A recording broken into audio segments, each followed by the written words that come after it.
Hello.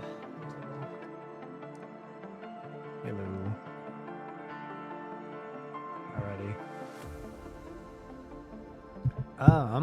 Just give me a moment here. Before I fully start here, just give me like maybe 1 or 2 more minutes. I'm gonna grab some water. So just sit tight and be patient.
Okay. I'm back. Oh, hi, Tin Can. Sorry, it took a bit longer than I wanted it to. Alrighty, peace. Alrighty, time to read through chapter 30. Oh boy.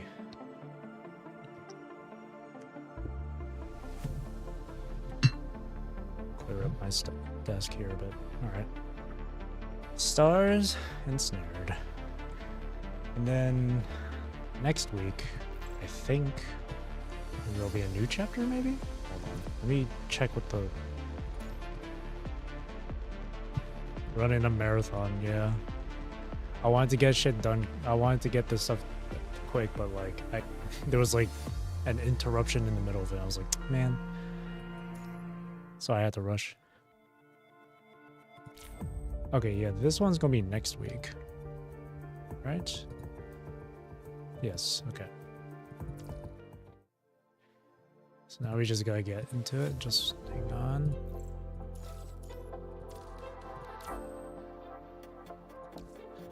Because now that I have Luna, I'm gonna do this. Luna and then Alpha. There we go. There we go. The three sisters. They're together.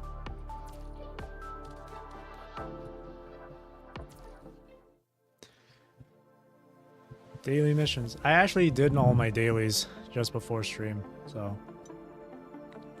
that way it can just only be the story we go through for today.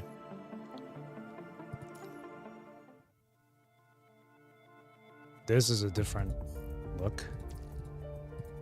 17 cleared. 17 nodes. It doesn't have the interesting. I don't know how many of these are battle ones though.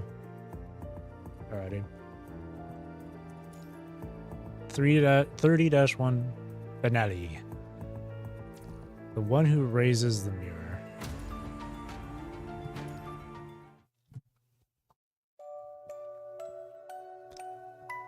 Lucia once told Luna a story about imprisoned stars when she was little. Long, long ago, humanity had not yet learned how to venture into the starry sky. The vast starry sky holds endless mysteries, and shooting stars are seen as blessings from heaven.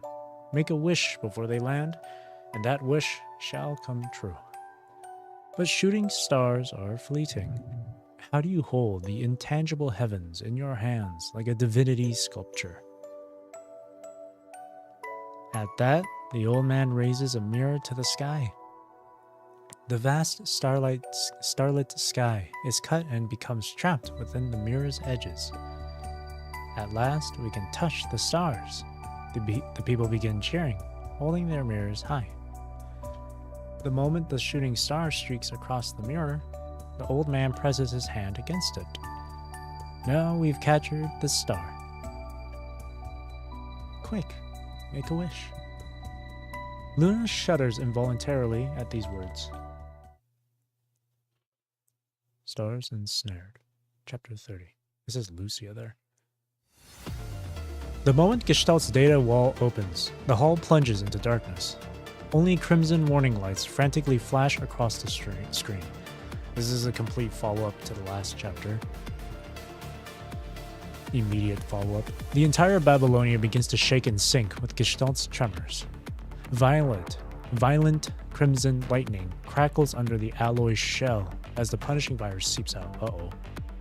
The punishing contracts inward, condensing into a pitch-black sphere that's no larger than a human eyeball. It looks like a dark star that can devour even light. It was always going to come to this, wasn't it? In the darkness, a woman gazes toward the source of the chaos, where humanity is racing against time before disaster strikes. Yep, that's what happens when you open Pandora's box. That's what happens. As the saying goes, curiosity killed the cat. The emergency power isn't working. Swear word, follow me. What in the world? The repairs will take time. Let's head to Gestalt. We need a backup plan. What about access permissions? I'll explain on the way. Grey Raven and Asimov rush past the blaring alarms and disappear into the darkness.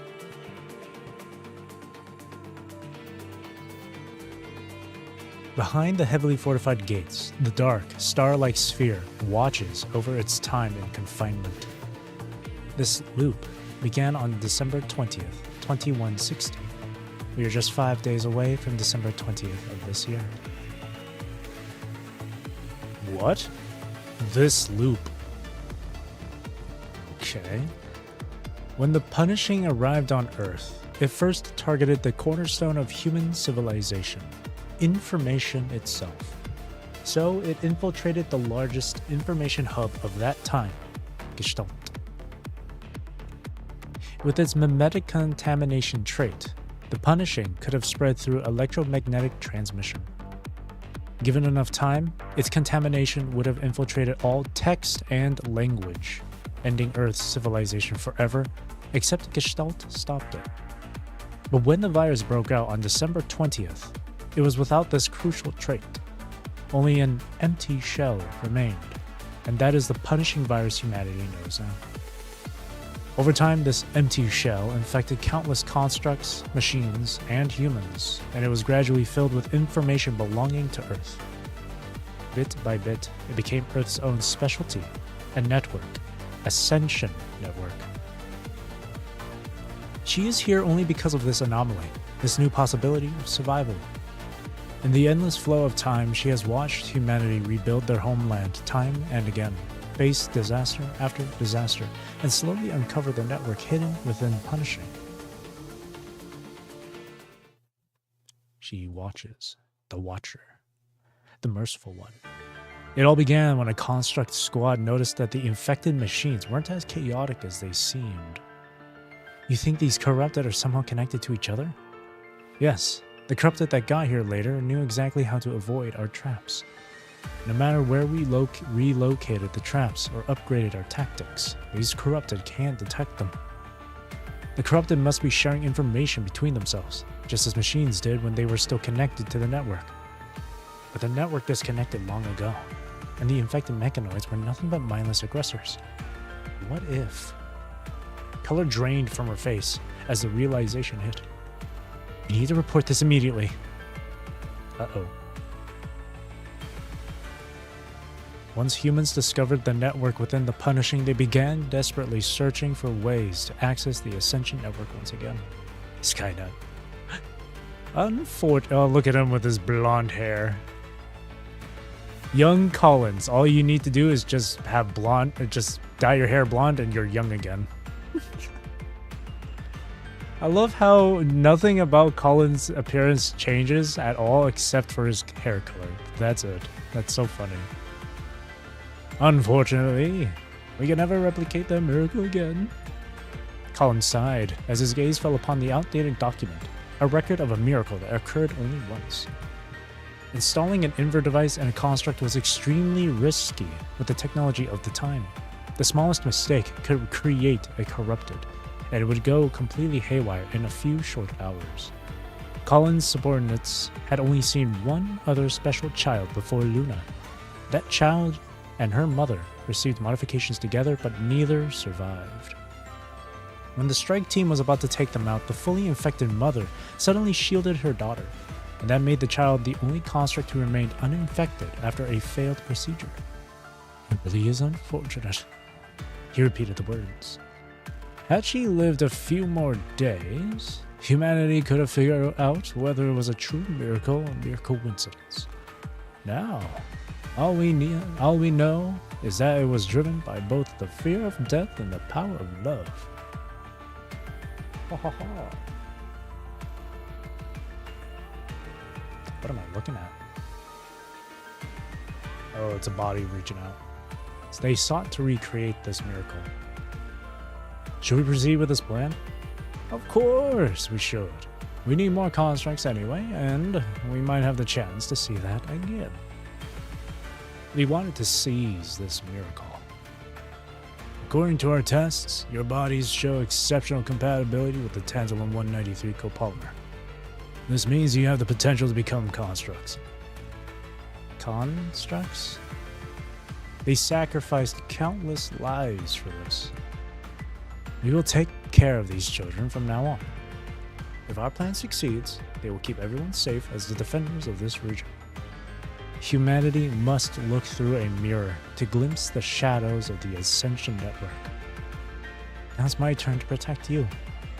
Goodbye, Lucia. She found the Ascension Network.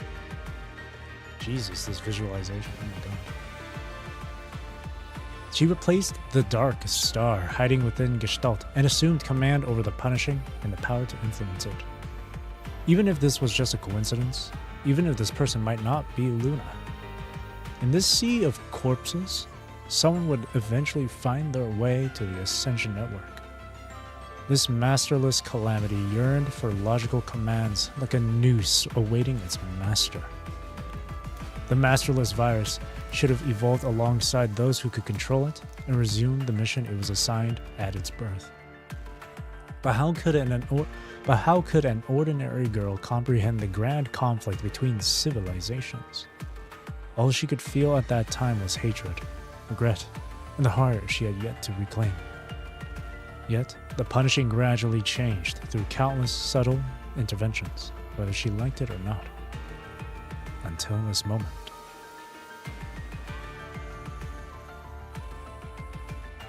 Just as the dark star gazes upon Ishmael, she is also staring at the dark star that has been imprisoned for over 30 years.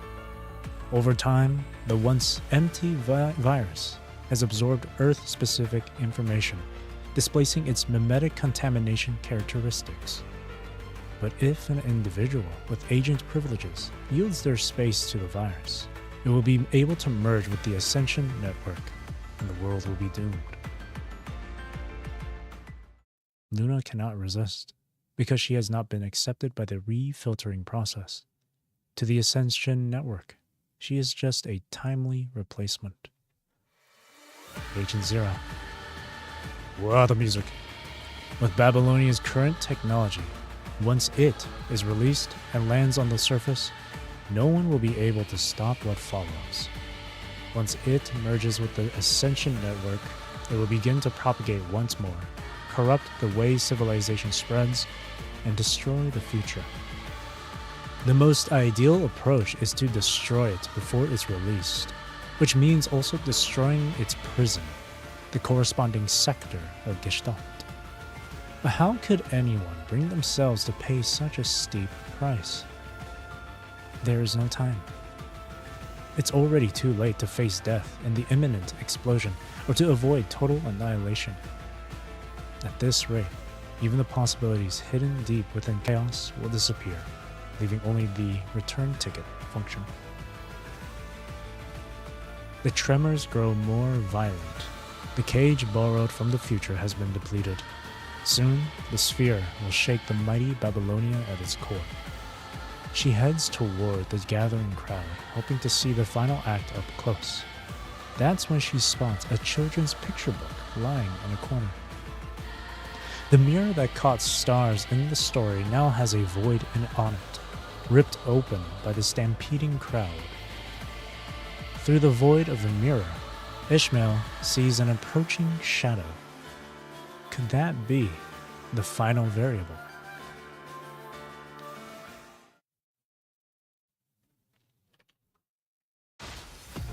The moment Gestalt's sealed gates open, a concentrated ball of punishing virus bursts from within. Asimov. You grab Asimov's collar and fall backward, using your weight to forcefully yank him away from Gestalt. At that moment, the sphere shoots past where Asimov was standing, and the device Asimov dropped in the mayhem shatters amid red electrical currents. Watch out! Lucia reacts first, as she is closest to the gate. She rushes over to shield the others with her body. Liv was farther away, but she reacted just as fast because of her sharp sensing module's timely feedback. As Liv rushes over, she readies her levy gun, but the hetero core is moving too fast for the cannon. Lee calmly takes aim with his high-power sniper rifle. His frame's computing power is reaching its limits, and to him, time seems to slow down at this moment. The hetero core is spherical, with a diameter of approximately 2.4 centimeters. It contains unstable energy that overflows as electrical arcs. Direct hits risk detonation. He can avoid destruction and alter its trajectory through precise shots to drive it away from everyone. Scan, aim, fire. Bang. The bullet passes cleanly through a gap in the electrical currents and strikes the spherical hetero core at its center. The impact knocks the hetero core off its course, only for it to violently snap back to its original path. Is it self-adjusting? Bang, bang, bang. Lee continues firing. With each bullet, the hetero core shifts direction, only to immediately correct its course. This adaptive behavior suggests the hetero core possesses its own consciousness. The control court officer is standing directly in the spherical hetero core's path. The reaction speed of humans is no match to that of constructs. By the time the control officer realizes the danger, the red hetero core has gotten too close for her to dodge it. Look out! A soldier lunges forward to shove her out of harm's way. Crash. The soldier pulls his hand back immediately, but the red electrical discharge has already scathed his palm and forearm. The group left the alloy doors to the computing power center open just in case. When the spherical hetero core emerges from Gestalt, it immediately makes a beeline for the exit. Liv, treat the wounded. I'll protect the Commandant. Lee, copy that. Lee leaps down and gives chase. Lucia takes up a defensive position and scans the surroundings, while Liv rushes to check on the soldier. The soldier already tore off his damaged protective suit before Liv gets there. His palm and forearm show burn marks and corrosive damage from the virus. The corruption spreads rapidly and is already reaching his shoulder. The soldier draws his handgun and aims it at his own infected shoulder. The modified large caliber round tears through flesh and bones in the next moment. There is no hesitation. I'll administer the serum. The Omega weapons! The spherical hetero core carries an extremely concentrated punishing virus. The virus would have spread throughout the room via the red electrical arcs if the Omega weapons hadn't absorbed it by drawing the arcs. Blood gushes from his wound, but the soldier doesn't seem to notice. He goes on to order the Construct Squad to check the state of the Omega weapons in the room. What's the punishing density in here? The levels are down to safe limits and continue to decrease. Please stay still while I dress your wound. What about Gestalt? What about Gestalt? Has it been infected? The current has stopped writhing around Gestalt, but it is heavily damaged and is falling apart. Its crimson glow has faded to an ethereal blue, a weak flickering light that is growing dimmer. The glow looks like the labored breaths of someone on their deathbed. Asimov scrambles to his feet and rushes back to Gestalt, even though there might be a second wave of dangers. The original connection equipment was destroyed by the lightning, so he quickly connects the backup diagnostic equipment. The signal comes through, but it is incomprehensible. Data disruption. Punishing? No, these aren't the symptoms of an infection. It's happening to Gestalt. I'm not sure, but I think it's infected with a virus that's not the punishing, but it's still going to be difficult to deal with. I'll partition Gestalt's data first, before running a backup program to save any core data that hasn't been infected. Right now, Gestalt desperately needs hardware maintenance. Can someone... Before Asimov can finish, the floor begins to shake, which nearly throws him off balance. The tremors grow stronger, and everyone quickly realizes the entire room is shaking. The entire Babylonia is shaking. Earthquake in space. Nightmare.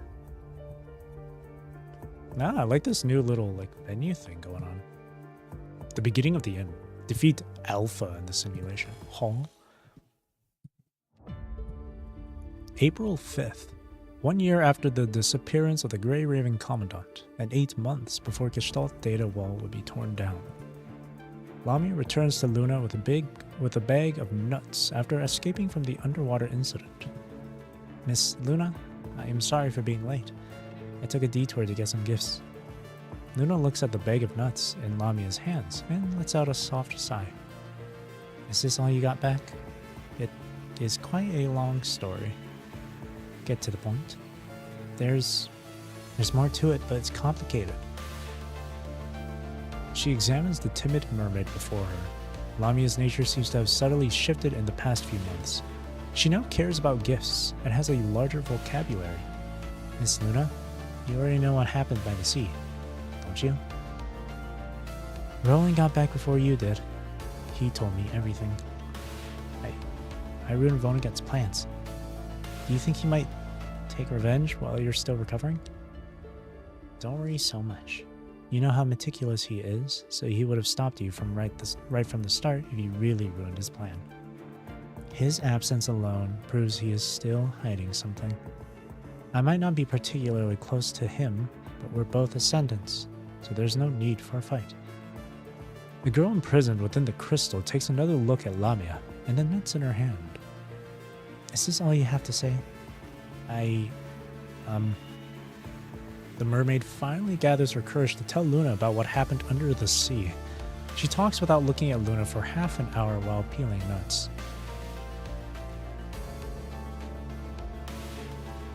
Anyway, that's how it is. Lamia carefully offers Luna some nuts. Under Lamia's evasive gaze, Luna lets out a sigh but accepts the gift. I wanted to bring back the egg, but Catilla linked her to herself instead. The egg stopped responding after that battle. It became just like any other hetero creature. And then Cinderella and the egg said she wanted to save her memories of the Catilla project for Babylonia, so Catilla was trying to stop you from taking the living egg, even at the very end. Don't blame yourself. The intelligence you found is far more valuable than that dead egg. Also, Vonnegut created it. He would never have let you deliver it to Babylonia if the egg was still alive and had any value. You're right. Lilith was very close to me. If she wanted to stop me, she would have already. They fall silent for a moment. What should we do about the refiltering process? Lamia, how much do you know about hetero creatures? Before obtaining the egg, she thought hetero creatures and the corrupted were similar, but now she knows better. A hetero creature is what remains when an individual is recycled and reconstructed by the punishing. To control the punishing is to influence hetero creatures to some extent and to determine what forms they take. To pass the filtering, first you must maintain your sense of self. Usually humans are ripped apart when their consciousnesses enter the punishing. Only a few survive, and that's why we remain so low in numbers. This survival requires not only mind stability, but also favorable opportunities and conditions. In contrast, the Ascension Network determines who controls the punishing by simply seeking out entities with greater information weight. This is why we used to believe that becoming an Ascendant requires intense emotions, be it love, hatred, or an endless void. That egg perfectly met the Ascension Network's criteria. It was a hetero creature formed from concentrated punishing and had a consciousness stable enough. Agents could accomplish so much more with such a tool. Maybe Vonnegut isn't as omnipotent as they believe. He's just using tools. That agent has done a lot of research on mind fusion. Is it to increase the threshold through patchwork? The patchwork of consciousnesses. That's right. Catilla, who created all the children, has two distinct consciousnesses. Most of the time, both of the consciousnesses included Lithos himself. Lithos' consciousness was deeply intertwined with Catilla's. It helped her control both her humanoid form and the Tree of Life. I think Lithos stopped her from escaping until he was forcefully expelled in the end. Lithos' consciousness influenced her, but what about the other one? That consciousness only helped her control the Leviathan beneath the waves, the cradle for the rebirth of the dead. Consciousnesses within the giant whale had always maintained a minimal connection with Catilla. They were practically unrelated. He might be free from Lithos and couldn't sense the others anymore, but the chains at the bottom of the sea were still. Lamia suddenly lifts her head to look at Luna at the mention of chains. Miss Luna? You're stuck here because you can no longer control the punishing properly, right? Luna stays silent. Lamia takes several steps backward to keep a safe distance. She stops only after making sure that the bound Luna cannot reach her. There's not much I can do. I hope Miss Luna won't think I'm rude. If you tell me what's happening with you, I will do my best to help. Why? Because I have always wanted you to stay. Sorry, I didn't mean to say anything bad about you, Miss Luna. I just want to stay here with you. That's why I hope you'll pass the filtering safely. Then I can stay in this familiar place. Would that be alright? Luna gazes intently at Lamia.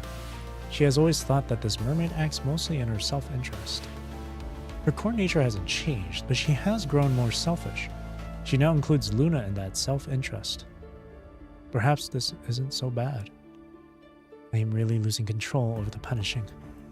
But my situation is the exact opposite of Catilla's. She was patched together with other consciousnesses, which gave her enough power to control the Tree of Life and spawn countless hetero creatures. My consciousness is being dismantled and stripped away. I can feel the Ascension Network's connection shifting toward someone like myself.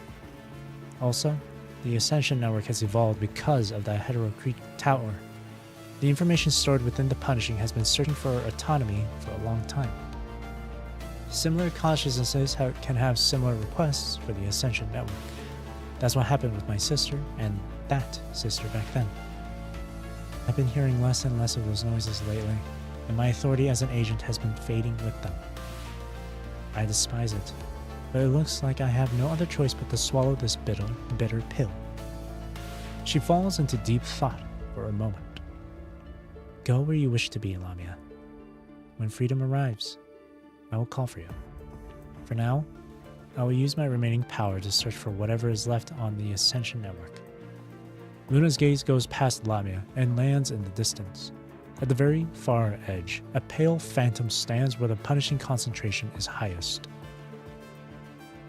The phantom slowly turns, extending both hands to her to reveal a crimson nightmare, a correct path to pass the refiltering process. There is but one path to the future. Find your lost hatred.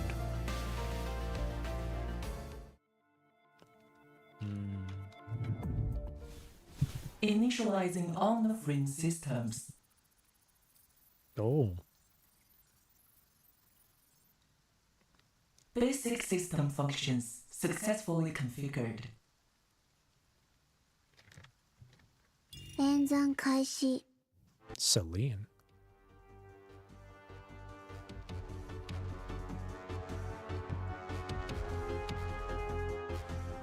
Whoa.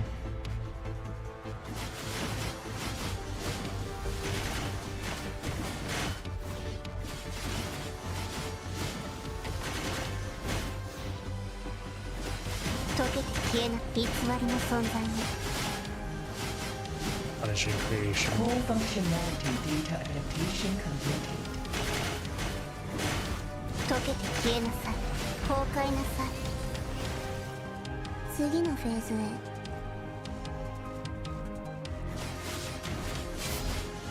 溶けて消えなさい。ノイズが。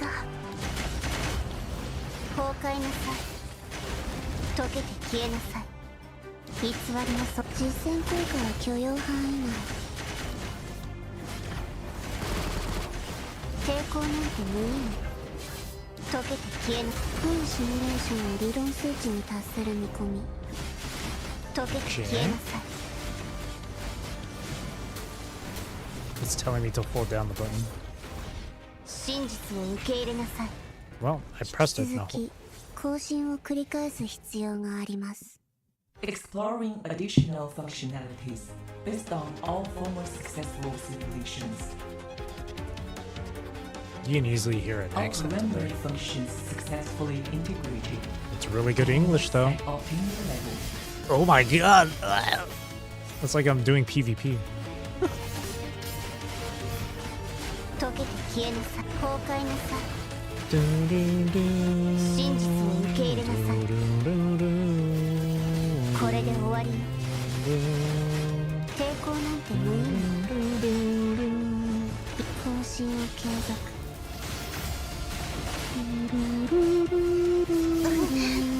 お水が。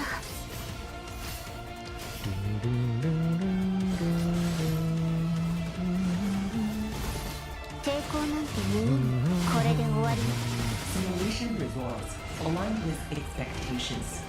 Attempting simulation of specific data. 溶けて消えなさい。崩壊なすデータの基準値に到達。 Whoa. Simulation results confirm satisfactory integration with expectations. Preparing ending simulation. 行きなさい、ルナ。すべてを終わらせて。 No. Can I leave? I don't want to hurt my sister. God damn it. そしてあなたの望む結末を手に入れるの。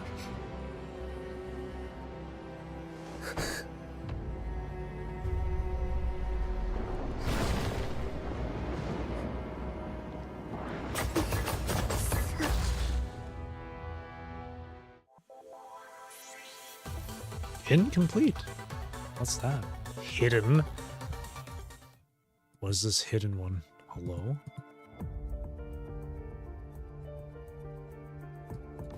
I bet you it has to be where I don't actually attack alpha. Or kill it at the wait. What's this one? 続き更新を繰り返す必要があります。 There's a third option. Exploring additional functionalities based on all former successful simulations. All preliminary functions successfully integrated. I wonder what happens if I just Optimal level. dodge, not even attack. 思いつ What if I die? Yeah, what if I just let her kill me? I wonder what happens.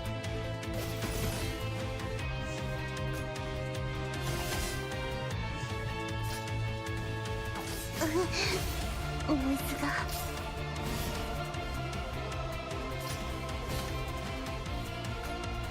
意識が遠のく I wonder if I like automatically revive. Just like usual. 思いつが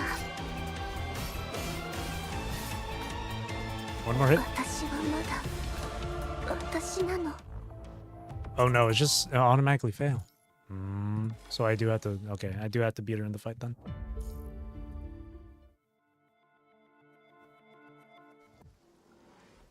引き続き更新を繰り返す Okay, I'll 必 beat 要 her. があります I'll defeat her, but I won't actually like. Exploring additional Go towards her. functionalities based on all former successful See what happens there then.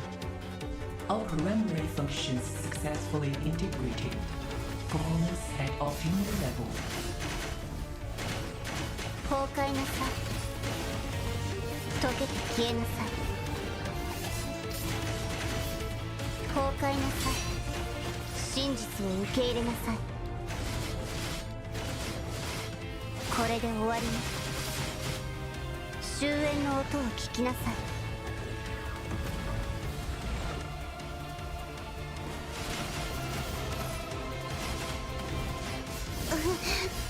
思いつが Sword waves.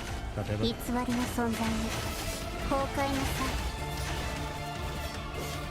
溶けて消えなさい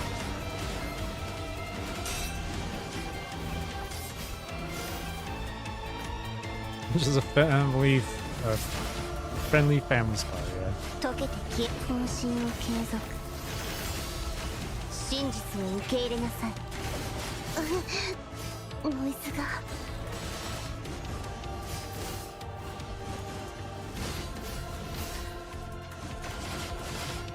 これで終わりね終焉の音を聞きなさい Simulation rewards aligned with expectations. Attempting Oh, she's on a motorbike. Oh shit. Okay. ノイズが抵抗なんて崩壊なさい真実を受け入れなさい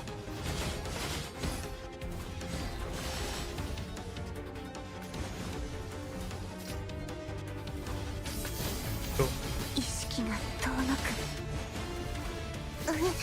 Jeez. ノイズが I cannot predict her attacks.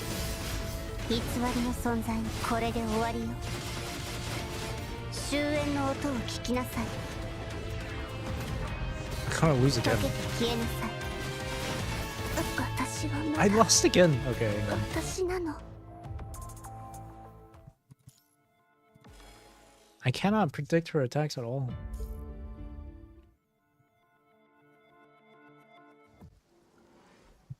引き続き更新を繰り返す必要があります exploring additional functionalities based on all former successful simulations. All preliminary functions Now she starts off with successfully sword waves, integrated. but Performance at optimal level. 抵抗なんて無意味崩壊なさい Oh my god. 偽りの存在に崩壊なさい真実を受け入れなさい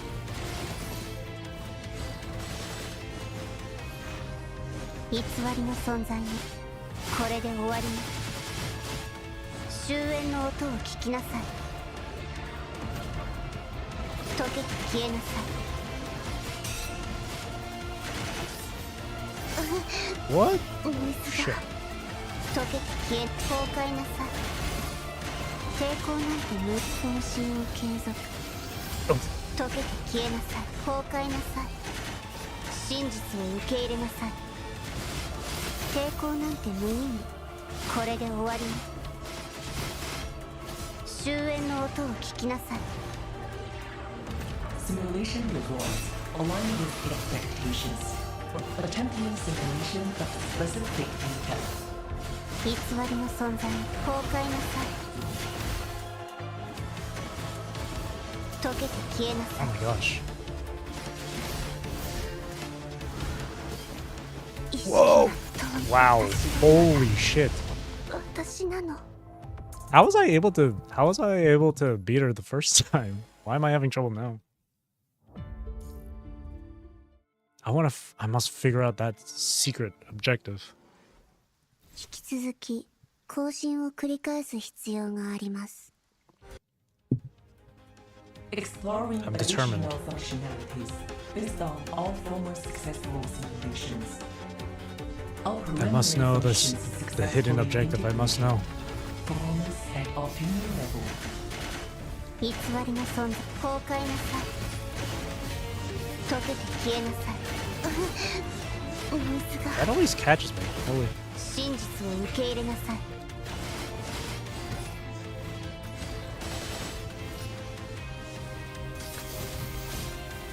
That still hits me. 抵抗なんて Okay. 無意味。これで終わりね。終焉の音を聞きなさい。溶けて消えなさい。水が溶けて消えなさい。崩壊なさい。偽りの存在ね。溶けて消えなさい。本心を継続。偽りの存在ね。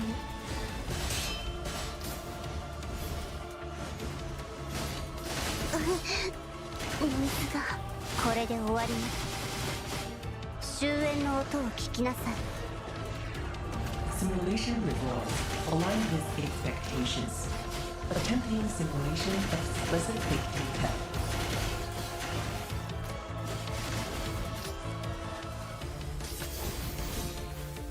溶けて消えなさい。水が溶けて消え、崩壊なさい。真実を受け入れなさい。偽りの存在、これで終わりよ。終焉の音を聞き What な the さい。 hell?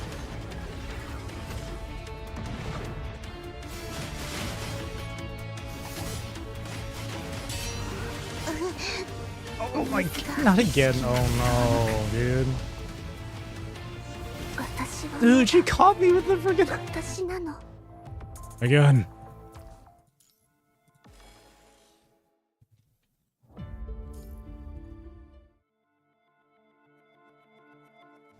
Just when I thought I was gonna be able to beat her this time around, she's like, 更 nah, 新を繰り返す必要があります。 no, no, no. Exploring additional functionalities based on all former successful simulations. All preliminary functions successfully integrated. Performance at optimal level. Every time I get caught by 水 that. が溶けて消えなさい。真実を受け入れなさい。抵抗なんて無意味。偽りの存在ね。これで終わりね。終焉の音を聞きなさい。溶けて I don't know how. I don't know why I'm having such a hard time. 溶けて消え、崩壊なさい。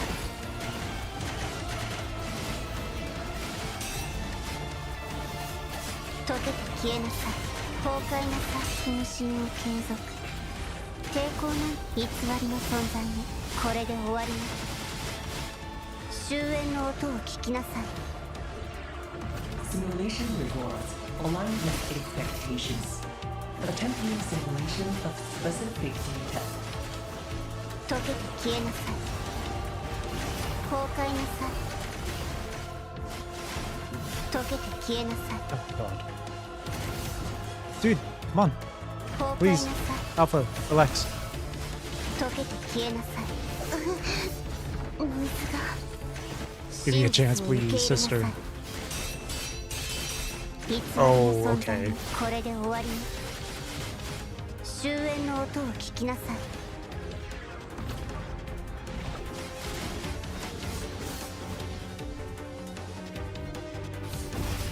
溶けて消えなさい。崩壊なさい。 No, no, no, no, no, no, no. 真実を受け入れなさい。これで終わりに。水データの基準値に到達。静まりなさい。これで終わりに。 There we 終 go. 焉の音を聞きなさい。 After like 4 tries. I am the savage alpha? What the hell? Oh, defeat alpha in the hidden option. That's interesting. Oh, is that why? Is the hidden option featuring the like a stronger version of alpha there? That's why I was having trouble. What's this? Let me touch it. Interact with the illusion 6 times. Right? This is an interesting way to go about the chapter. Alright, finally moving on. December 15th, 10 minutes after Gestalt's data wall was opened. The chaos in Babylonia hasn't affected the surface yet. Lamia appears before Luna with a small bag of milk cookies after being away for more than half a year. Ah, delicious. Miss Luna? She timidly peeks out of the corner at Alpha, who is standing beside Luna.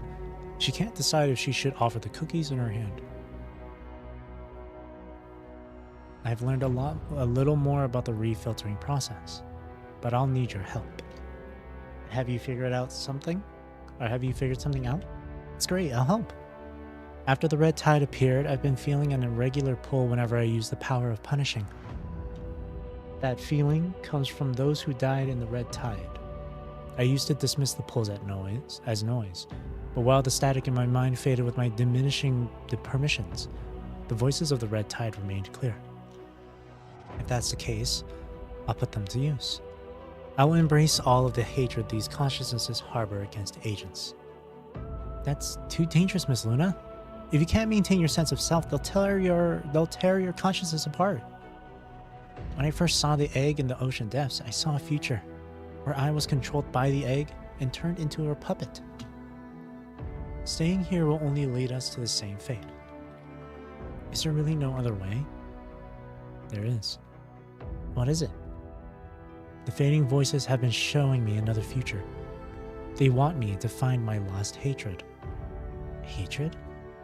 Intense emotions can indeed achieve similar results, but to create lasting hatred. The girl closes her eyes. She does not want to speak of the crimson nightmare. I've found a way to channel these people's consciousnesses into myself after careful experiments. I must head to where the red tide converges, but first, I need to break free from this place. But you've failed so many times before. That's because I was still trapped by the static noises. Every time I tried to break free, she would pin me down again. It's been growing more distant in the past few months. I can feel she's lost her patience. She's no longer willing to honor my constraints. She'll eventually abandon me when she leaves, and I'll become corrupted. This is our only chance.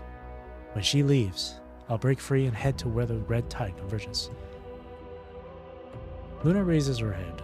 She looks at the exit that has been out of reach for so long. As for what's next, after breaking free, Luna's voice grows fainter. Miss Luna? Now seems to be the right time. She closes her eyes and sinks once more into that crimson nightmare, but this time she's not just resisting. This time she will break free.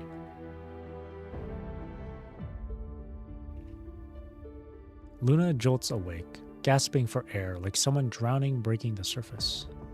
She presses her curled fingers and palm against her forehead with such force that she might squeeze something out of her mind. But it's no use. The nightmares remain deeply entangled with her memories. The sparks from the clashing chakram and swords, the feeling of curved edges, splitting flesh and severing bones, the thud of falling corpses, and the glaring color of vital fluid.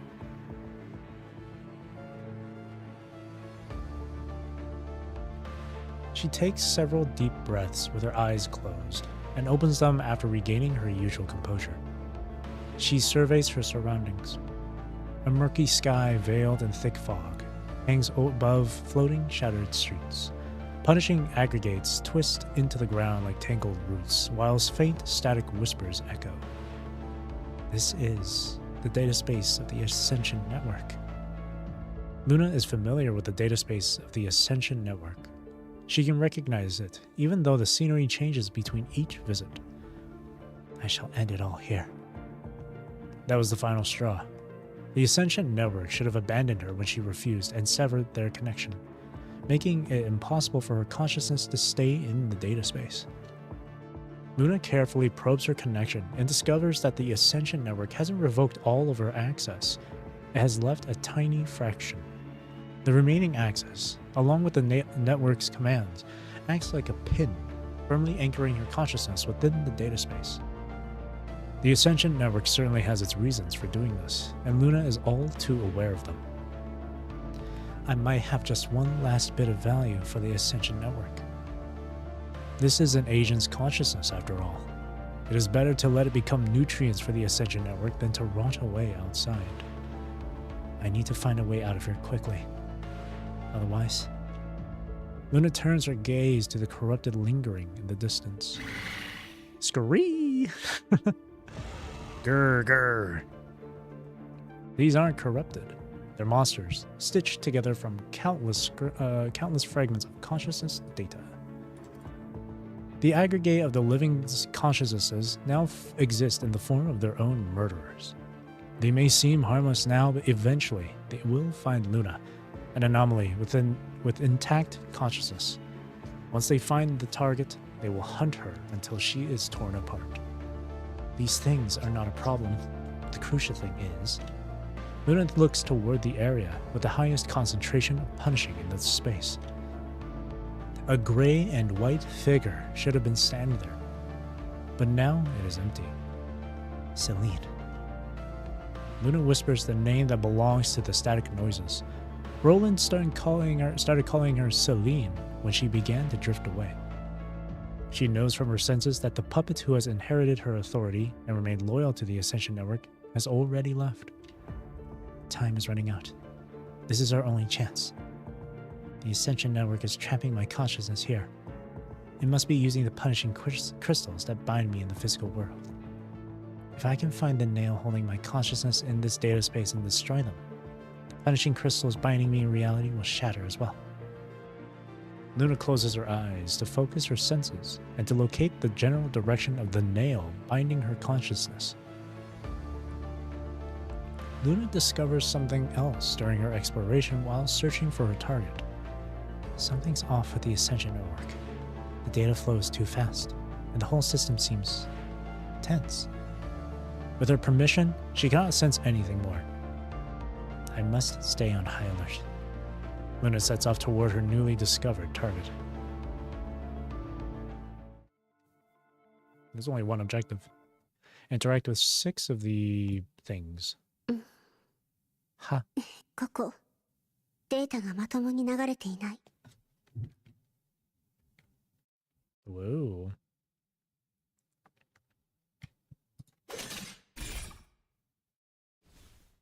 Is that one?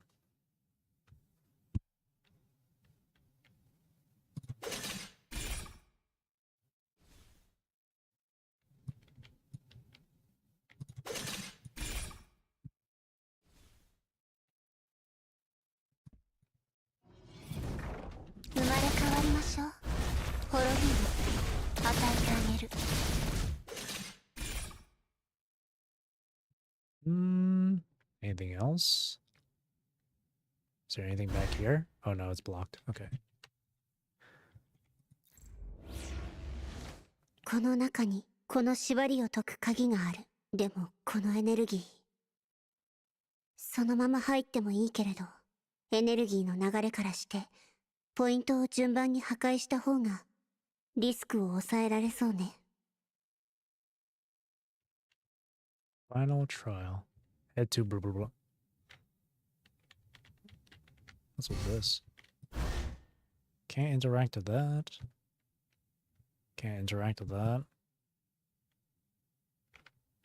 Oh.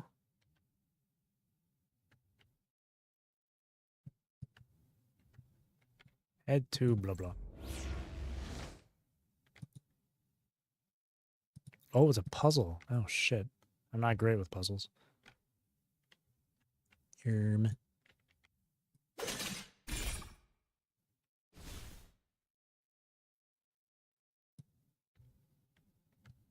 Oh.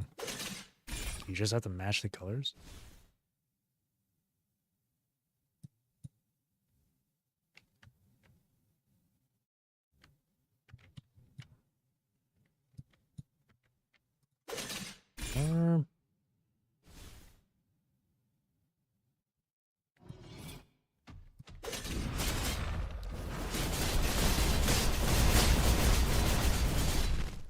One after another, completed.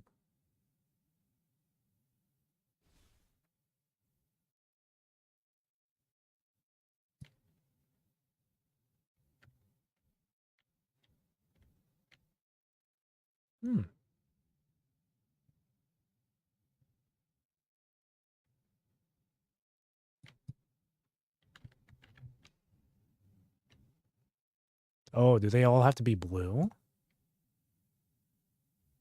Is that what it is?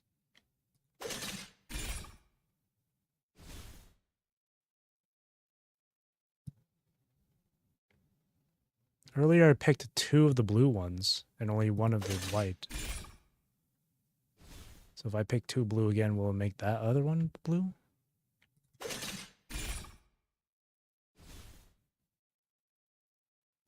Looks like it's 3 at a time. So.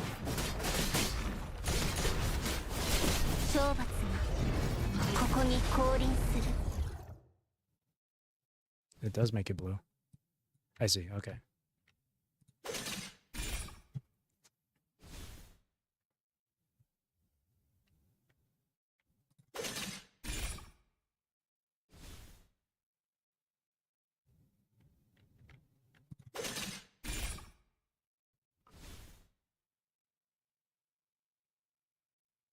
Skip battle.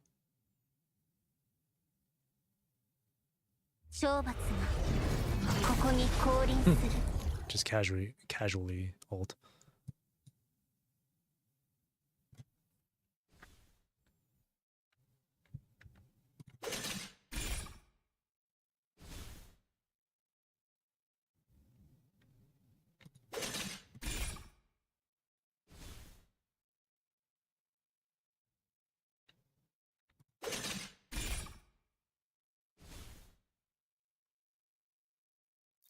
Skip battle.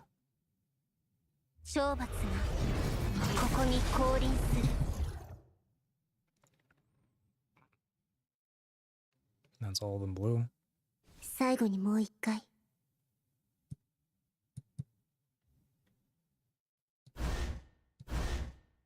I actually didn't see what she said. Like the text. Holy cow. One more?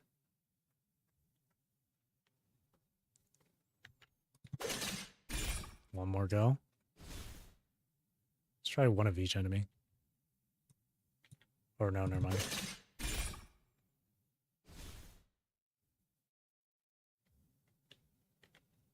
Actually, yeah. One of each.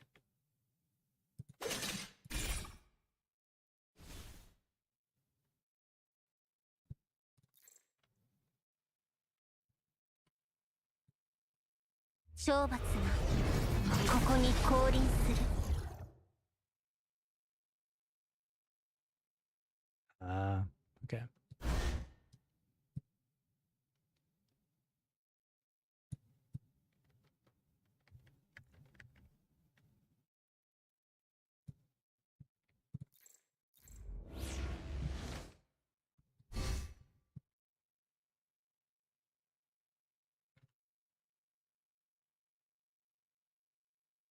One's red and one's white. Wait, if I turn the other ones to red or white, would these open? Oh man, that's so much to do. That's a lot of work to do.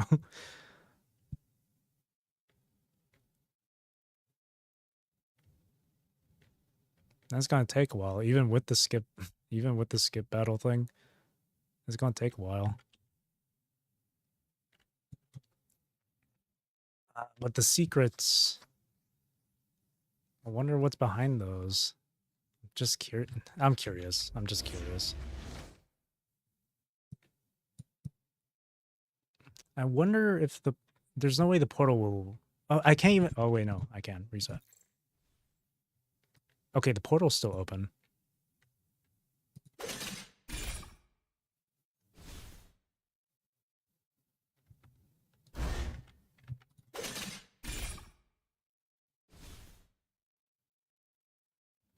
I think the most bothersome thing is just having to do it one at a time like this.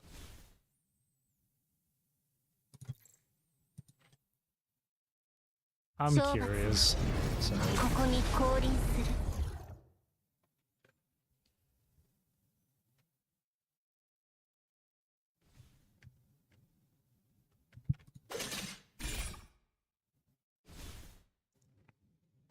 And then and then after red, it's gonna be white. Hey, Gaming Watch.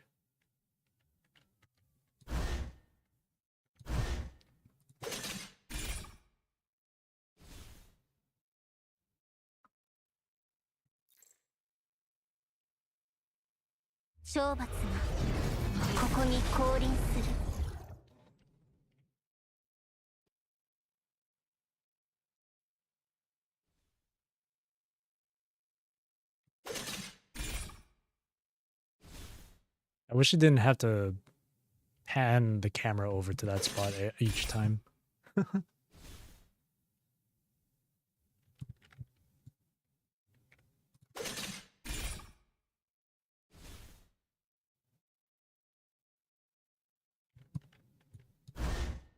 Well, I've never done this combination, so it's not gonna let me. Oh, that was good.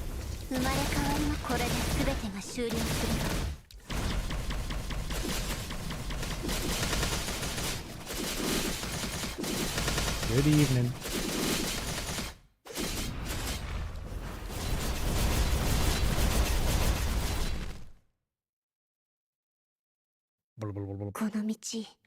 Leads directly to the last shortcut created by the data collisions.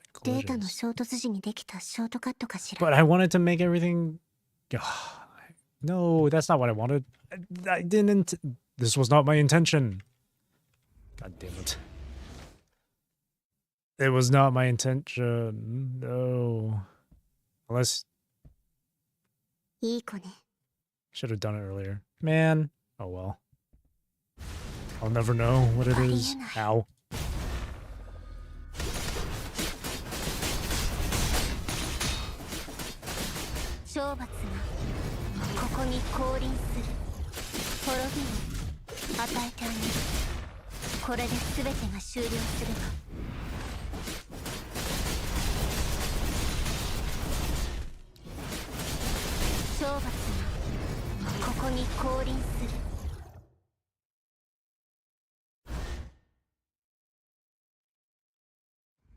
It's more crowded here than usual.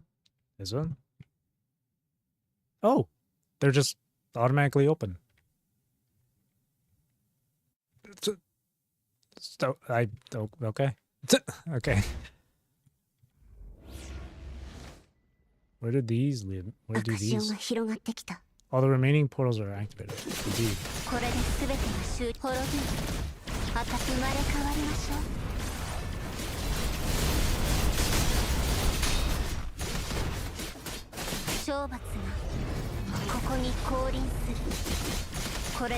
Portals to hell. That's what I'm wondering.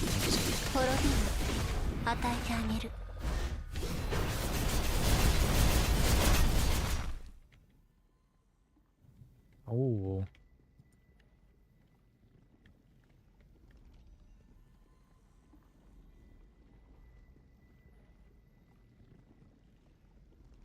I can't interact with any of them. やっぱり中のエネルギーが少し減っている。 Has diminished slightly. Ah, going through each of these makes... Okay.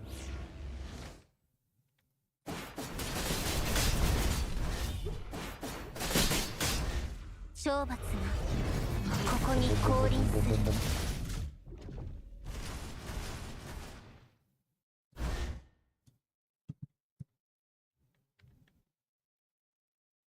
Well, getting all these open at once really saves me the time. There we go. It's all of them. Final trial. 速やかに終わらせましょう。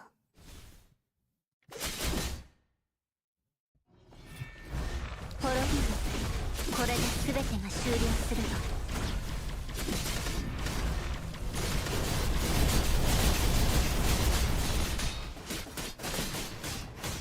生まれ変わりましょう。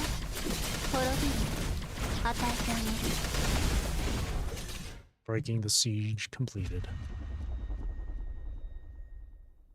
これが昇格ネットワークの力よ。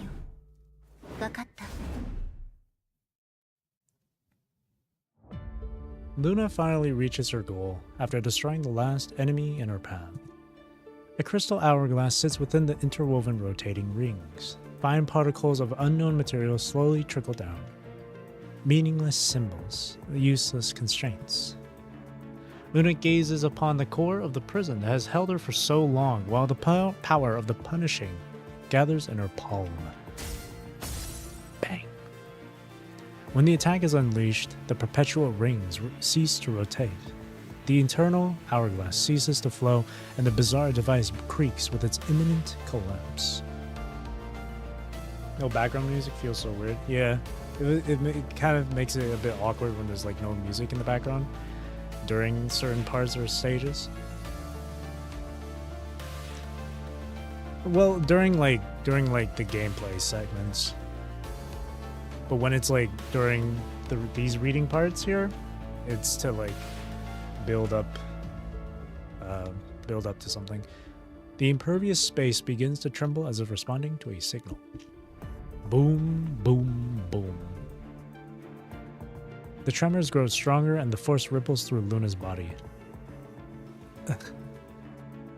Luna maintains her expression as blood trickles from the corner of her mouth.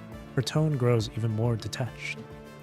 I refuse to write with your pen and paper or to think within your prescribed boundaries. I have my own solution. Click. Her whispered words carry the weight of a command, and the space itself shatters in response. Luna slowly releases her breath in the vast darkness. The chains are finally broken. Now, as the space fractures, a faint sensation gradually returns to Luna's consciousness. She narrows her eyes slightly as she turns her gaze. Luna's stare pierces the surrounding darkness, transcending distance and time to reach the heavens above. Babylonia. Celine, why are you there? Oh shit. No, it's not right. How are you able to get there? She got there from the data wall being opened? Time seems to flow fast and slow at the same time. When Celine opens her eyes again, she finds herself high above the void on the territory of humans. Humans and constructs hurry past Celine in all directions, yet no one notices her. Some even run straight toward her, but pass right through her body without colliding with her. Babylonia. If I could destroy this place. Celine focuses intently on her surroundings as data and theoretical solutions cascade through her consciousness like a waterfall, only to be systematically rejected. Insufficient power. New plans suspended. Prioritizing original objective. Clue confirmed. Contamination mimetics. Celine closes her eyes as her perception, elevated to another plane by the Ascension Network, extends like branching tentacles throughout Babylonia and continuously feeds information back to her. Trillard. The United Declaration. Contamination mimetic survival duration. Over 1 year. Power system destroyed. Gestalt will be directly affected. Communication system destroyed. Agent Zero is directly affected. Celine watches as the engineering staff rush to repair various facilities in Babylonia, while construct teams set up temporary local communication devices at different passage nodes. She also sees the activated Omega weapons. Deeper within the clean zones cleared by the Omega weapons, she finds more deeply hidden contamination memetics. They're all fighting. Celine opens her eyes again. The cold gleam flickers briefly in her gaze. The contamination memetic will vanish if Babylonia kills Agent Zero. Celine speeds up. She follows the trail of clues until finally, somewhere in the data, she finds her target. However, before she can speak, Agent Zero suddenly turns to attack Celine. Something indecipherable burrows into her body, corrupting and altering Celine's perception and consciousness. What are you doing? Who are you? I don't understand your confusion. You are the Ascension Network's connection point in Babylonia, so you should know it all. With the power of the Ascension Network, Celine calmly purges Agent Zero's influence. The Ascension Network needs your traits. I'm here to help you break free. And let me be devoured by the Ascension Network as nutrients. Agent Zero intensifies the flow of corruption. That's not worth it for me. How could you? Isn't completing the filtering and ascension the ultimate goal of the punishing? Agent Zero falls silent because this line of reasoning aligns with its core logic. That would have been the case if Agent Zero didn't have the consciousness to contemplate everything in this moment. Why is it weighing these options? Why is it even considering these? Personality. Dominic, what have you done to me? Dominic. Is that name the reason you're refusing to cooperate? No, that's nothing. Agent Zero suddenly lifts its tone. An inexplicable pleasure is reinvigorating its weary consciousness. Let's leave the matter of me being devoured for now. How do you plan to help me break free? I am connected to the Ascension Network, but it can't help me escape, or I would have returned to the surface long ago. I know. You need a physical vessel to leave Babylonia. Celine nods, lowers her defenses, and gestures for Agent Zero to merge with her. That's why I'm here. That is a good plan, but I have one condition. I will choose where we merge with the Ascension Network. That's not the problem, but I must tell you that humans have reclaimed control over many areas of the surface, such as the Clean Zone. Why would you choose a place like that? Would you believe me if I said the Inver Hetero Tower is the Clean Zone, in the Clean Zone, can help the Ascension Network acquire my traits? Why are you trying to emphasize doubt as an emotion? You really are. Beep. The sound of systems rebooting echoes through the space as the emergency repairs begin to take effect. They just won't let up. Let's get it on then. A tearing sound echoes as the two entities merge into one. The incompatibility, causes extreme discomfort for both Agent Zero and Celine, but at least they can still move with difficulty. Commence operation. Ew. Sorry, your freaking chest is split open. I thought that was like just a regular marking on her chest, but no, it's actually just like her chest like stitched. It looks like it's just stitched together now. Or it was. Ugh.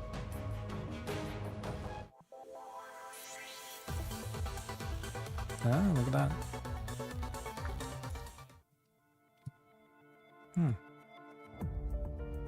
Doctor, please. Rip. And tear. Agent Zero and Celine have become one, transforming into the dark star wreathed in electrical arcs, descending upon Babylonia in their newfound form. This is like the third time Babylonia is experiencing a crisis. Jesus. The most peculiar-looking predator to date has broken free from its ancient chains, entering a pasture where it can hunt at will. First was back in chapter 13, and then it was chapter 21, and now this. Piercing alarms echo through the spaceport, mingling with chaotic shouts, a maddening cacophony that sets everyone on edge. Whoosh. A fist hurtles toward the alarm, and just as it's about to strike, Captain, Noctis is causing havoc. The fist unfurls into an open palm, pressing against the alarm instead of smashing it. The warning signs in this area have become muffled and distorted. Don't talk nonsense. This thing's just too noisy. I'm just trying to shut it up. Where's the enemy anyway? Better not be a false alarm or someone's gonna be in trouble. The only one in trouble is gonna be Noctis. Yarr. What's your problem? Listen here, don't think I'll go easy on you just because we're on a mission. Huh? The growl provokes Noctis' anger, but as he turns around, he realizes number 21 isn't even looking at him. The smell. Something's wrong. As soon as the words are spoken, red electricity flashes before their eyes, making number 21's fur stand on end in alarm. The punishing virus. What's going on? Are we in Babylonia right now? Buzz. The chaotic red currents freeze for a moment upon entering the spaceport, then, like sharks catching the scent of blood, surge forward in clusters, lunging at every piece of machinery in sight. The metal constructs begin to mutate visibly the instant they're touched by the virus. Clang! A flash of steel cuts through the air behind them, shattering a machine that was about to complete its infection and spring into action. Get ready to fight! Rawr! Let's not worry about where these enemies came from right now. Caught up in the excitement, Noctis clenches his hand, crushing the alarm device at his grip into pieces. You're fine, Ben roars on stream. Only when I'm reading it. I've been dying to cut loose and throw down here in Babylonia. Residential districts. The usually bustling shopping plaza now lies in chaos, surrounded by a ring of construct soldiers from both the task force and purifying force. In the center of the perimeter, a massive mechanical statue, originally a promotional display for the shopping center, is now collapsing amidst a cacophony of metallic groans. As metal shards rain down, 4 mechanical arms gracefully deflect the falling debris, revealing a girl's silhouette emerging through the chaos. Whoa! High-risk target number 2 has been neutralized. How are things with you? Swoosh. The response is a faint gunshot. Behind Yata, a mechanical part that was not yet fully destroyed and was still attempting to function, shatters completely. All threats have been neutralized. The danger level in the residential district is low.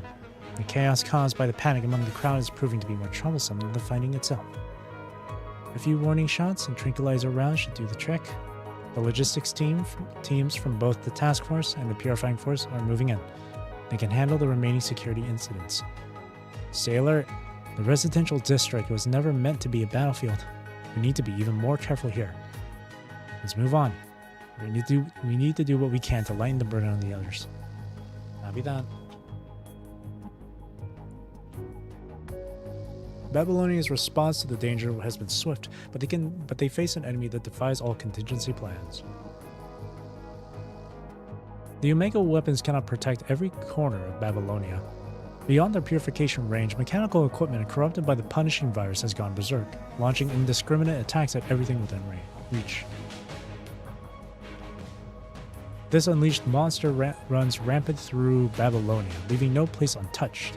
The commercial district, combat preparation rooms, the resource processing center, and Star of Life have all fallen prey to its rampage. This beacon of human hope now teeters on the brink of collapse. Engine level. Compared to the other districts, the engine level remains relatively stable. The engineering force is always on standby in these critical areas, supported by large-scale Omega weapons for control.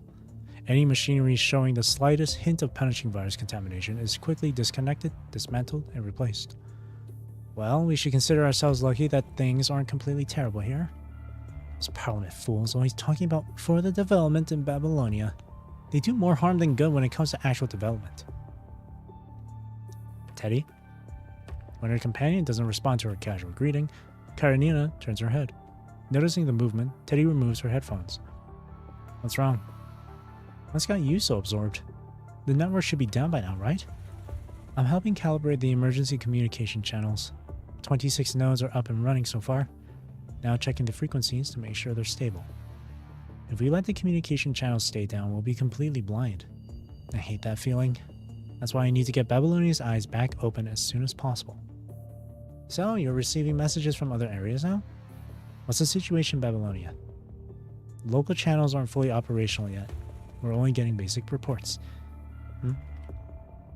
Teddy squints at the data and text on the screen, her voice trailing off with uncertainty. Noticing Teddy's change, Karinina leans in to take a closer look, but quickly pulls back after just a glance. Is there a problem? Not really. It's just that something feels off to me. The damage in other areas seems a bit different from what I expected. But with the limited capacity for sending and receiving information right now, I can't be sure about my judgment. What do you mean? Can you explain it more clearly? I can't make sense of all that stuff on your screen. Well, Teddy glances at her companion with a patient sigh, searching for the right analogy to explain the situation. You know how building a house starts with laying a foundation, right? Well, whoever is doing this isn't thinking along those lines at all. They've hardly even dug into the ground. Are you saying they might have some scheme already? That the foundation's actually been laid without us knowing? Maybe. Teddy's finger glides across the screen, her murmur carrying a hint of suspicion. Or maybe they never intended to build anything here in the first place. Gestalt. Full communications have been restored, but basic status checks across different areas are now possible through the temporary channels. Asimov stands before Gestalt to handle pop-up tasks on the control panel, while monitoring the constant stream of regional updates from the terminal. Gradually, Asimov's movements slow to a halt. Asimov? Noticing Asimov's change, Lucia, who is on guard, approaches. Is something wrong? Asimov silently finishes something before turning toward the terminal and focusing on the reports coming through the channel. Something's wrong. Something's wrong.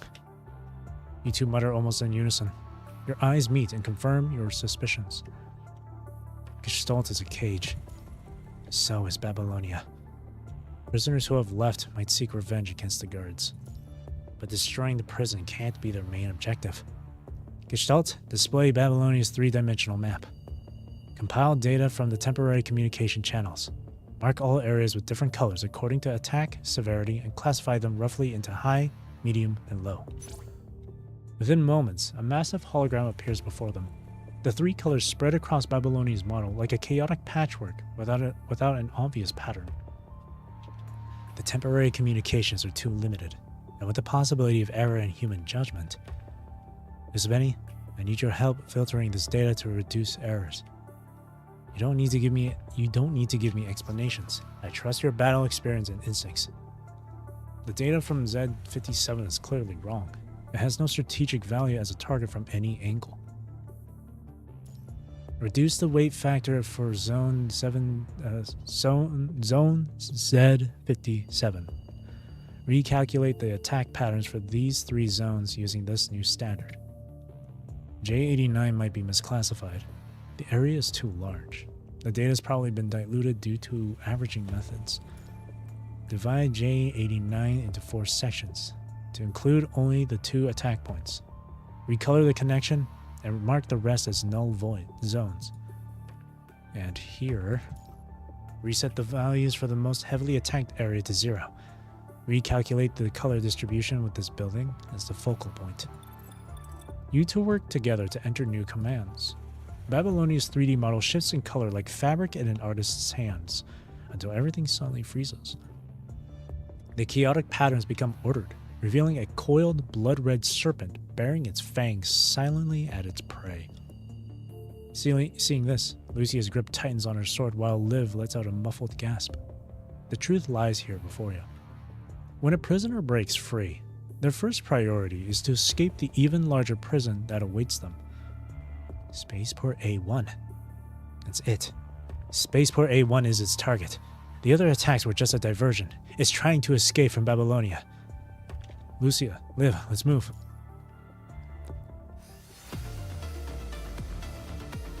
Spaceport A1.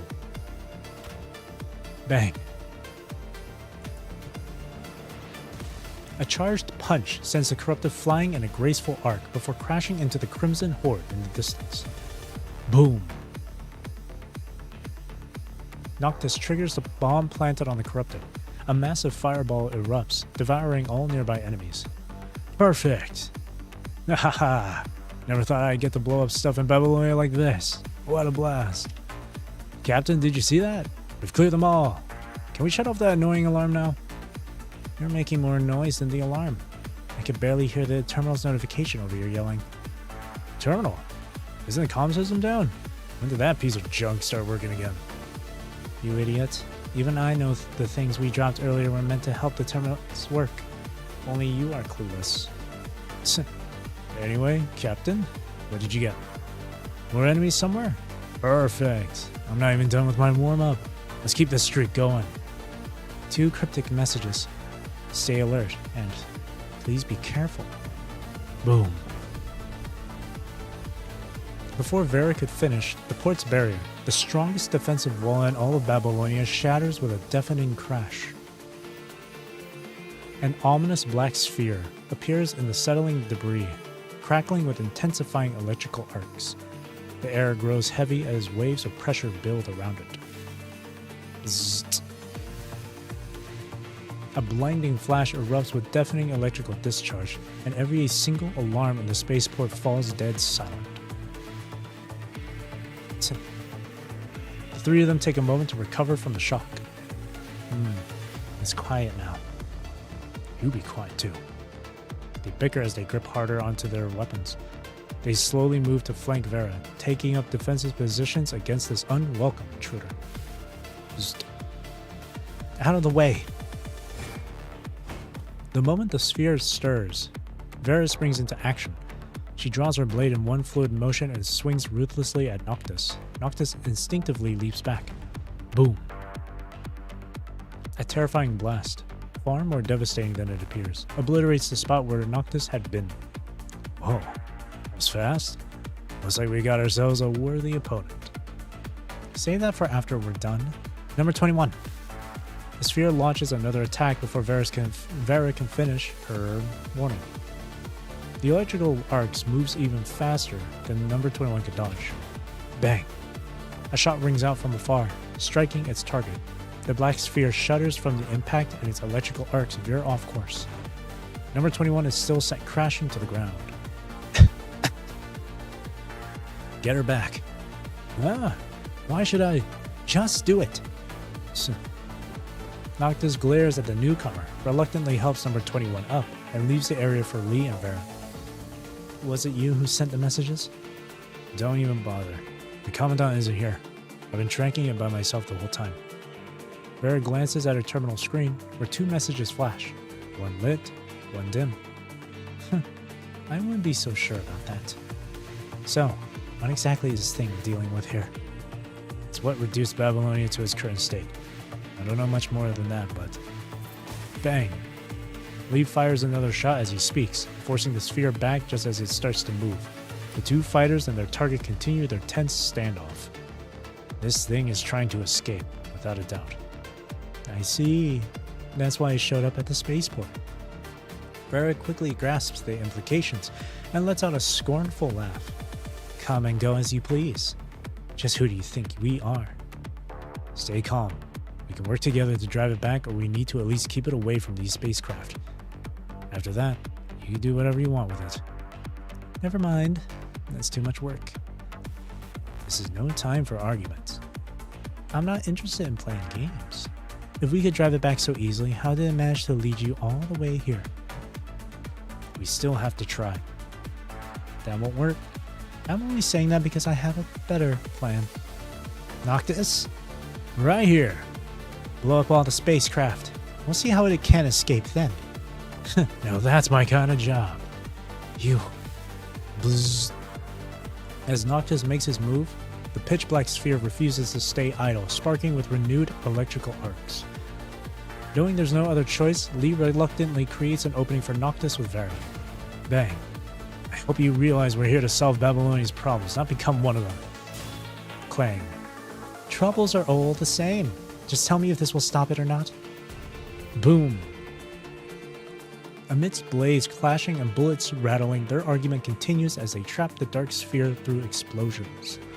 The sphere can do nothing but watch as spacecraft after spacecraft breaks apart until finally... Captain, just one left and I'll finish it off.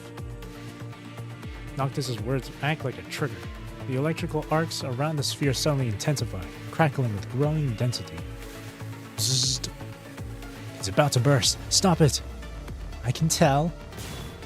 Bullets and blades tear through the air, but the dark sphere suddenly abandons its defenses and relentlessly charges straight at Noctis. As if nothing exists in the world but the silhouette of the final spacecraft. Noctis, move away! Bring it on! Noctis does not retreat but lunges forward at the enemy, charging at him at full speed. With a savage grin, he rips the safety pins from 2 explosives and hurls himself toward the target. Captain, go and... Noctis is shoved back in midair by a laser beam that suddenly pierces through the darkness. A flash of steel catches the loose explosives, redirecting them toward the spacecraft. Boom! A thunderous explosion rocks the spaceport, sending violent tremors through the entire area once again. 1 second slower and you would have been toast. Commandant. Good work, Lee. We're here to help. Took you long enough. The 2 squad greet each other briefly before emerging from the dust in small clusters and circling around the dark sphere slumped among the debris. Nowhere to run now, huh? So you can't even move. Quit it. The cornered beast is the most dangerous. We have 2 squads here. What's it gonna do? Turn the world upside down? Keep dragging your feet and I'm going in without you. Noctis slams his fists together and strides forward. Bzzzt. Liv, neutralize his electrical field. Leave it to me. The same trick won't work twice on me. The electrical defense barrier shatters in an instant as Noctis dashes to the sphere's flank. Bzzz. Hiss. That's when the residual electrical arcs around the sphere emit an unfamiliar sound, one that none of you have heard before. Everyone's hearts skip a beat at the same moment. The squad spring into action, but... Ugh. The electrical arcs emit a shrill hum, like a monster's wail, and an invisible force freezes everyone in place. A blinding red light erupts as a familiar sensation hammers at people's senses. Space itself seems to warp, and even their vision begins to distort. An overwhelming pressure as strong as the weight of a mountain suddenly crushes down on everyone, making it hard to breathe. I just call that spiritual pressure. Only one remains unaffected. Commandant! Retreat! Vera grits her teeth as she forces out the word. She kicks Noctis toward the spaceport exit with her trembling body before grabbing number 21 by the collar and making a dash for it. Lucia lunges immediately at you, trying to drag Liv out along the way. Hiss, hiss. The black sphere trembles once more, this time with a force more urgent than before, its paralyzing pressure intensifying. Everyone but Lee suddenly loses the ability to move, collapsing to the ground. Oh yeah, Lee's immune to the punishing. Don't worry guys, we got Lee. The terminal emits a sharp alarm, one that usually signals only one thing. The punishing concentration has reached a critical level. Crimson patterns rapidly spread outward from the sphere's center, making the entire port tremble on the brink of collapse.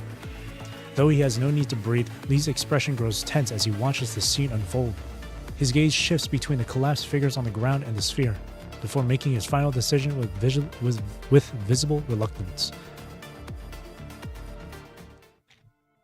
Blast it, Lee. Ooh, look at all these rewards. Convergence. On December 15th, Spaceport A1, the central transit hub of the Space Fortress, one of the petals that belonged to the most dazzling flower in Babylonia, is engulfed in the highly concentrated punishing virus. The vast crimson glow looms ominously, almost as if it could devour everything in its path. At last, the influence of the punishing reaches a boundary and stops. After 1 hour and 32 minutes, the spaceport, completely transformed by the punishing corruption, rips itself away from Babylonia like a living creature, bit by bit, and begins to fall toward Earth. Yikes, Babylonia's not looking so hot. Nope. It's looking pretty red to me. Hey, Carefree. Welcome in.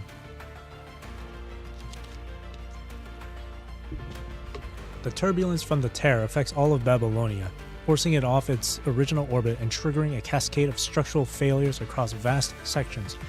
Now we're cooked. This third time this has happened. Third time a crisis happens on Babylonia. Come on, man. As the awakened spaceport plummets, intermittent explosions tear through its surface, each blast ejecting fragments of its structure. Like a sentient being devoid of emotion, it adjusts its descent by shedding its own flesh, piece by piece. And its final calibrated trajectory points directly at the clean zone on the surface, where that tower reaching to the sky stands. Oh my god, they're looking to destroy both things at the same time. Both Babylonia and the tower.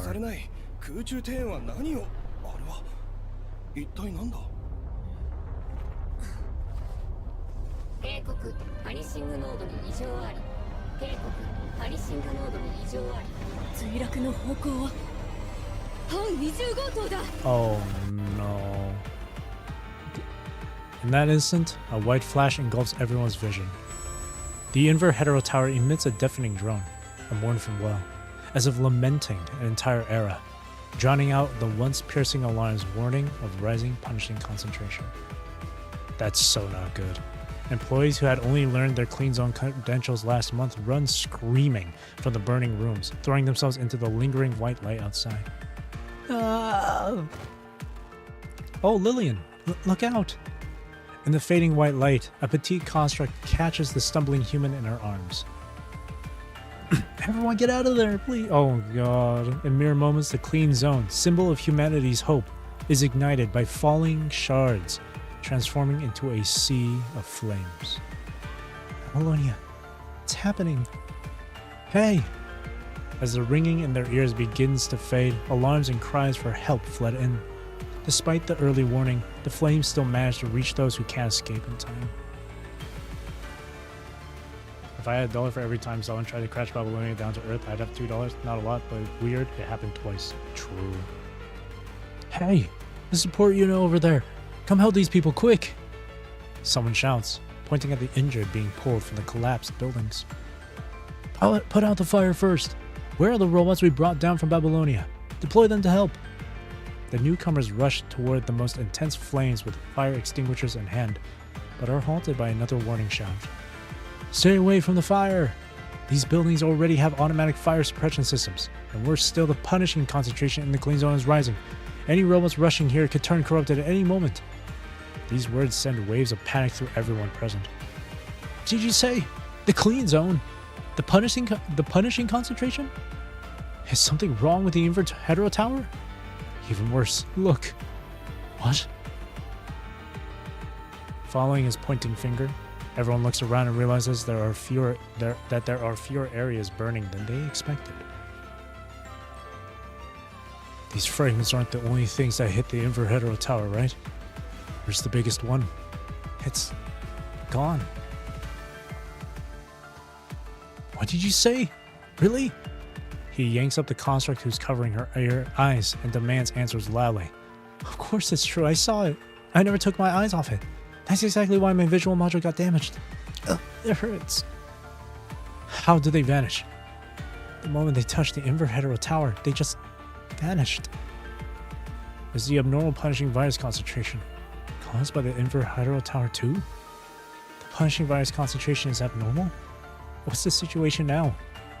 The construct monitoring the punishing virus runs a trembling hand over the detector. Seeing the anxious, worried faces of his companions, he can't bring himself to speak the grim results. The detector screen shows the hetero zone creeping into the edges of the clean zone. Though its expansion has slowed during the conversation, the fact that it's still happening is clear evidence that the Inver hetero tower is on the wane. The clean zone is shrinking, and extremely low punishing concentrations have also been detected near the tower. This place is no longer safe. Standing around won't help.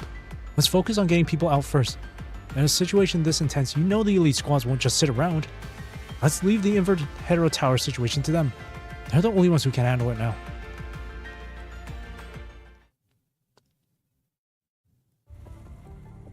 The setting sun bathes the land in its dying light. Half an hour after the fallen spaceport A1 vanished into the Inver hetero tower, Grey Raven finally leaves the chaos of Babylonia behind as they approach the clean zone. According to the environmental scan below, the fire has been contained. But your concerns were right, Commandant. The clean zone is no longer free of the punishing virus. If this is caused by another interference with the Inver hetero tower... Commandant, are you feeling alright? Shake head. I'm perfectly fine. I don't know, man.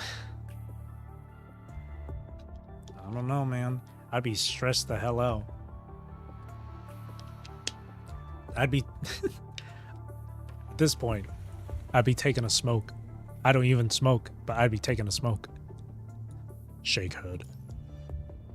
It seems there's no mind beacon corruption this time. The clean zone has gotten smaller, but thankfully, the area around the tower still has low concentration levels and hasn't returned to its former state. We can't let our guard down yet. Even though the increase rate is slow, the punishing virus concentration near the tower is still rising. How can we possibly stop something like this? This tower. There's still too much we don't understand about it. Shortly after you returned from the tower, President Hassan said the same thing. This tower harbors too many mysteries.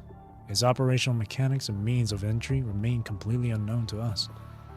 If we invest all our reconstruction resources into it, there's no guarantee this unknown entity will vanish just as suddenly as it appeared. Right now, we have no other hope. We must use it to rebuild our homeland, and through the opportunities it presents, find a way to bring it under our control. Burning house dog meme. I'm fine. This is fine. I know. Lee falls silent, his eyes fixed on the approaching surface below.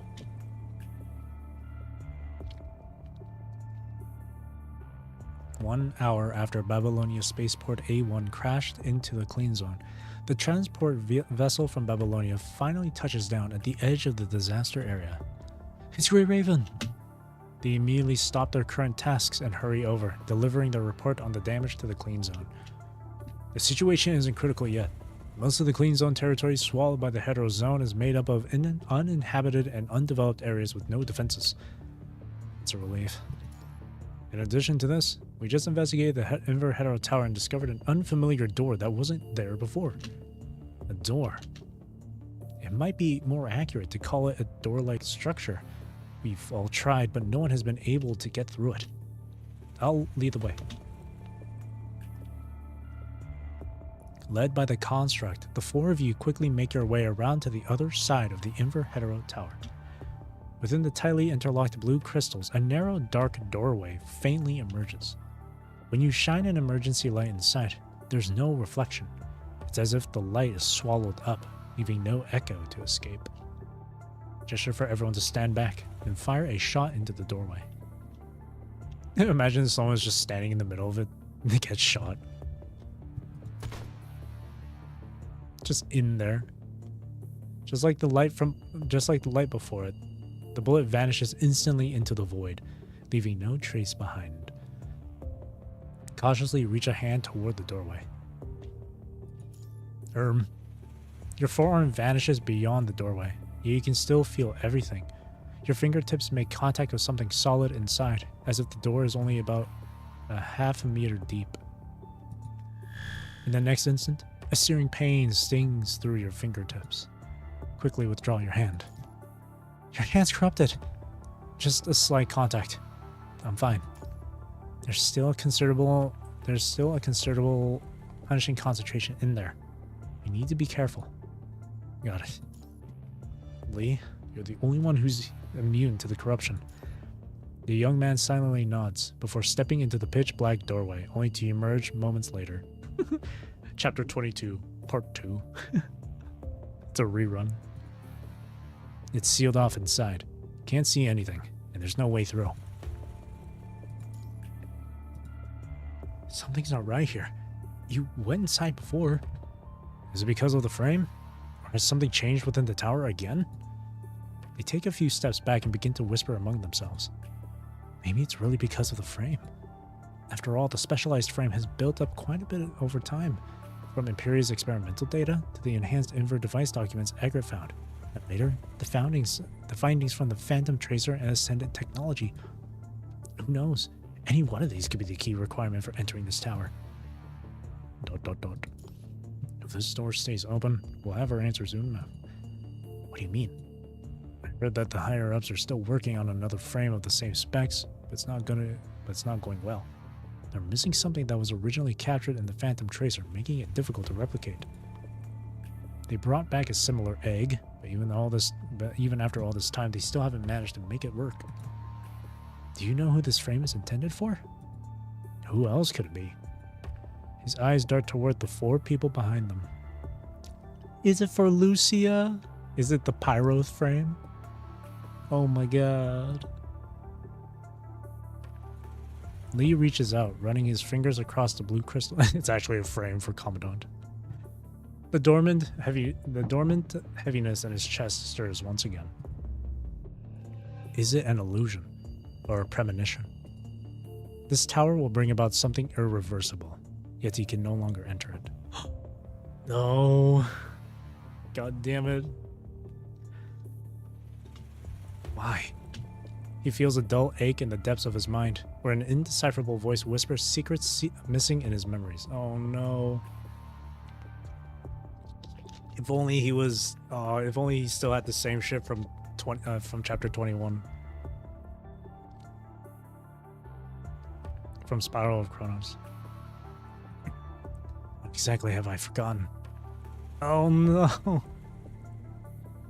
God damn it. No, the knowledge. Once you leave here, you will lose your ability to see the future and interfere with time. You will forget all that you have seen about the past and the future, and you will never get to change the past again. Everything that has happened here will be erased from history. Even so, are you sure you do not want to go through this gate? The emotions that should have vanished within the tower still fall like scattered fragments. Lee dimly recalls answering someone's question, though the memory feels distant. No matter what the future is like, I will find it together with them. Looking back, his companions stand not far away. Lee? What's wrong? It's nothing. Even though some things are inevitable, next time, when he's fully prepared, he'll face them together with everyone. Don't like it. That's just bad vibes, man. That just gives me really bad feeling, man. I hate that. After countless struggles tearing at her very being, the long-standing shackles that bound Luna have finally met their end. As the crystal-formed chains shatter and scatter, most of her power crumbles away with them. Bad juju. Yeah, it's just bad juju. That's that bad. Oh god. Is it a premonition? No, that is a premonition. It's a freaking that's so Raven moment, bro. Just oh my god. Oh no. Now, Luna can no longer sustain her usual hover. She's left to walk through the muddy ground on frail legs more fragile than those of an ordinary construct. Unable to watch her stumble any longer, Alpha strides to her side and firmly grasps her hand, becoming her strength. Meanwhile, Lamia takes point ahead, staying alert for potential attackers. As she slowly emerges from her long-sealed prison and lifts her gaze to the sky again, the rising moon stares back at her with its cold, silvery light. The night grows deep, Answering the call of the moonlight, the girl steps onto the land tainted by the punishing virus. She bends softly by the muddy ground, cupping the red tide that has gathered in the shallow hollow. What's your next move? Sister, what are your thoughts on these red tides? Another form of the punishing virus. Yes, but there's more to it than that. When I first saw the red tide with Gabriel, I only saw its flaws. Even in battle, the red tide's deadly high concentration zones may spell instant death. But how could they ever compare to the lethal fields conjured by the Ascendants? It crawls along the ground, only able to gather and flow at the Ascendant's command. It can't be controlled with the precision of punishing, can't be wielded as a weapon, and certainly can't be integrated into a frame. The first hetero creatures were merely Gabriel's playthings, arrogant yet fragile. Their way of devouring life through tidal surges was meaningless, nothing more than mindless slaughter. Luna closes her eyes, as if listening intently to whispers emanating from the red tide. It wasn't until I saw those red tide projections that I finally understood. The true purpose of the red tide is to absorb the information stored within the Ascension network, allowing Earth's concepts to more seamlessly fill the punishing virus. Punishing is constrained by the red tide, and that's precisely what makes it more controllable. She opens her hand, letting the crimson liquid seep through her fingers. Sister, do you remember the story you once told me about the imprisoned stars? I do. I was once like that old man with his mirror, seeing only a partial reflection of the Ascension network. But now, she who has broken free from my control is just like that old man, seeing only a fragment of who I am. The girl who once looked down upon everything below now grasps her sister's hand in return, rising on her own 2 feet from the mire. Next, I need to use the red tide to achieve an effect similar to that egg, using the refiltering process to restore my frame's power. What? How is that possible? Vonnegut spent so long preparing for the egg, and we only have 1 day at most. First, we need to find someone who can weave the red tide. Are you talking about Lithos? True, he does handle the red tide quite skillfully. If Lithos were really up to the task, Vonnegut wouldn't have any need for Catilla. Besides, if my guess is correct, he'll come to us on his own soon enough. We won't need to search for him. Lithos. What's he doing here? I spoke with Vonnegut not long ago. What did you discuss? It just confirmed some theories I already had. Nothing useful beyond that. However, he did warn me to be wary of Cradle. Cradle? That humanoid hetero creature that appeared recently? Why should we be wary of her? I only learned about this hetero creature from Roland. She's similar to Catilla, but more complete. More complete. But weaker in combat ability. It depends on the person. I mean,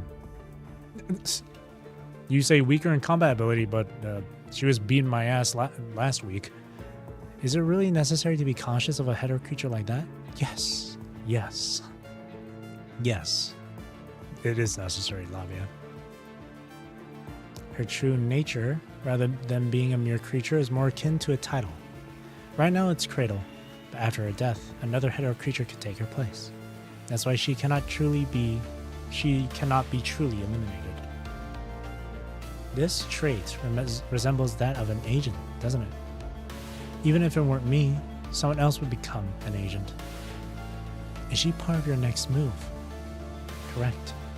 I intend to make a deal with her, but for that, I'll need Grey Raven's assistance. Of course. Of course. Alpha furrows her brow. Why? To achieve an effect similar to the egg in such a short time, I must enter the red tide. I need a mind connection to stabilize my mind, and only the Commandant can provide that, of course. Of course. One more thing. Even if I pass the refiltering and regain my friend's power, I must still reclaim my rightful authority as an agent. It fell into the tower in the clean zone along with Celine. I can sense her location. That Inver Hetero Tower? Could it be? To get inside, we'd have to step into the clean zone. With no knowledge of its terrain or defenses, sneaking in wouldn't be a smart choice. If Grey Raven were to support us, gaining entry wouldn't be difficult at all. They have no reason to help. They do have a reason. You mentioned it yourself. Part of the fallen Babylonia disappeared into that tower, didn't it? Those humanity's heroes must be desperately trying to find a way to prevent this disaster from escalating further. Even for us Ascendants, only refiltered agents can enter that tower. Humans will only find it even more troublesome to deal with.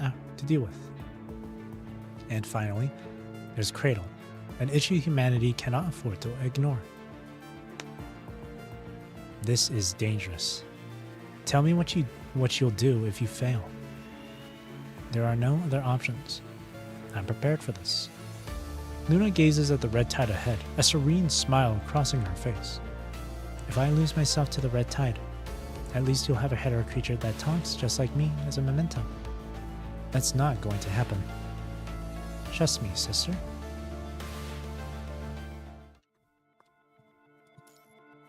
Last verse. The enemy of my enemy is my friend. This has to work because I don't know what I'm gonna do if it doesn't.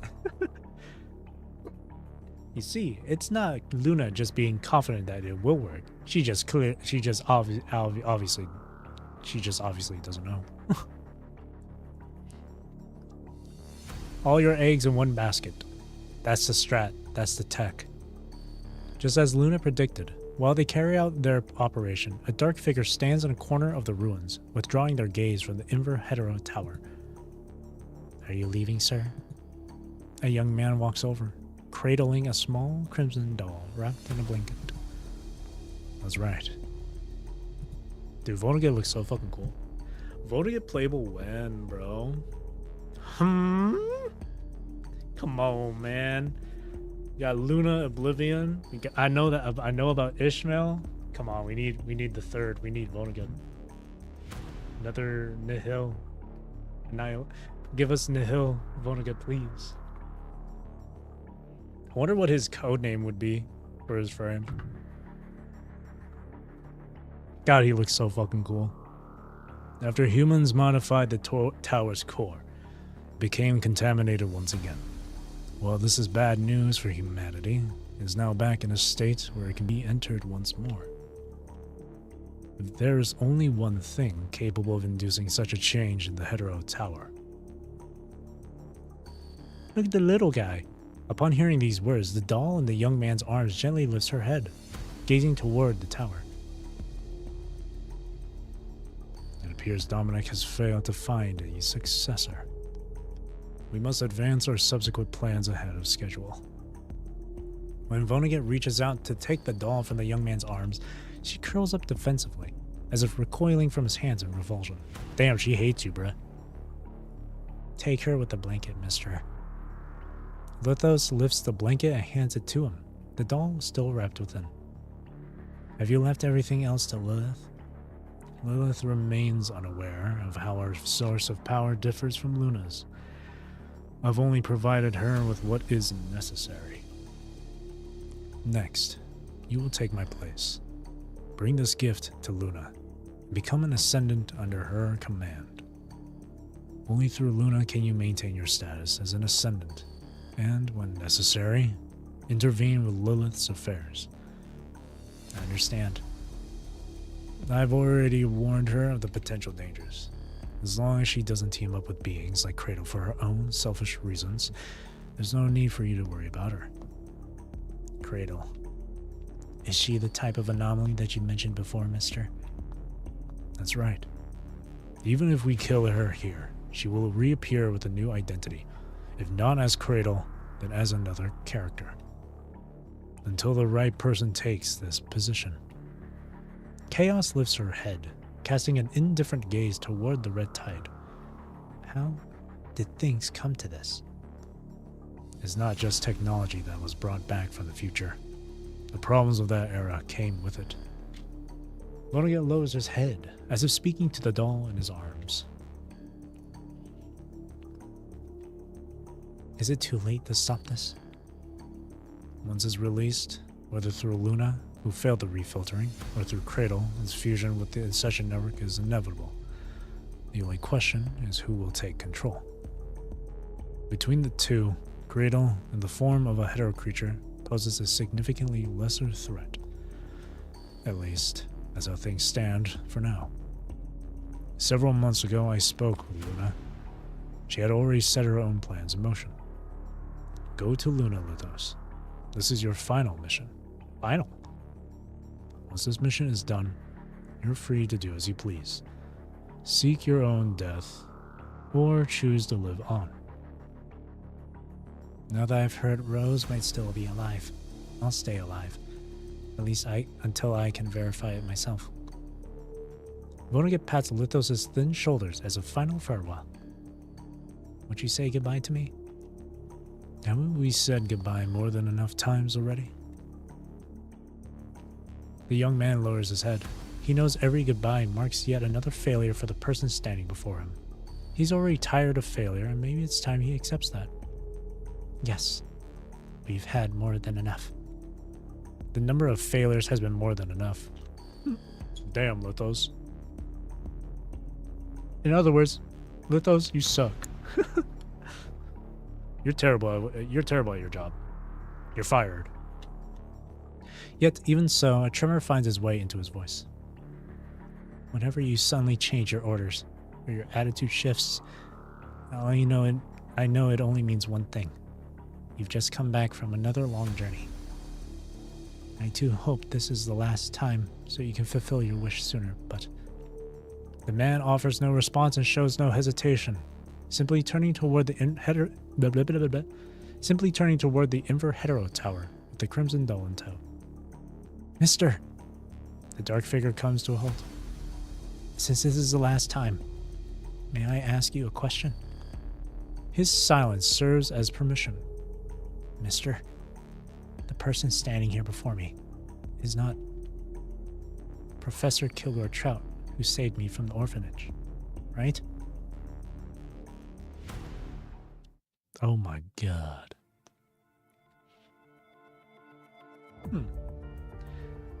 Luna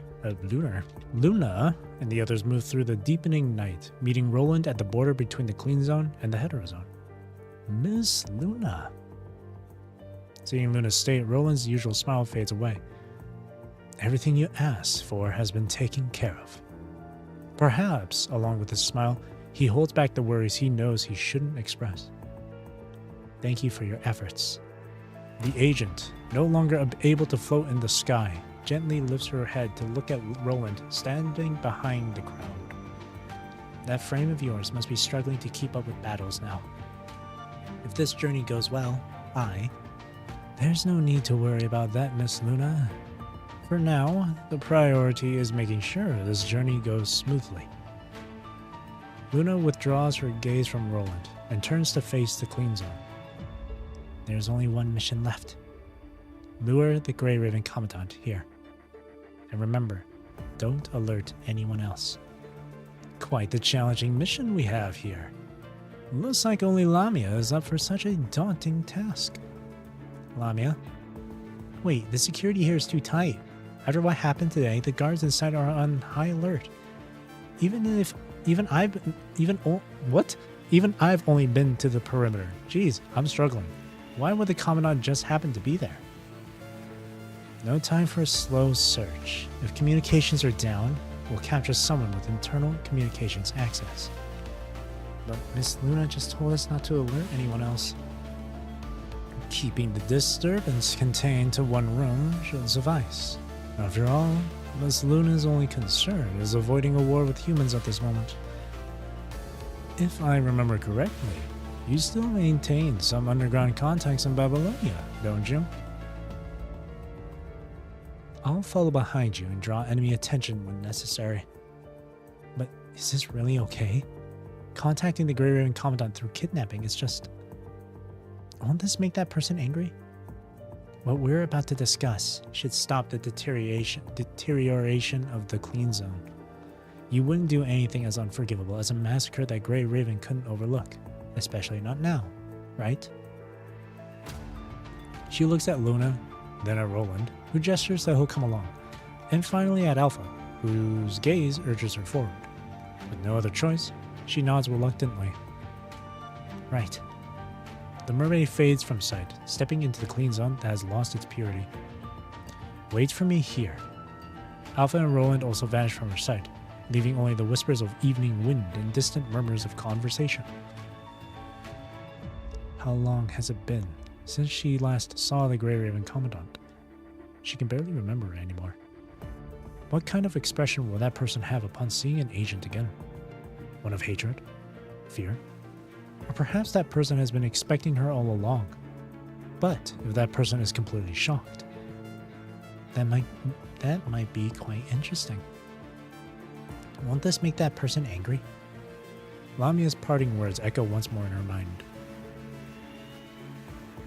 With lingering uncertainty, Luna takes another step toward the clean zone. The body feels unbearably heavy. She hasn't walked in a very long time, let alone covered such a distance. If Grey Raven sees her like this, they'll immediately notice something's wrong. They might strike before the crucial matters can be discussed. She must return to her original state, even if controlling punishing again will make her go haywire faster.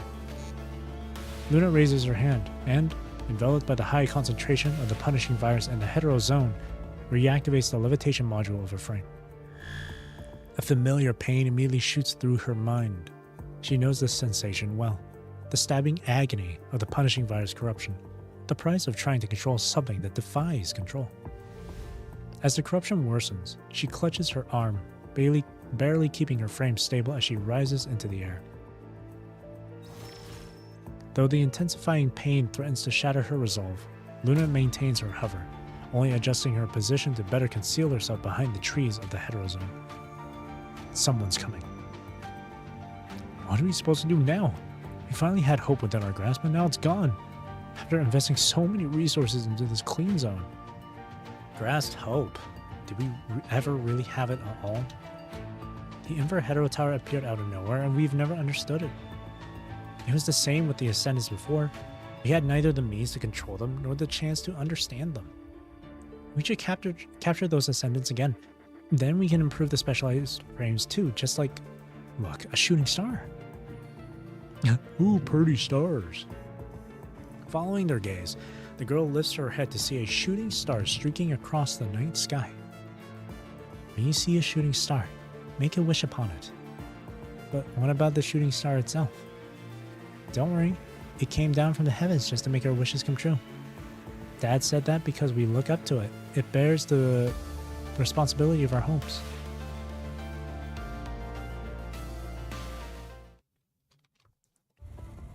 How's the situation? All the wounded have been transported to the medical center by those stationed in the clean zone. We have 57 minor injuries, including 7 constructs and 2 severe cases. Thankfully, there were no fatalities, and we have adequate medical supplies. I'll stay at the medical center until the next mission, helping Lillian from Dark Ares tend to the wounded.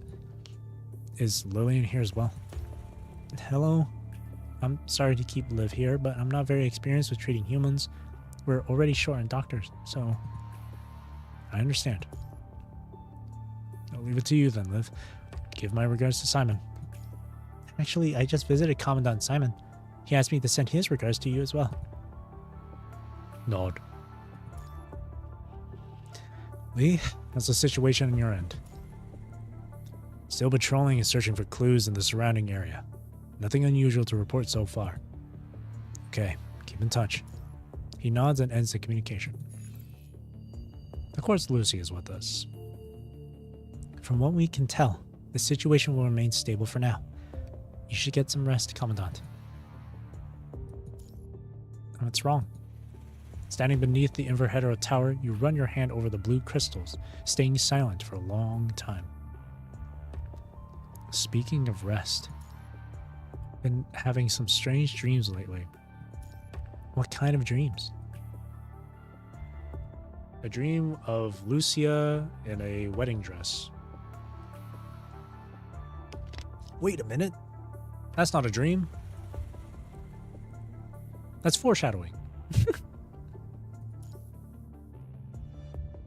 Commandant? That's foresight. That's future sight. Never mind. They're just dreams. You lower your head, absently running your fingers across the data chip in your hand. Dominic. One day, the Parliament passed a resolution. You found Dominic's message through the full sensory simulation device Natami had left behind.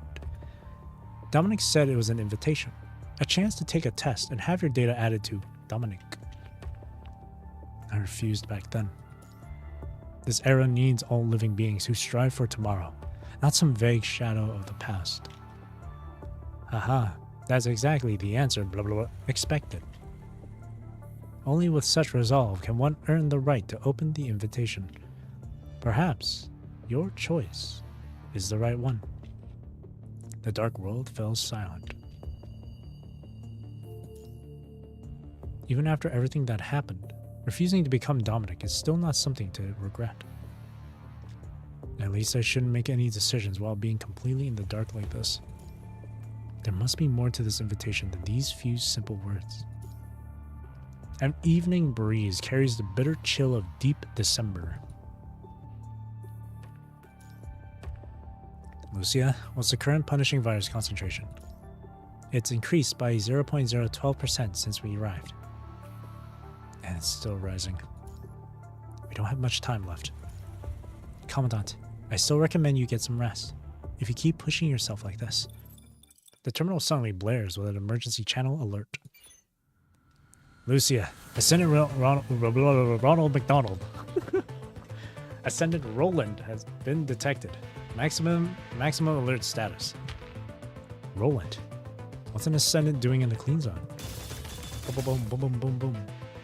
Continuous gunfire echoes through the communication channel, followed by the sound of Lee's footsteps as he leaps down from his vantage point and starts running.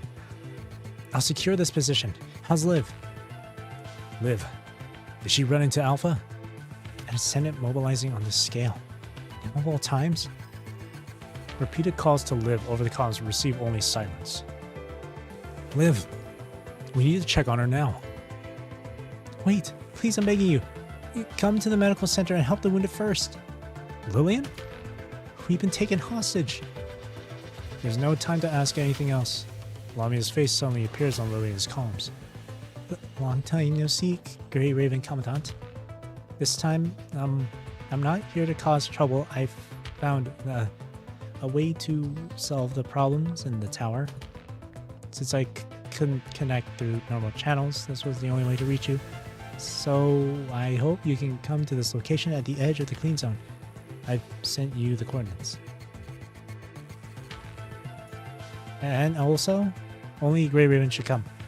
Don't alert anyone else or these people will... Lamia! Eek! I'm telling the truth. I really found a way to fix the tower's anomaly. What I'm doing now is the absolute last resort, the last of the last. Can't we avoid fighting? Let's just talk, please, just this once. I wanted to come find you alone, and Miss Luna told me to do so too, but the security here was too tight. No choice but to... Luna? Yes, the problems with this Inver-Hetero tower are probably connected to the Ascension network. Meanwhile, Alpha's voice comes through Lillian's terminal. Lamia, Liv has noticed your presence at the medical center. Withdraw now. The mermaid nods to a figure off screen, takes one last glance at the human silhouette in the video call, then hurriedly turns and leaves. Liv? Commandant, are you alright? I'm fine, and no one in the medical center was hurt. What about Lee? Roland has retreated with them. Quite a few patrolling constructs in the clean zone have detected the Ascendant intrusion. What's our next move? Have them stand by for now. Are we going alone as the Ascendants requested? No. I'll make my report first, then go deal with them. Grey Raven, return to my position. Roger. Oh shit. Oh! Non-lethal joke. Let Roland finish his story. Oh, okay. Search for Cradle 1, Advanced Team. Look at that. Never would I imagine seeing Lee fighting alongside Lamia and Roland. By the time you reach the location Lamia marked on the terminal, it's well past midnight. With no clouds to obscure it, the forest is bright enough at night to clearly see the Ascendant standing ahead, even without using any artificial lights. You stop at what could be considered a safe distance, then take a small step forward to face Luna directly. You really bring a hostage with you? Eek, please help me. Lee, eliminate her along with the Ascendant. Right as you speak, Lee, Lucia, Liv, and Roland across from you all raise their weapons together. Huh? Wait, why? Aren't you here to save me? You gave yourself away the moment you spoke. Lower your weapon, Roland. Usabini isn't going to kill anyone. It's true enough, but we have to go through the motions. It'd be pretty disrespectful to the Grey Raven Commandant otherwise, right? Roland shrugs with a friendly smile, then holsters his weapon and puts his hands in his pockets, appearing completely defenseless. Lamia, somewhat bewildered, drops her disguise and stands stiffly behind Luna. Commandant, let's hear what they have to say first. Given our relationship, I'll share some intel first as a sign of good faith. With that, Luna pinpoints the exact second when the Ascension Network experienced the anomaly. Lee? It matches the time when the Dark Star appeared in Gestalt, within an acceptable margin of error. Most importantly, this timestamp can't be deduced from the data of the fallen spaceport. That's when I felt Celine leave. Something must have gone down in Babylonia then, right? Who's Celine? That name sounds like your forum username. What the hell is this second one? What the hell is this? Am I missing something? Or I'm saying that. If only it were that simple. Okay. What do you want? I want you, Isabeni. Whoa! A confession. I'm blushing. I'm just kidding. Snap. Shing! Buzz. Bullets loaded, a blade unsheathed, and a cannon charged. Lucia, Lee, and Liv snap into alert mode. In response, Roland raises his dual guns at the same moment. Beside him, Lamia keeps nodding absent-mindedly until she finally catches on to the tense atmosphere and hesitantly raises her halberd blade. Cute. I believe that providing immediate information would help alleviate the tension between us. Your reaction appears a little exaggerated. What I want is a mind connection, Isabeni. I need your help to stabilize my mind. What can you offer me in return? Information about the Ascension Network, including the key players in this incident, and other related intelligence. At least my intel can point you and Babylonia in the right direction, instead of groping around in the dark like you are now. Are you questioning whether what I said is true? There's something else you're not telling me. I need Grey Raven to help me find and confront Cradle. For specific reasons, I have to engage with Red Tide. That's why I need the mind connection. Also, I need information on the Inver Hetero Tower. Aren't you going to at least try to hide your intentions for the Inver Hetero Tower? I don't need to hide it from you. By now, Babylonia can't do anything about the Inver Hetero Tower, right? My plan to enter the tower is to resolve the troubles brought by Selim. Nothing more.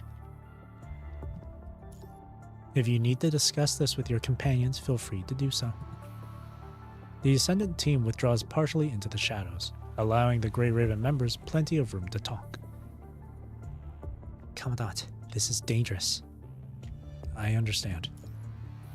But for now, this is our only lead regarding the Inver Hetero Tower. Besides, lingering around the Inver Hetero Tower won't accomplish anything either. Even if she's plotting something, we'll only get concrete intel once she makes her move. I agree. Any discussion now would be mere speculation. Let's focus on finding Cradle with them first. Then we can plan our next move based on the situation. Yes, just locating Cradle's position alone makes this risk worth taking. With this thought, you instinctively reach for the external storage compartment of your powered armor, swallowing the rest of your words. After all, there's no way to be sure if they're truly polite enough to refrain from eavesdropping.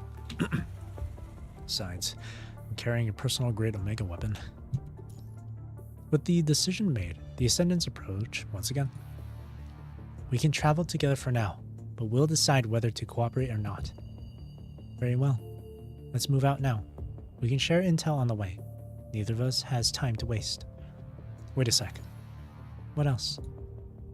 Can we establish a mind connection right now? I just need a little while.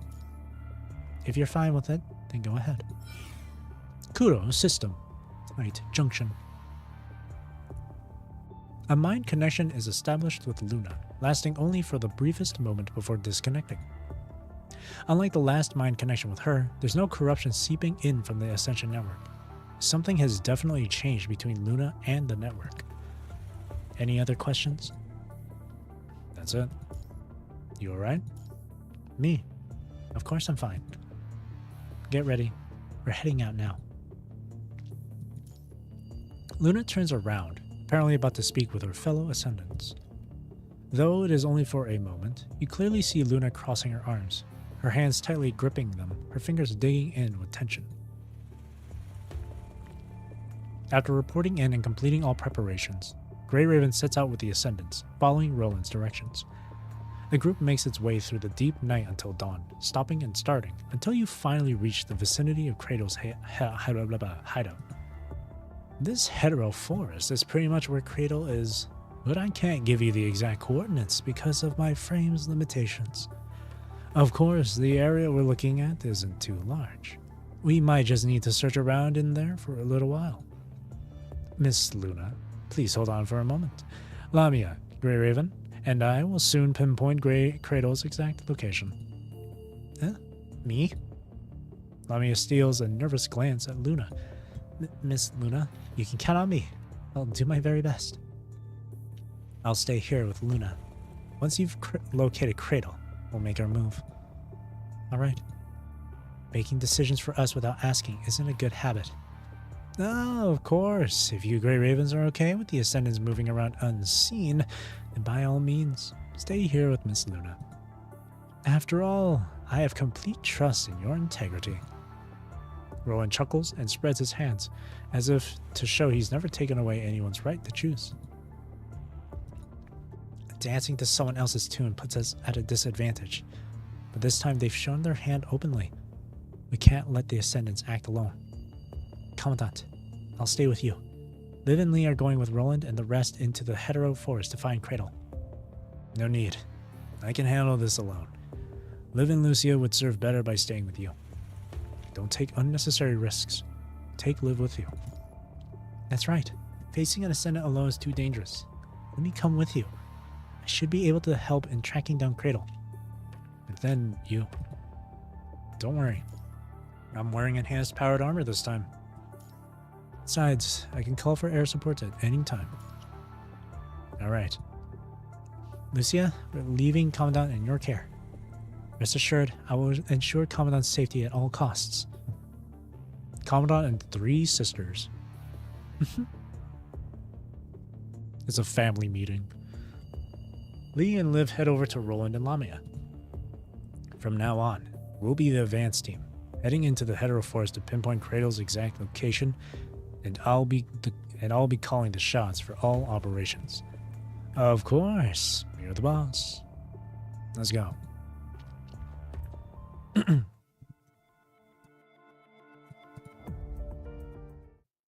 ねえ、農夫と蛇の物語を知っているかい？ある寒い冬の日、心優しい農夫は道端で寒さに凍える蛇を見つけた。彼は蛇を助けようと自分の懐に入れてやったんだ。無駄話はいい。コレドールのアジトはどこだ？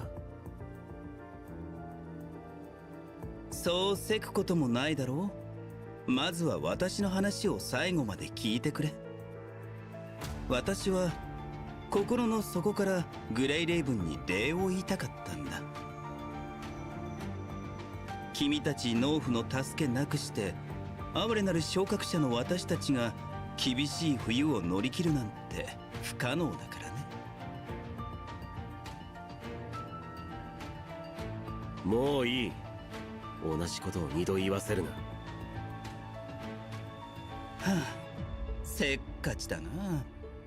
コレドールの住処ならこの先だよ。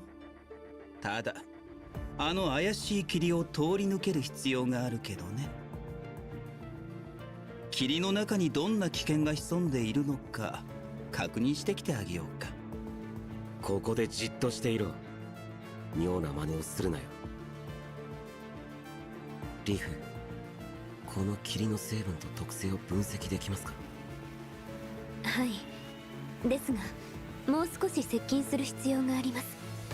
サンプルが採取できるとよりいいのですが。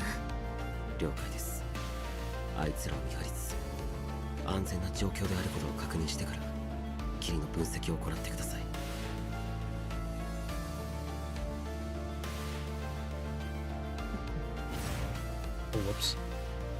先ほどロランが話していたあの物語が少し気になります。 Makes her a little worried. ラミアが密かに接近してきています。彼女は周囲の環境を恐れている。 Yeah, that's how Lamia is. 先ほどロランが話していたあの物語が少し気になります。異合生物です。気をつけて。霧の分析を開始。大したことじゃありません。集中しましょう。もう逃げ場はありませんよ。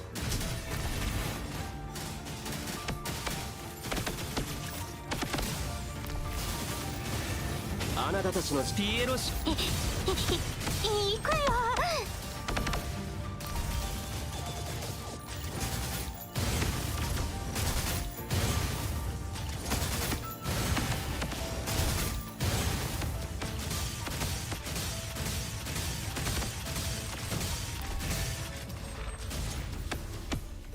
時の果てで滅びよ。道具をどう使うのか見せてもらおう。痛いな。ターゲットロックオン。最大火力。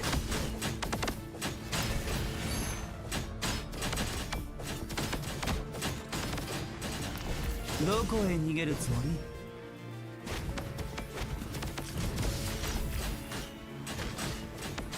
痛いな。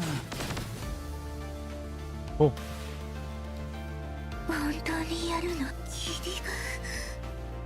消えた。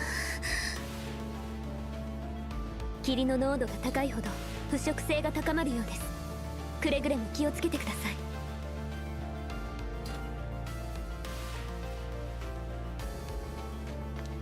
物語の続きを話そう。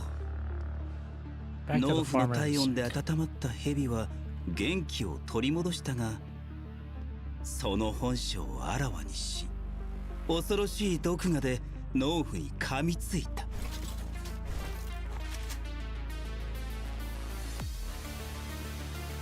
Ooh? What happens if I just leave him? If I don't click? この物語で少しは楽しめたか。 Ooh. Look at that. Oh, I wonder if that just 無駄 automatically. 話はいいと言いましたよね。ターゲットロックオン。最大火力。私の目の前から消えろ。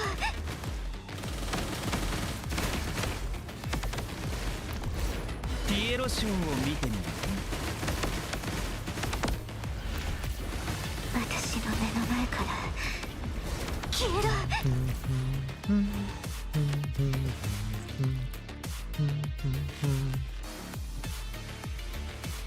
Oh, 私の目の前から消えろ。泡のように消えろ。出ていけ。滅びろ。私この霧を払えるん phase じゃないか 2 な。多分 verse A can disperse the できる poison と思 cloud. う。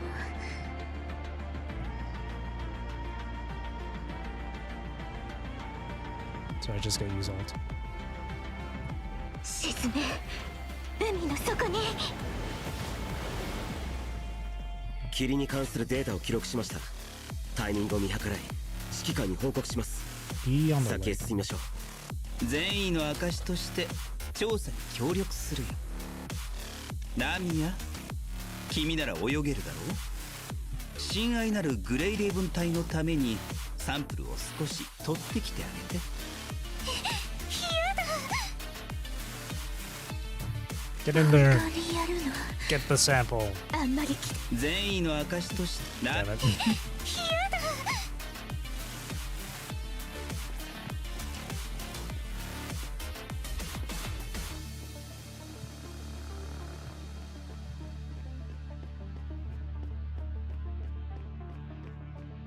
Wait, what was that? 一細か高濃度のパニッシングの中で独自かつ複雑な生態系を構成している。正常値とあの反移住強盗がもたらす副作用か。異合生物ですお。気をつけて。私の目の前から PF ターゲットロックオン、最大火力。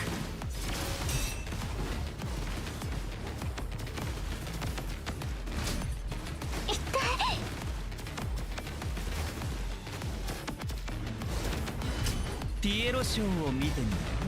ターゲットロックオン、最大火力。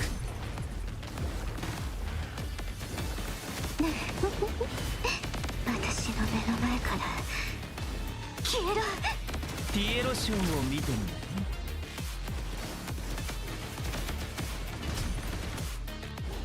静かにしろ。ターゲットロックオン。泡のように消えろ。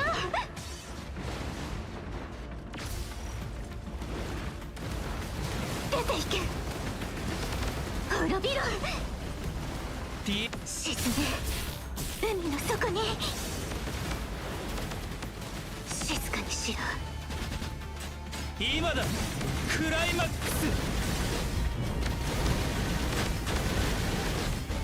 ス。真の叫びをもっと聞かせてよ。痛いな。 Ooh.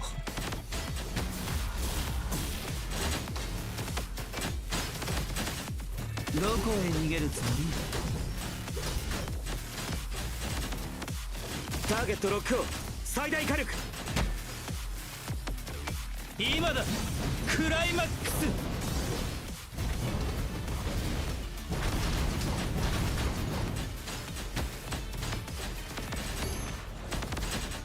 どこへ逃げるつもり？ターゲットロックオン、最大火力。今だ、クライマックス。観客の皆様がターゲットロックオン、最大火力。大したことじゃありません。集中しましょう。ピエロショーを見てみる。 It's taking a while to kill these guys.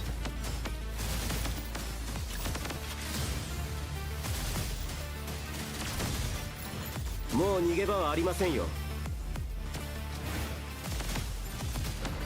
私の目の前からコレドールはさらに奥。 There we go. 整備してから進みましょう。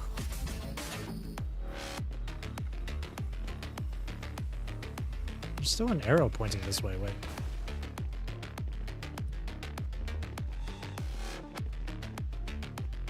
Oh, large fruit. ここは異合生物が孵化する場所。 Is there anything else? Broken traffic lights. Big jam. That's not good. That really doesn't sound good. You're gonna be stuck there forever.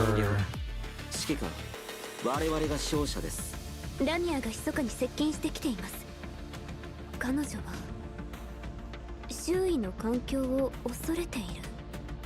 道具をどう使うのか見せてもらおう。本当にやるの？ It's frozen. あんまり期待しないで。 You're stuck in traffic forever. コレドールはさらに奥。整備してから進みましせっか Oh, くの whoops. 機 I 会で didn't mean す to し click. もう少し異郷の森を調査しませんか？た。わかりました。慎重に行いましょう。 I mean, is there anything else back here, or is that really it? No, I think that's it. We can move on. コレドールはさらにせっかくの機会ですし出発しましょう。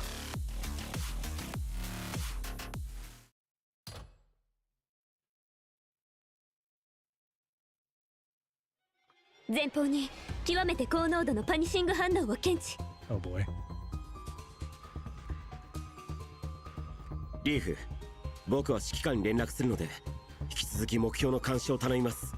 わかりました。私たちは待機しているよ。何か協力できることがあればいつでも言ってくれ。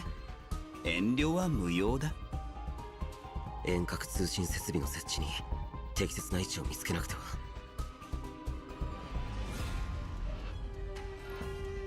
コレドールの信号は同じ場所で静止しています。移動する気配がありません。ロランとラミアにも特に怪しい動きはありません。 Let's talk with them, though. Can we talk with them? Let's talk with Lamia. 来ないで。私は何も知らない。本当に何も知らないってば。She's so adorable. 私も君たちの親愛なる指揮官と話したいんだ。端末を貸してくれないかい？相思相愛、一致団結かつ親しみに満ちた道中のエピソードをあの指揮官に伝えよう。素晴らしい物語になることを保証するよ。 Did they say anything else, or is that a... Okay. 私も君たちの親愛なる指揮官と話したいんだ。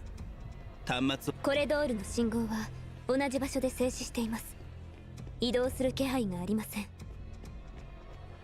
遠隔通信設備の設置に適切な位置を見つけなくては。 Whoa. 遠隔通信設備の設置が完了しました。 Establishing communication signal sent. 指揮官、 Awaiting response. コレドールの座標を確認しました。引き Trade. 続きご指示を。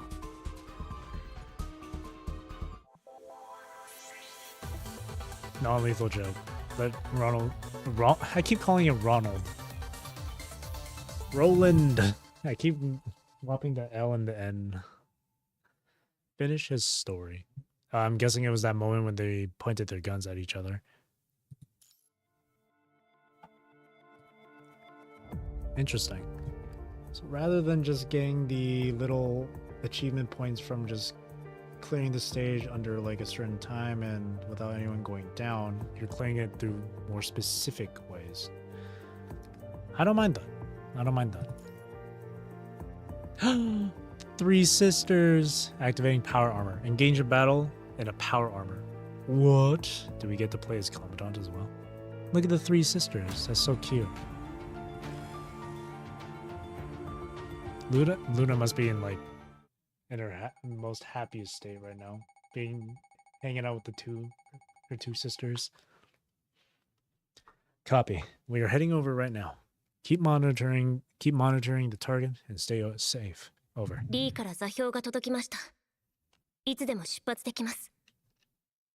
What about Luna? 彼らは無事にやり遂げたのね。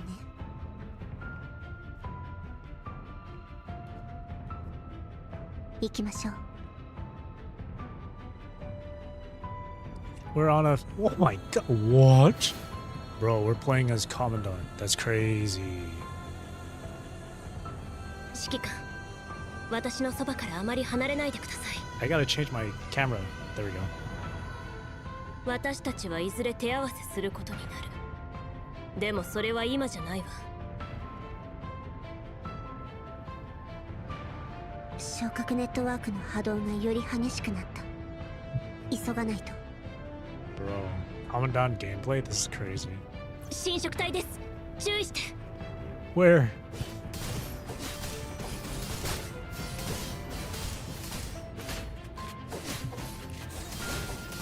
FPS in my action RPG? What the hell? 私の命令を聞かない。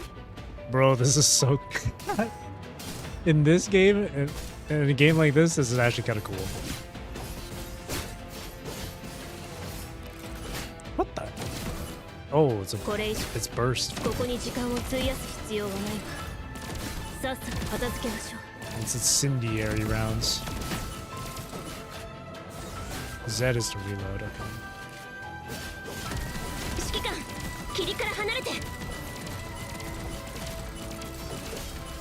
この侵食体たち他から命令されているので Oh my god. ルナ大丈夫侵食体の信号は全て消えました戦闘終了です Where is Luna?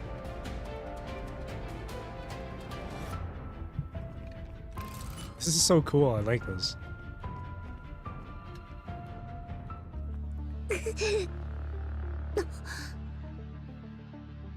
It is kind of odd seeing Luna walk on her 言う 2まで feet. もないことだけどこれはあくまでも一時的な協力関係よ Of course.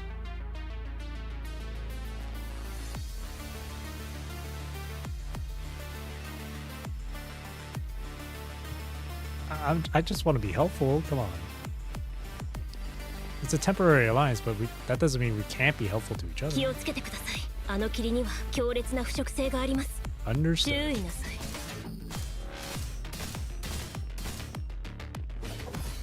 Reloading. Providing covering fire. So personally, I don't think they need it, especially Alpha. Oh. Did I just enter Matrix? What was that? 霧が消えました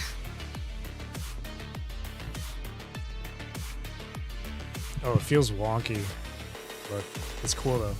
Keep moving? Hang on. Is there anything around here that I could interact with? Anything at all? Any secrets? Anything hidden? Nothing? Nothing? Nothing?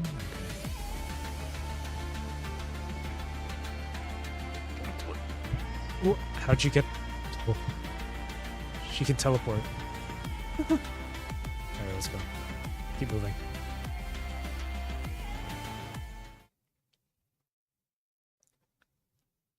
Dude, this chapter is really good. 視線を感じるわ警戒して Story-wise, been pretty good. Gameplay-wise, been really good. Especially this. This is really cool. Can't go through there. Press and hold dodge. Damn! Look at, oh, damn. It's hard to control though. Oh, you have to. Oh, you control. Oh, you have to move right and left with your camera. この高さ越えられる手伝いが必要なら言いなさいカラスバには飛行機能があるので問題ありません指揮官は私がお連れします This new Borderlands. Don't worry about me. Oh, press dodge while midair. Oh. 注意なさいテントちゃん Oh, do I have just automatic dodge there?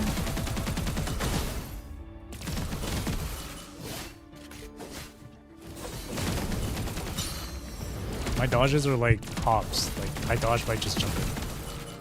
I wonder, can I fight in the air?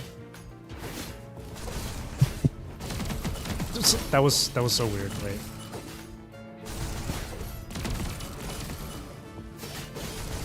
Oh yeah, I can. I can like, it's like freaking, it's like carpet bombing. I can like carpet bomb. That's so cool.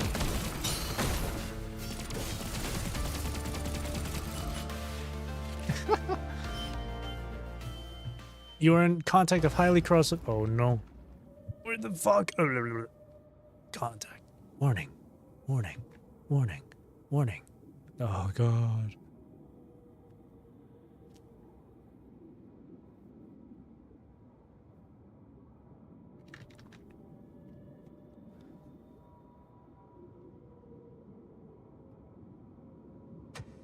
Wake the fuck up, samurai.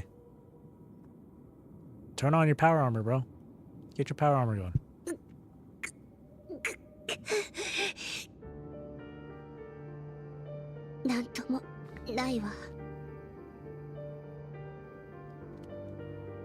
That didn't last long.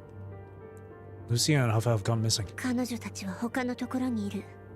そう遠くない場所で戦っている。敵はそこまで強くないけど、彼女たちを一時的に足止めさせるには十分ね。We gotta go.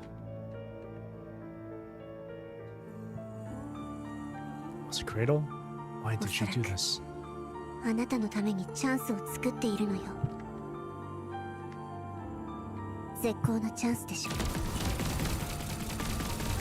私を始末するなら今よ。だって今の私は無防備だもの。今すぐ私の心臓を撃てば What is 昇 happening? 格ネットワークの代行者を殺せるわ。私が死ねばロランとラミアは普通の染色体に戻る。あなたたちにとって残る脅威は姉さんだけになるわね。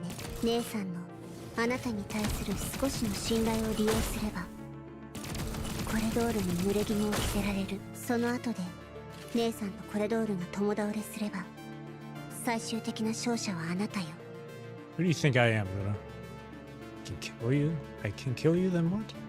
Do you think I'll let Gray Ren face Celine? Luna, I don't think I need to remind you. Until the true enemy is eliminated, we remain allies.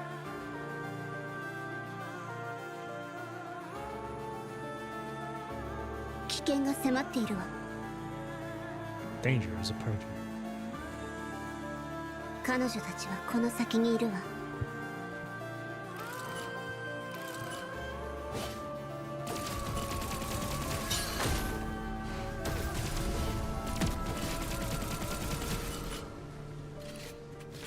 この程度じゃ。 Oh, damn. Commandant OP, what the hell? Oh, the power suit is OP. The gun he has is OP, bro. Specialized Omega weapon. Lucia. 了解。指揮官、お怪我は。 Don't worry, just some scratches on the outer armor. That being said, Bloom cannot sustain high-intensity combat like this anymore. 私は大丈夫です。進みましょう。私からの提案なのだけれど。Aww. Different sides, but they're still sisters. That's still your sis. 姉さんは無事よ。こちらにはまだ準備を整えるだけの時間はあるわ。Let's take a break before moving on, Lucia. I'm in contact with highly corrosive substance. またジャミングが。 I'm seeing red. If I'm not mistaken, the changes in the environment are closely linked to the stability of Luna's mind.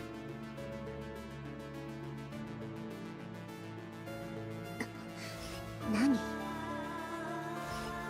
Initiating mind connection. Whatever. Only 勝手にして。 Oh, she's talking. ただし、協力関係の間だけよ。 Cute. The punishing virus concentration nearby is slowly お stabilized. そらくそれを制御できる一部の権限を私が取り戻したのね。意識界が落ち着いてきたからかしら。 Yes. Well, I'm trying to talk to Lucia, not Luna. 危険が迫っているわ。 I'm pressing 1 for Lucia, but I guess it's 2? No, it's not. 通信チャンネルがジャミングされている。危険が迫っているわ。指揮官、私のそばからあまり離れないでください。 They're both key bound to 1. That's weird.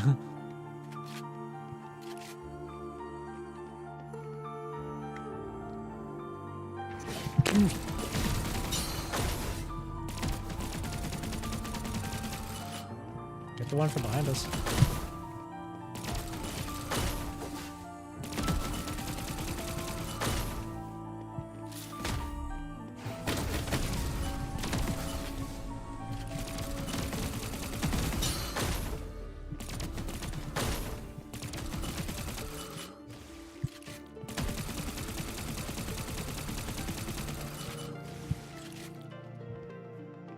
What's down here though?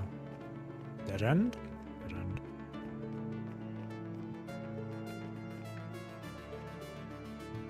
Oh, leave it, leave it, leave it.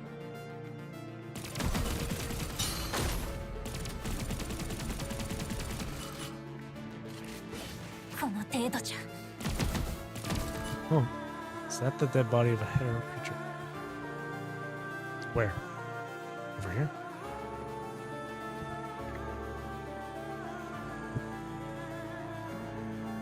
Oh, I'm done banner one. For real.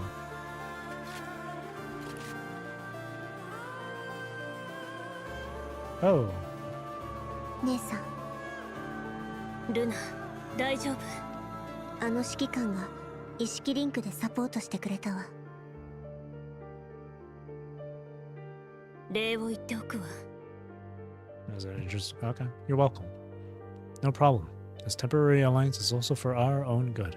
私が見張っているから、あなたたちは休んで。周囲の環境が戻りつつある。一度状況を整理してから行動しましょう。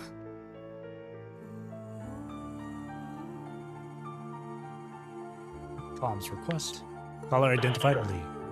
先ほど通信チャンネルに強烈なジャミングが起きていましたが、大丈夫ですか？支援が必要では。Just some minor incidents. We've already resolved them. We'll rest for a bit before regrouping with you. 了解です。随時連絡します。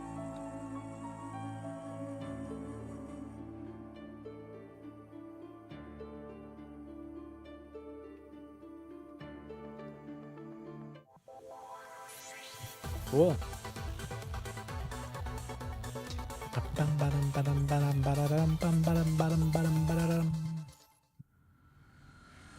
Search for Cradle, host, and guests.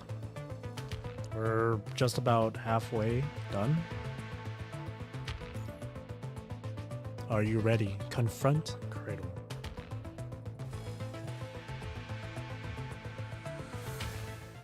指揮官、こちらです。お怪我はありませんか？すぐに検査しますね。Don't worry, I'm fine. But Lucia, she's been engaging in continuous high-intensity combat. You should prioritize maintenance of her friend. 了解です。お任せください。Lee, what's the situation with Cradle? 最初から今に至るまで微動だにしていません。この動きのなさはむしろ不気味ですね。この任務の危険性は当初の想定よりもはるかに高いようです。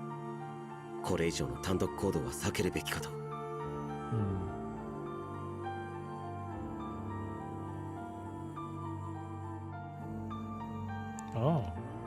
コレドールは赤潮が進化するための生態系において重要な役割を担っているようです。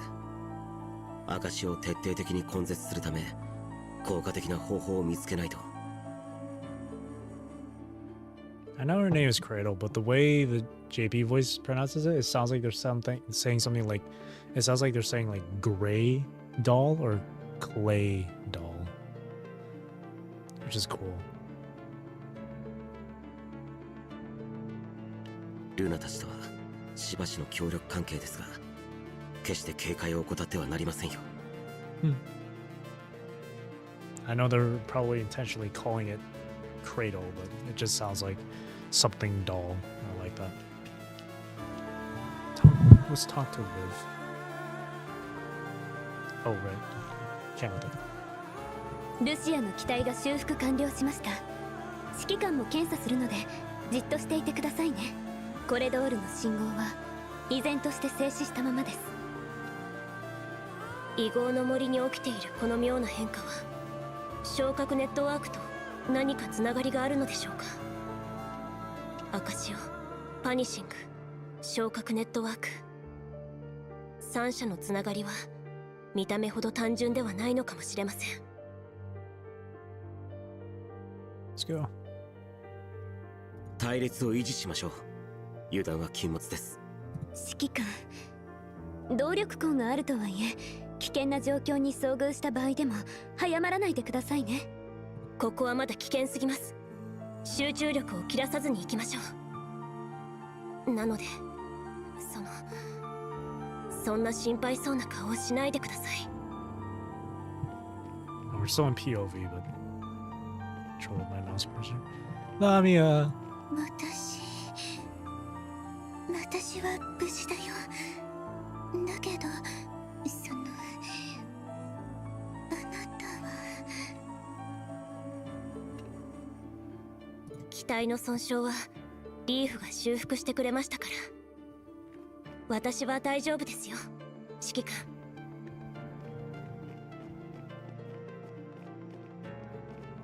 Roland. おや、私を慰めに来てくれたのかい？本当に優しいんだね。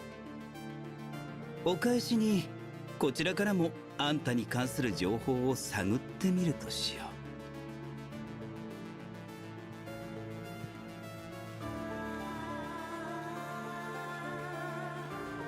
う。あいつはルナだけでなくあなたにも執着しているわ。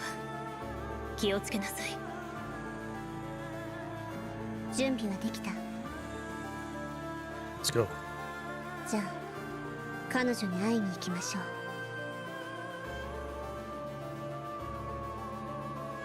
There she is. She's just standing there. We got capable fighters. We got Alpha and we got Lee. これ And で we got Lucia. 純粋なパニシングによる作り物だとしても人間の姿からは逃れられないのね。行きましょう。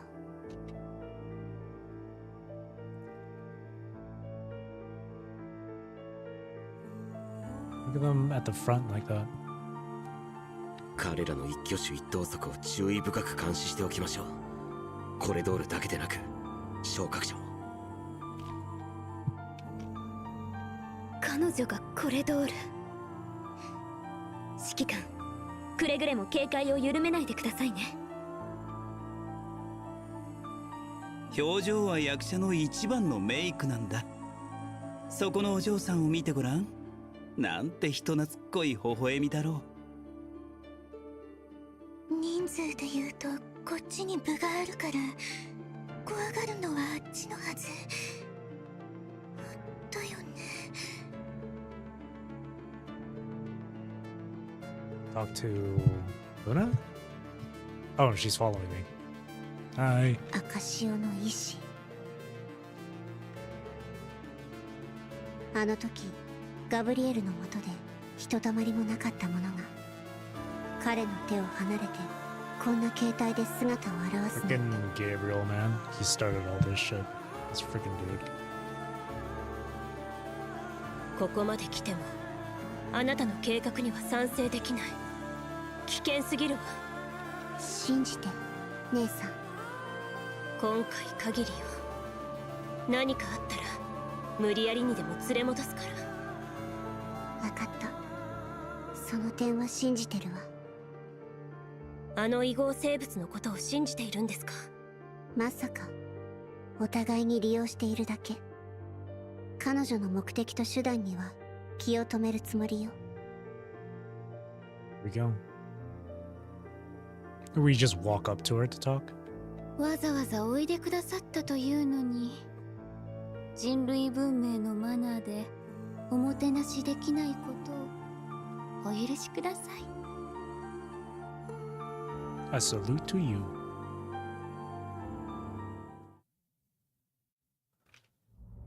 Cradle greets her guests with an elegant smile and a courteous bow. Since you've come all this way to find me, there must be something you wish to discuss. How did you know that we came specifically to find you? I can read your memories to a certain extent. Any mind susceptible to the punishing virus is accessible to me. So, you have difficulty accessing Lee and Commandant's memories? Indeed. Lee? Following Lucia's signal, Lee takes several steps back with you, ensuring you're now far enough that no one can overhear your conversation. Observing this, Cradle merely gives a slight smile before turning to face Luna. Now then, let's get to the point. What do you want? Help me merge with the Red Tide, rebuild my frame within it, and reclaim my power. This will add hetero creature components to your body. Are you sure? I will turn all of it into my strength. Are you sure you can return from the red tide with your consciousness intact? This is not your concern. What could you offer me? You already know that. I'd agree to this deal if it were anyone else but you. Surely got more to offer, right? What do you mean? Lee. You lower your voice amid their strained negotiations. It seems Luna is also in an unstable state due to the Ascension Network fluctuations she mentioned. She seeks to harness Cradle's power. Could she be trying to do what Lami mentioned earlier? Are you referring to the egg she mentioned at the seaside? We can't rule out that possibility. This is our chance. We'll wait until their deal is done.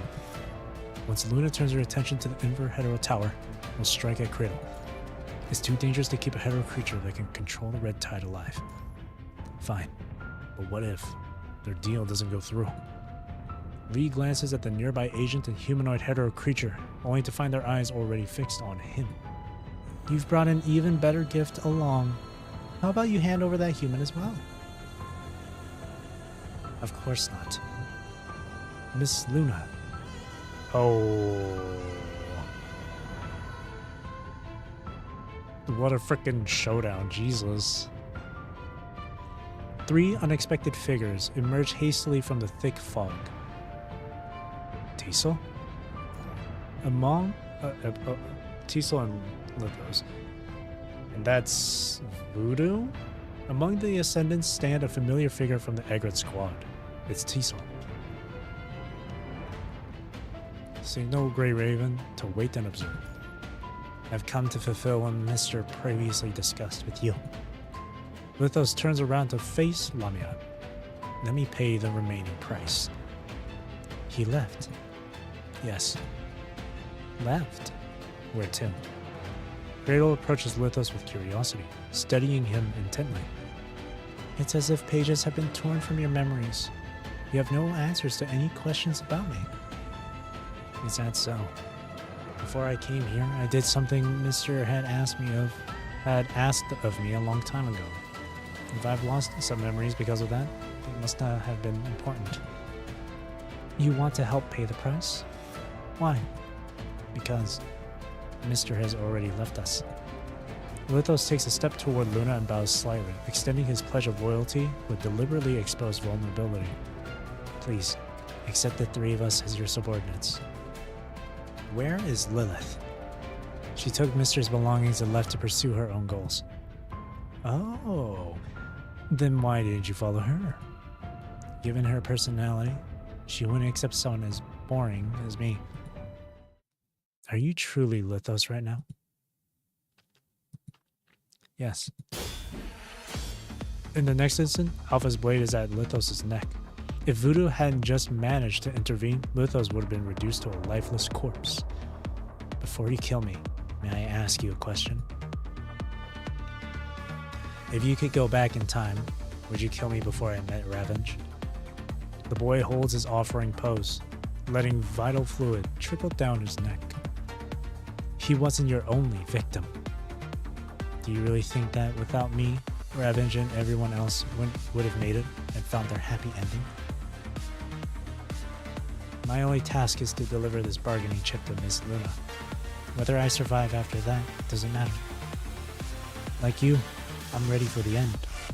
But before that comes, I just need a few more days to find my only living family. Your only living family? Yes, I only recently heard news about her. If Miss Luna grants me these few days, I'm willing to give up everything I've accumulated over the years. As your ascendant, you'll be able to sense my location at all times. You can end my life whenever you wish. You'll get your answer once I come out at Inver Hetero Tower. Lithos nods, his neck brushing against Alpha's sword blade as he steps forward, handing something over to Luna. Alpha quickly sheathes her katana with a look of disgust, as if she had just scraped the blade against rotting flesh. Now then, is this bargaining chip sufficient? Cradle looks at the gathered crowd before her and nods with a smile. Now I no longer have the right to refuse. But she still has the right to flee and watch from afar.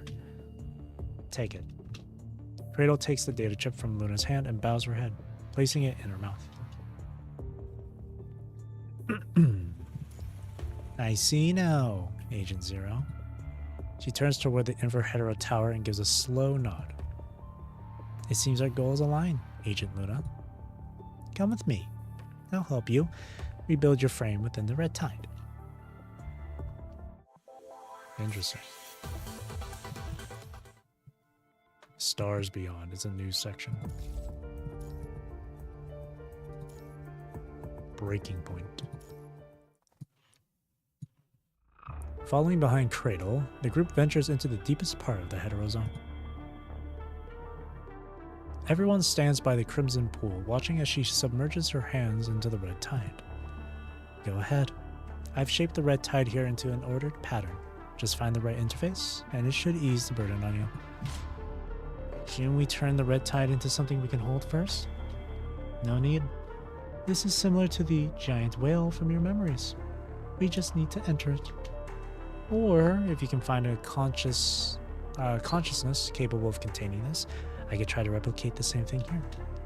The girl cast a meaningful glance at you behind her with her mesmerizing eyes. But I've heard, when humans die directly in the Red Tide, their consciousnesses rarely stay intact. Converting to minds would be safer. There's no need. Establish a deep mind connection with me. You only need to stabilize your mind. A deep mind connection isn't necessary. You have something else in mind? This is a rare opportunity. Don't you want to see everything that I can see? Even if it's dangerous. Alright. Commandant, but don't worry. I made some preparations before coming here. Liv looks like she's about to say something, but her eyes shift between the surrounding ascendants and the Inverhetero Tower, now shrouded in purple mist. In the end, she quietly steps back to your side, concern written all over her face.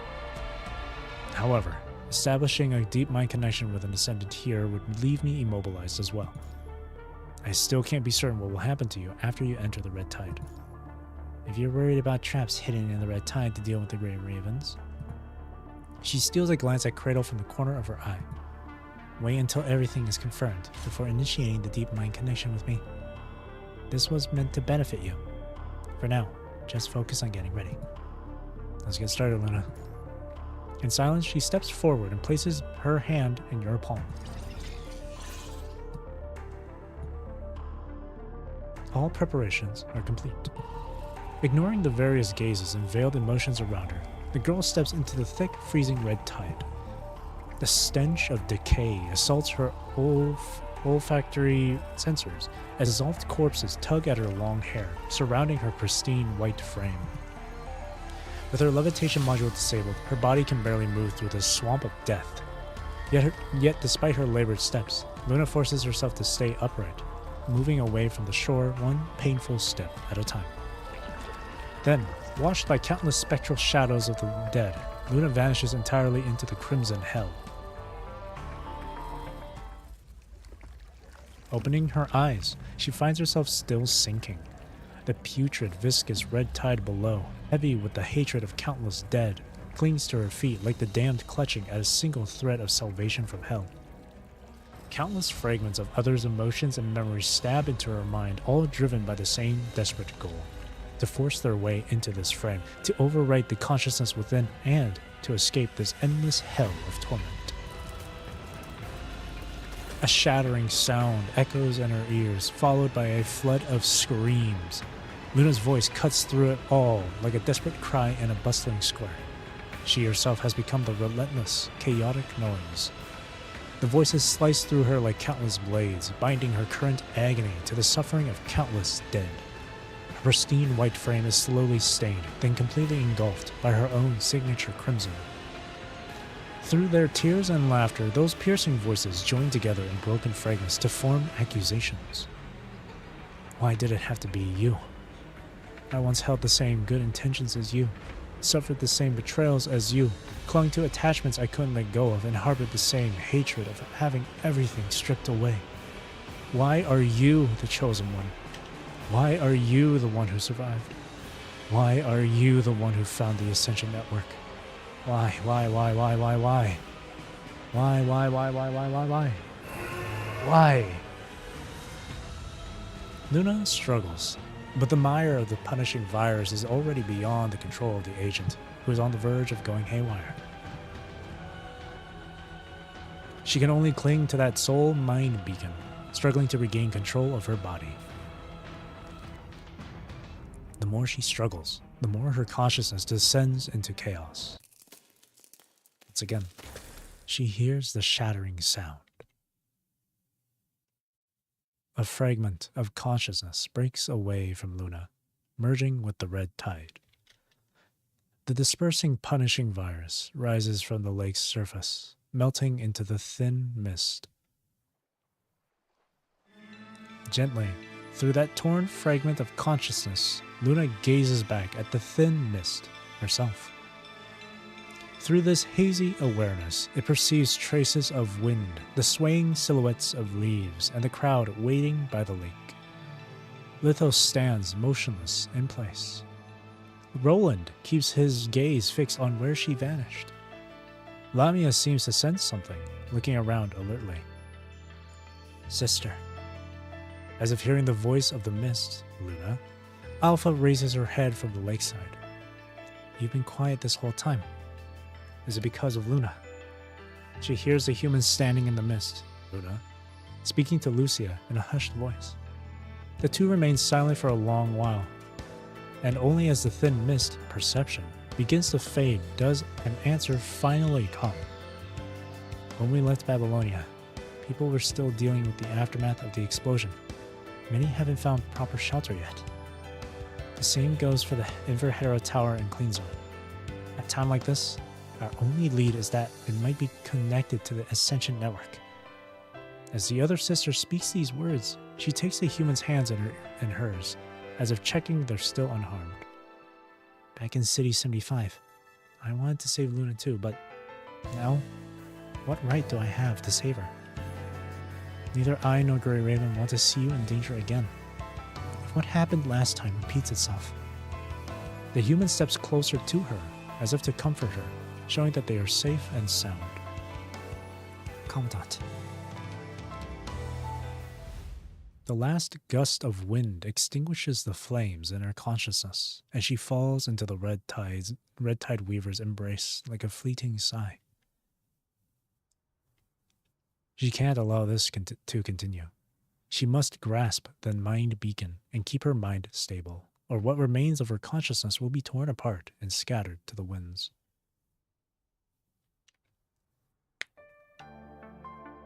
In this fleeting moment of chance, the weaver of the red tide seizes the consciousness with all defenses stripped away, and the deep knowledge once glimpsed by the agent flows into Cradle's eyes. The will of the Ascension Network, agents, consciousness data. These fragments of knowledge flow into the red tide, gradually reassembling into their original forms as Cradle analyzes them in her consciousness. To think the inner layer could be this simple and direct. How fitting for human civilization. This can hardly even be called a will. As her understanding grows more complete, a strange thought suddenly invades Cradle's mind. If the Ascension Network truly operates as she has glimpsed, then if I use the red tide's properties to simulate Luna's composition, can I create an existence equivalent to that of an agent? No. It's not that simple. Cradle's thoughts begin to race. The red tide's ability to simulate and replicate isn't omnipotent. Otherwise, Cradle would have long since used this power to create copies that defy logic. But why make things so complicated? Luna is now in Cradle's grasp. She could use the red tide to shred Luna's consciousness, then implant the concept of red tide into the frame to create an existence similar to a red tide projection. Then, advance to Luna's destination, complete the trials meant for her, and claim the agent's authority, or perhaps go even further. If only. A non-existent and unneeded heartbeat begins to quicken as Cradle's gaze grows deeper. After all, this is no risk-free endeavor. Yet she need not act. Just let the tide surge a little stronger, and the lonely vessel tossing upon it may be completely engulfed. Just a little surge of the tide. Cradle lowers her eyelids slightly, her slender fingers moving with imperceptible tremors. Deep below, the tide encompassing Luna grows ever darker. Time loses meaning since Luna entered the red tide. Suddenly, an alien sensation invades your mind. Your consciousness falters, and within the mind connection, the already weak perception rapidly dissipates. Usabeni. At some point, Alpha's eyes snap open from her contemplation. Like a blade unsheathed, she turns her cutting edge toward the red tide. The perception grows hazy. This is a sign of connection loss. Upon hearing her words, Alpha turns to face Cradle, her right hand dropping to her waist. Explain yourself. Cradle turns around, her brow furrowing as if only noticing something amiss. Then her expression shifts to one of concentration, as though sensing something distant. She's too weak. The red tide is pulling Luna deeper, dragging her towards depths I haven't yet woven.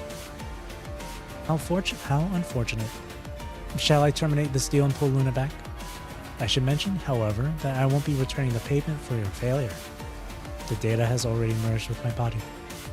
Cradle raises her right hand, hovering in midair.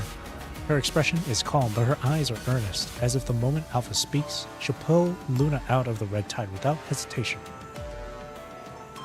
Seeing Alpha weighing her options, Cradle tilts her head and offers what she knows again. She seems to be resisting still. Though the situation isn't promising, she might be able to hold on. Well, have you decided? Shall we stop now, or wait a little longer? Usabeni. Alpha calls out again with the same tone. Though it's just your name, her questioning intent is crystal clear. Attempt to stabilize the mind connection again. Clearing all distractions, your consciousness follows the faint, flickering trail. After several twists and turns, finally, your consciousness latches onto Luna's trace. Is it just an accident? Luna appears to be safe. Just as the perceived information is about to be voiced, that same unsettling sensation strikes you again. Through the days that follows, a low, resentful growl reaches your ears. Cradle. Splash. The roar of tides drowns out the growl as the suffocating pressure tears your consciousness to shreds. If this is the message she is so desperate to convey through her rage, then, without a doubt, everything happening now is Cradle's doing. She has ulterior motives. Alpha! Shing, splash. Alpha draws her blade without hesitation.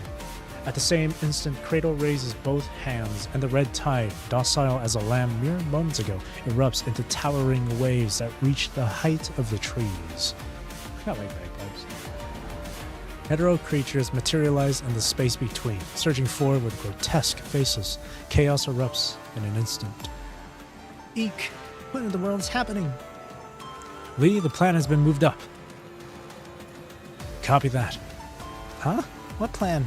Nobody told me about any plan. Liv, stay with Commandant.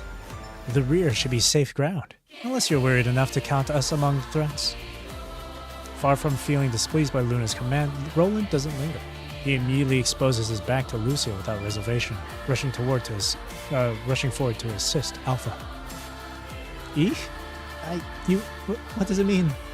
What about Lithos? Could he be part of the scheme too? I'll go check. Following the order, Lamia swiftly moves into position between Lithos' group and the Grey Raven squad. As she moves, she gradually grasps the intentions of Roland and the Commandant. The trailing return for kindness. It seems even among ascendants, treachery is the norm. Observing the chaos from a distance, Teasel lets out a low grunt. Before he can make a move, Lithos steps in to stop him. We shouldn't meddle in Miss Luna's conflict. Acting on our own will only mark us as enemies. Lamia is so funny. I love our fish girl favorite. I love her too, man. She's so adorable. She's so adorable. Look, Lamia is watching us from over there. Having pointed to the empty space beside him, he pulls back his hand, simultaneously catching and dissolving a hetero creature that had been lurking near Grey Raven. With another wave of his hand, he signals the three to retreat further. Forgive me, Lamia, but our inaction now is the only way to prove we mean no harm. Before leaving, he turns and speaks to the seemingly empty space. If things become dire, you know where to find us. Then, Lithos walks up to Voodoo and Teasel, lowering his voice to a whisper. If things go south, leave immediately. No need to waste your lives here. There might be salvation waiting for you with Lilith. I keep staring at Voodoo. I love that design.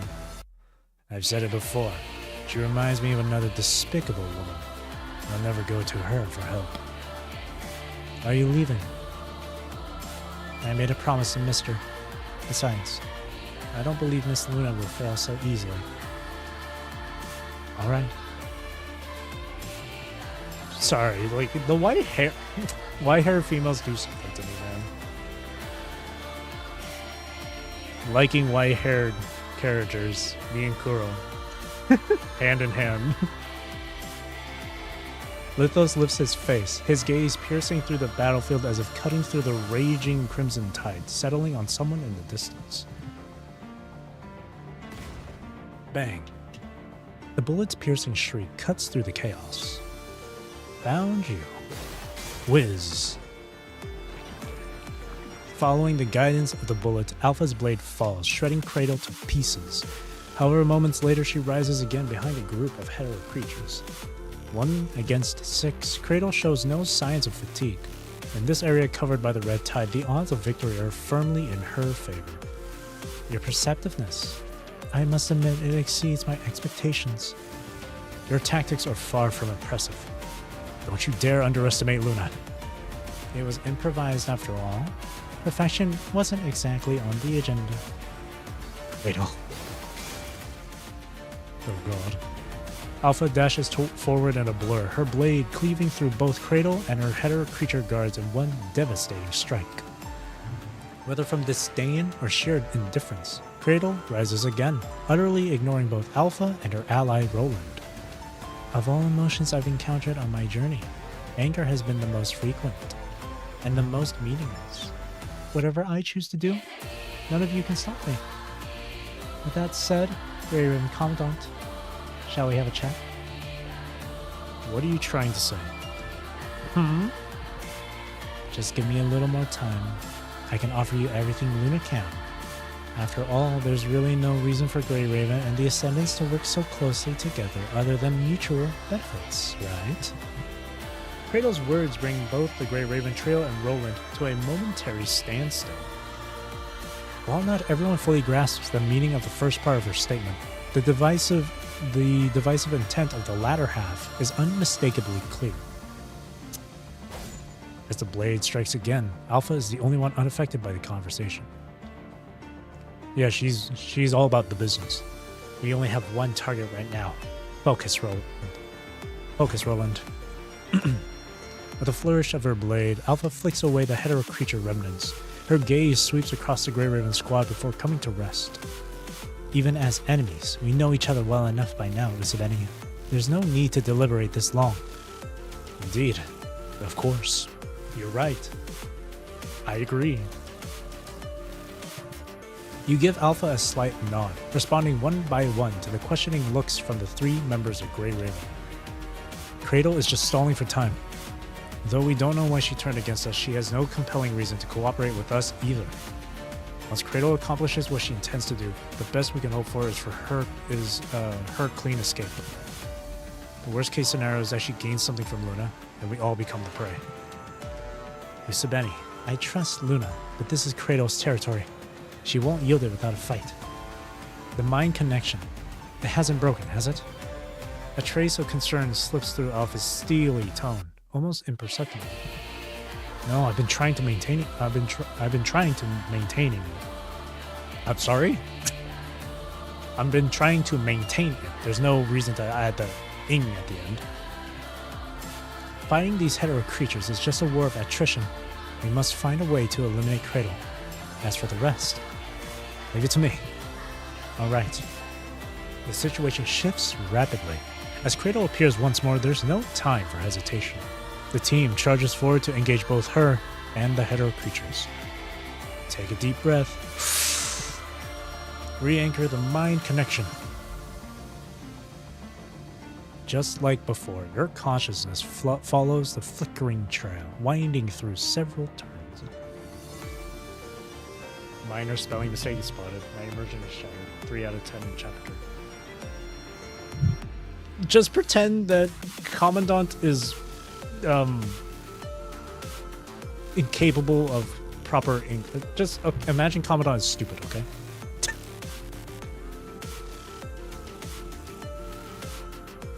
And it's me reading as Commandant, so then just picture me being stupid.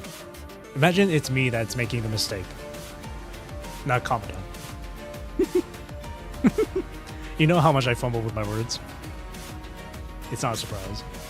Anxiety causes your consciousness to drift briefly out of alignment, but reason quickly pulls you back into focus. The more tense the situation, the more crucial it is to stay calm. Whatever trouble Luna has encountered in the Red Tide remains unknown, but one thing is clear. She needs help.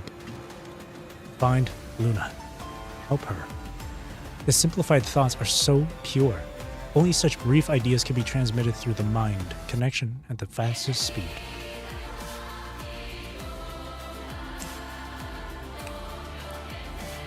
What a banger of song. The simpler the thought, the stronger it resonates. Soon, beyond the chaotic and violent crimson tide, a figure appears at the edge of her conscious vision. In the very instant after locating her mind beacon, the red tide, which dissolves all matter and spirit, surges violently, spilling its distinctive stench of decay outward. Lu. Like a finger pressed to the lips, silencing breath, in that fleeting moment of distraction, a hazy moonlight blankets the forest. There it is. The chills, the music. Oh my god! Look at her! She raises her hand silently, pointing at Cradle, who is still stunned when Alpha arrives just in time to block her path. Bow down. This method won't work on. Before she can finish her sentence, the punishing virus in the air crystallizes into countless spikes, impaling Cradle. You done doofed. Luna's lips curl upward, her hollow eyes dancing between fury and amusement. This is power. Motivation. Her indifferent hands close gently, and the hetero creature, formed of the punishing virus, is completely shredded into fragments of its original material. With a broken sneer, she tumbles into the red tide. She's not completely destroyed. Just as Cradle's fragments are about to fall into the red tide, they're met by humanity's answer, the Omega Weapon. At last, silence reclaims everything. Damn, they weren't kidding when they said silence reclaims everything. Even the music stopped. It's like that moment when Aizen stopped Ichigo's theme when he caught his blade with the one finger. Crazy. Alpha rushes to the shore, catching Luna's body as it falls from the sky. Clearly that battle has pushed her to her absolute limit. Luna.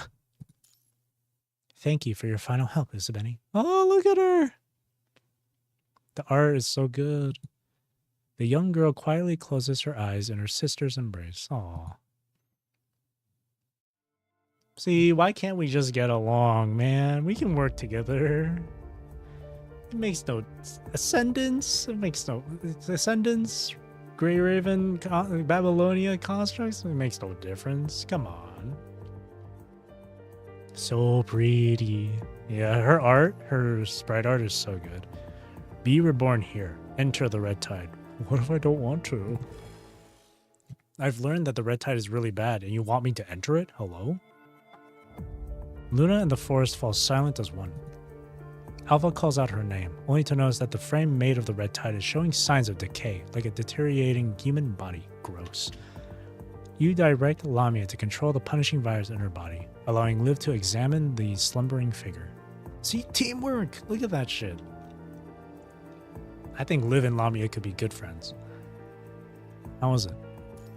Her mind is in complete chaos and is not even fully intact. The missing parts are mixed with corrupted data. It's as if, like when you were using the Imperia frame? Liv hesitates for a moment before giving a nod. Back then, Liv's mind was torn apart by corruption. A mind connection couldn't restore it. We couldn't even establish one. No matter how much we called out to her, there's no response. Even an agent will be torn apart by punishing once they lose control over it. Liv is standing here safe and sound now. What did you do back then? Back then. Lucia pauses, only opening her mouth to speak after making sure she can continue. I dove into the depths of Liv's mind and helped Commandant re-establish a remote connection. Once we stabilized Liv, we took her back for treatment. Should we take Luna to Babylonia? Oh, damn. That's impossible. Yeah, that's a huge ask. Alpha's brow furrows, the scars of Project Winter still etched fresh in her mind. Everything else is negotiable. Whatever help you need, I can provide it. Alpha or I can do the deep dive instead. A mind connection with two ascendants at once would only result in my complete corruption. Yeah, we don't want that. The good news is, I had already prepared for a deep mind connection with Luna before she entered the red tide. All I need to do is restart the connection. But you haven't done that yet. Something holding you back? When establishing a deep mind connection with the Imperia frame, Commandant almost fell victim to the corrupted data. And it's an ascendant now. ... Both sides fall into silence. The mermaid musters her courage and takes a step forward. What's up, baby girl? Oh, she's so... I love Lamia. Our goofy, wacky, silly, timid, shy, clumsy mermaid. The corrupted data mainly comes from the punishing virus, which can be controlled by ascendants. I will help. I'll temporarily put the punishing virus eroding Miss Luna into a stagnant state to buy you some time. You can perform such precise operations? According to the file, most ascendants in Luna's faction use the punishing virus as their primary means of attack. I only learned how to do this recently. From other ascendants? Vodaget? That's impossible. Don't tell me the Ascension never taught you this. That's more or less how it works. Anyway, you can trust me on this. Well, out of all of them, I really do trust Lamia. Miss Luna's frame continues to decay. Soon, she will return to the red tide. I think it's because she still can't fully control this frame. Not that she could in her current state, anyway. ... What she experienced of the red tide, how she managed to force her way out, and how she seized that fleeting moment to counterattack. All of this remains unknown. After a moment's thought, you give Grey Raven a nod. If anything goes wrong, just cut my deep mind connection quickly. Leave it to us, Commandant. Everyone under everyone's watchful eyes, you approach Luna once again. You take a deep breath, centering your focus, prepared to re-establish the mind connection. Let's begin.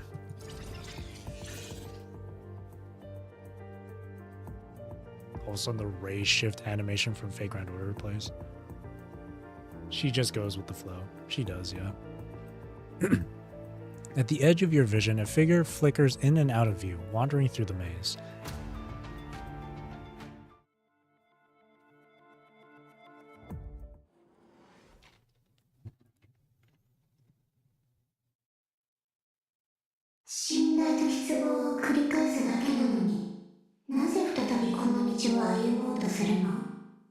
Damn, Luna is like, shut up. これで全てが終了すれば生まれ変わりましょう。ありえない。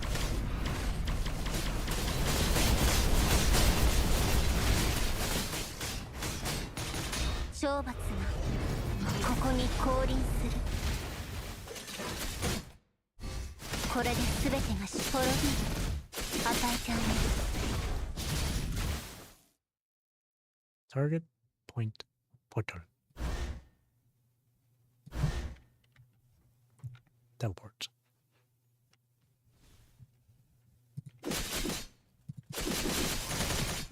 滅びる。与えてあげる。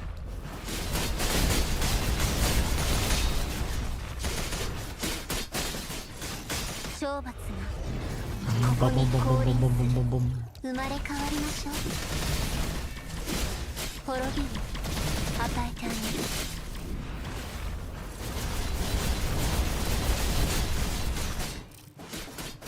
For some reason, I couldn't deal damage. 懲罰 That's interesting. ここに降臨する。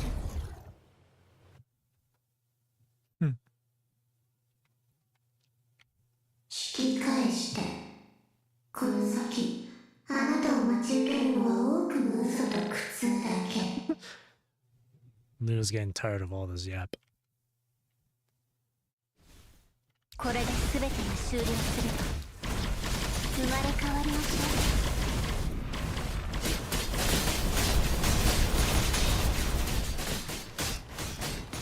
う。 Dude, Luna Lorelf is satisfying to play as. ここに降臨する。滅びる。与えてあげる。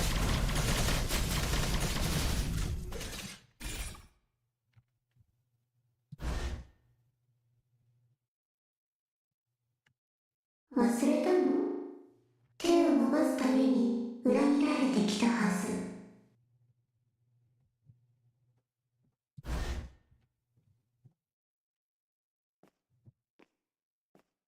Oh, 帰りましょう、ルナ。つまらない茶番ね。稚拙にも程があるわ。 oh, attack.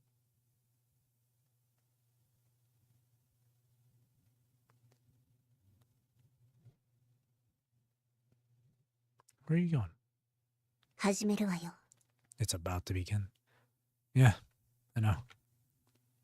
Bathed in the crimson.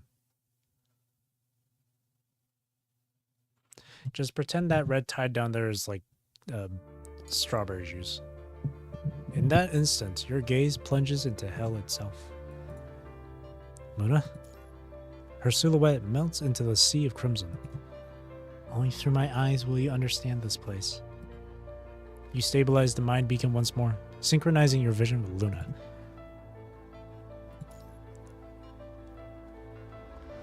These once abstract and incomprehensible contaminated data now takes a tangible form through Luna's eyes. Corpses. Thankfully, due to Lamia's intervention, these corpses have ceased moving, frozen in place like puppets. Asimov once said that to search for mind shards and corrupted data, you need to find familiar clues first, similar to how constructs use mind beacons to calibrate their minds. But the current situation seems different from what happened to Liv. Sensing the hesitation, Luna turns back, her crimson form unchanged. You don't need to do anything. Just stay here and be my beacon. This isn't my first time searching for my mind shards and punishing viruses, corrupted data. Not your first time? Does it happen often? No, it only happened 3 times. The first was shortly after I became an agent. Punishing isn't merely a tool for agents. It's like fire. One small mistake and it will tear its user apart. What does that feel like? At first, I just felt my mind filled with thoughts that weren't my own. Later, it was like being trapped in a dream I couldn't wake from. A fragment of my consciousness drifted into someone else's world, and I slowly forgot who I was. When you were around, before things became irreversible, it was usually my sister who would wake me up. But this time, we faced the red tide and the level of corruption. Even she agreed that I should seek you out. You exchange wordless glances and follow Luna deeper into the unknown. After trudging through an endless expanse of crimson, when your vision becomes weary and strained, the girl finally kneels before a corpse. That's a reference to the BRS collab, The King. I was thinking that, actually. Yeah, I was thinking that. I wonder if that actually I wonder if that canonizes the collab story then. Because I've seen people say it's just like a little like filler thing and stuff. So her saying that, I feel like, I wonder if that just canonizes it, or if it's just simply just a regular old like coincidence. If it's just simply a coincidence. That's cool though.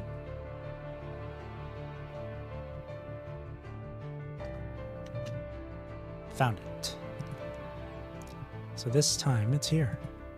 She gently takes the corpse's hand in hers. In an instant, a deafening shriek explodes in your ears. It is the lamentation of an entire era, the cries of those who struggled through the apocalypse. Now, death has dissolved all their desperate cries and memories, storing them within the vessel of the Punisher. Your mind shard is here because you are also like this. Before finishing the sentence, Luna shakes her head. It's not just me. Everyone who died here met the same fate. Only ascendants who passed the filtering can manifest themselves fully before others. She remains silent amid the lamentations for a long time, never letting go of her grip until she finds her own shard among them. Is Lamia helping outside? Indeed. Without her support, they would have been far more aggressive. What are these voices? This is how the deepest layer of the Ascension Network looks. A fragment of its so-called will. What? What do you think an agent truly is? Recite the information from the documents. What if we were to compare agents to false deities created by an emerging religion? What do you think? Luna's lips curl into a slight smile, but her eyes betray complex, unreadable emotions. I too once misunderstood these noises. During my imprisonment within the Punishing, I've been exploring the true nature of the Ascension Network and the noises. Of course, my current findings wouldn't be possible without the help and information provided by many others. You mean Roland, Alpha, and the others? Indeed, and there's also Vonnegut. This is a long story. Too long to tell right now. If fate allows us to meet again one day, I'll tell you everything then. See, if this was Genshin, she would just tell the story right now. And we'd be stuck here for another, hour. You can say that now. Now, we don't have the time. In every sense of the word, there's no time to tell you everything that happened during that journey. Don't worry. I will still share the findings of this exploration with you as essential intelligence. Because I don't want this to be our final collaboration. Aww. Luna's anti-Hoyoyab. It's confirmed. It's canon. Is this also one of the conclusions from your exploration? That's not all. She rises to her feet and proceeds toward her next destination.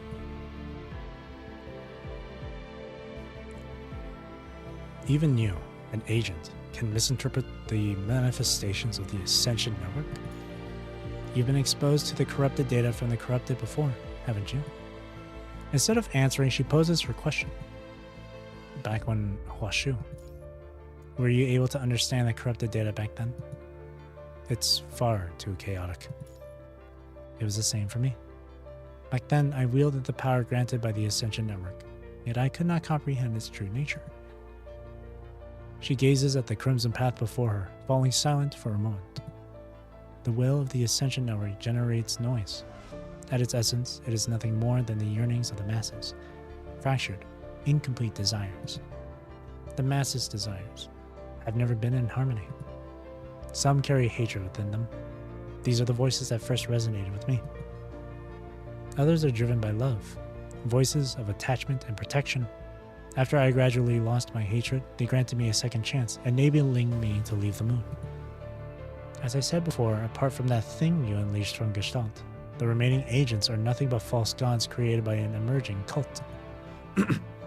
No matter the form, as long as the emotion is strong enough, there will always be a will within the Ascension Network that aligns with an agent.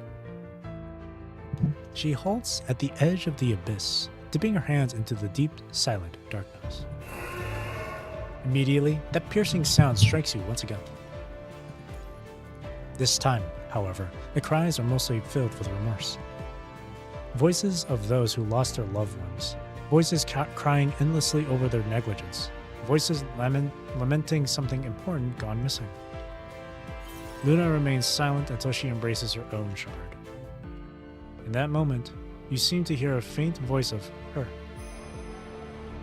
Even the camp food was taken from me. Why do I always end up being a burden to my sister? All of this. It's data from the dead. It's not just that. There are also parts warped by the very nature of punishing itself. They still live within punishing. Devotees?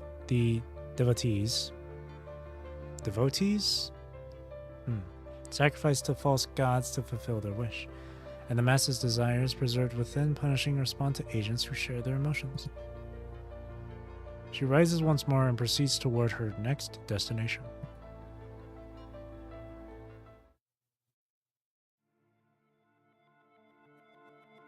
What exactly is this filtering all about? After the information of the dead merges with the punishing, they believe they've passed through filtering and survived in this form, calling out to their companions in solitude. Punishing needs more information, whether from the living or the dead. Besides, the master's desires are always one-sided. While some seek vengeance, others long to protect it. With every new god, collective hopes find yet another path to follow. Don't you think? About Celine, who you mentioned. Her origin is similar. A shadow I left behind in a cluster of hatred.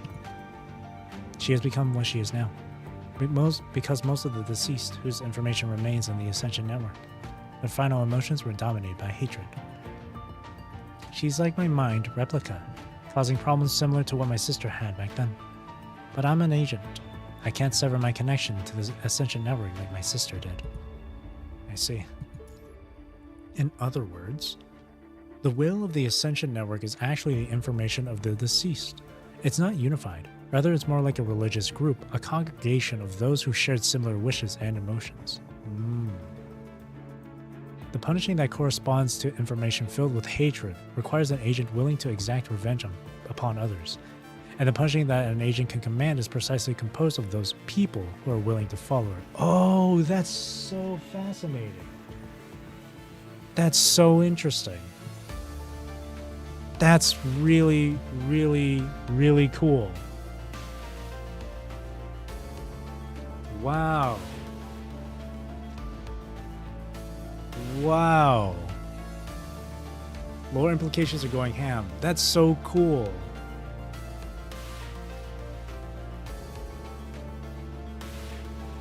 Wow. That's so fascinating. That is so interesting. Oh my gosh.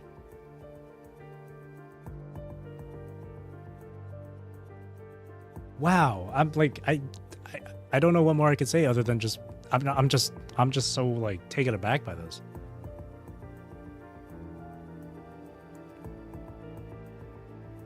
That's why she made that analogy, saying that the agents are essentially gods, quote unquote gods. And the punishing are the followers. Wow. Owen Wilson, wow. Oh wow. That's so crazy. So any agent that's filled of like one emotion, like hatred, yeah, then they can use the that's, and the punishing is basically those composed of those people that have that same emotion. That's really cool. I like that. Perhaps this explains why agents' abilities are so limited. Is this why they can't control all punishing? What? That makes even more sense now. Ask Luna. Your deduction is correct. Therefore, to the will of the Ascension Network, the only true taboo is the absence of desire or emotion. So you have neither one of those that you can't control. Do you know which type of will Vonnegut aligns with? Oh, that's so cool. That's like how in Star Rail there's like different paths. There's like path of destruction, path of nihility, and all that shit. You really won't let a single piece of intelligence slip by, will you? Hey, information is information. I don't know much about Vonnegut either. It's just... Within the voice resonating with him, there seems to be an indelible sense of regret. I have one more question. I've answered enough of your questions. The rest can wait until our next collaboration. So you can refer to it as like the will of hatred, will of regret, or something like that. That's cool.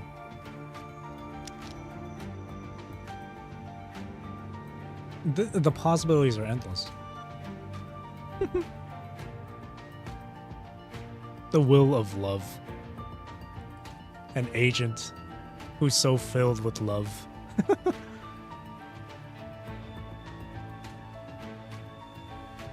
Will on Honkai and PGR when Goofy.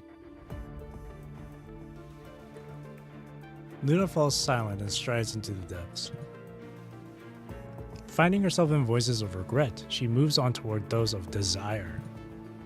Then comes pride, rage, and love. Finally, she comes to a halt before the voice of hatred. This is the last me. Do you still hate humans? I wonder what Roland's would be then. What his quote unquote will. Same thing with Lamia.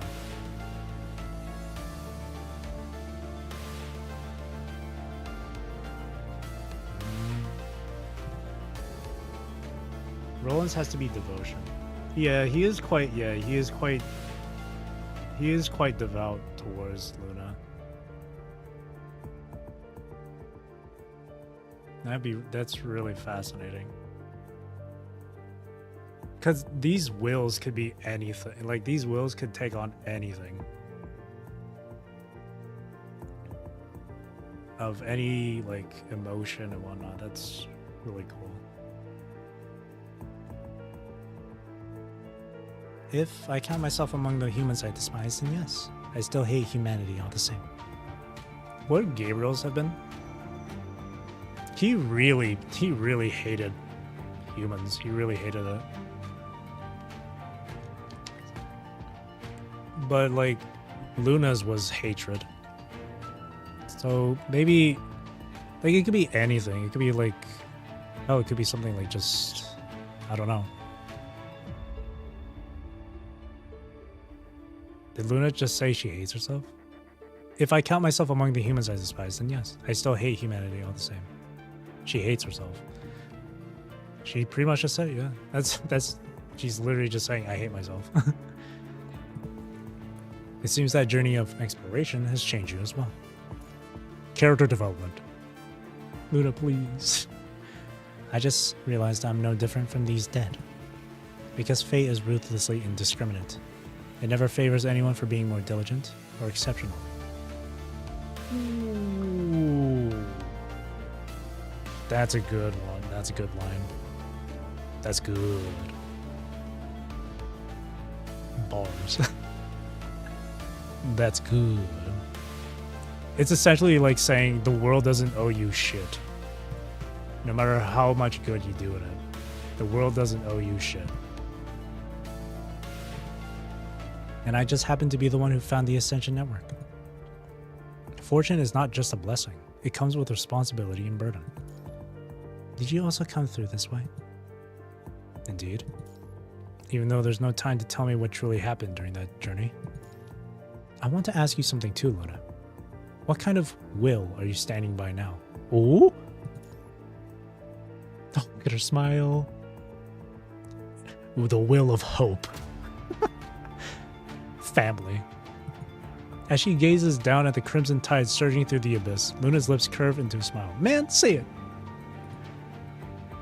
Say it. No. Why wouldn't you say it? Why would you tell us? Why would you tell us? Why won't you tell us? Don't edge me like this, please. Maybe she'll say it here. Beyond the boundary.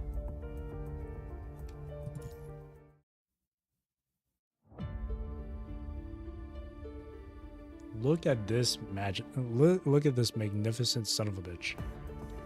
Look at her. Beautiful. Vin Diesel's will is family. Very true. He controls the punishing virus to give him that nos. When he runs out, he uses the punishing as extra fuel. At long last, Luna slowly opens her eyes. Moonlight cascades over her form, painting silver edges around the crimson stains. Even as a Chusho, this is the single best image in the game. This is just gorgeous. I love this. People rush to gather around the two, bombarding them with questions about the situation. Luna, I'm still waiting for an answer. Now, what kind of will are you standing by? Say it. If you say hope, I'ma cry. Yet she continues to gaze up at the silent sky, only stirring from her deep reverie when all sounds fade to nothing. Man, she's teasing us. Now, I stand beside no one's will. My convictions and emotions belong to me alone. The will of one. The will of one. The will of self. I simply yearn for a tangible future, using this desire to call forth those who would follow me. So, what kind of future do you envision? My answer to this question has never changed. I envision a future where all those dear to me are safe and sound. If shaping such a future means making adjustments to this world, if it requires me to bear more, then, as you said, I'll take it as the price of fortune and carry it through to the end. The Ascension Network is not set in stone. One day it will advance and initiate a new round of filtering. My wish has long since become something far beyond what I can achieve on my own. Now that I've reclaimed my power, I shall use it to declare war against the rules themselves. Can I assume that, for now, neither humans nor constructs are among your enemies? As long as they don't come after me. Okay.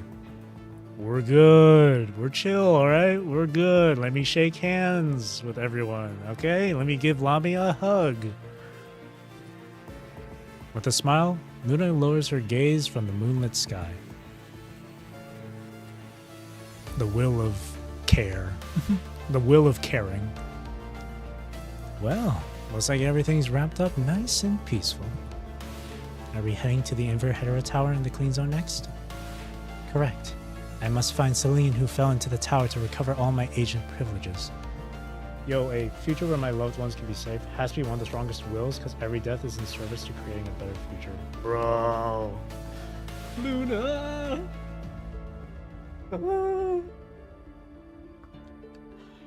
I love every goddamn character in this goddamn game. Character development. Oh, Luna is gonna be so cracked, bro. Top five strongest characters in PGR. I remember seeing a YouTube short of that. They listed like the merciful one as number 1. I think Alpha was like put at number 3 or some shit, or 2.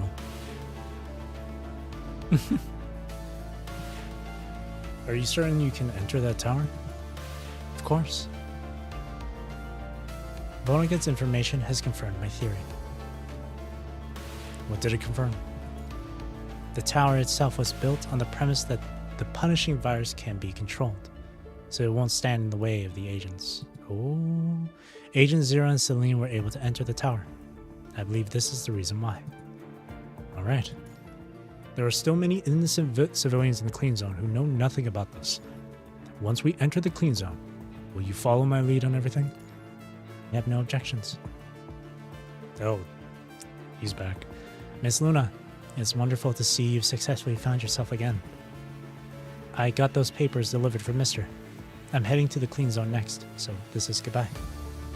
Should everything proceed smoothly, I shall arrange another visit to continue our previous discussion. Fine. Let's go.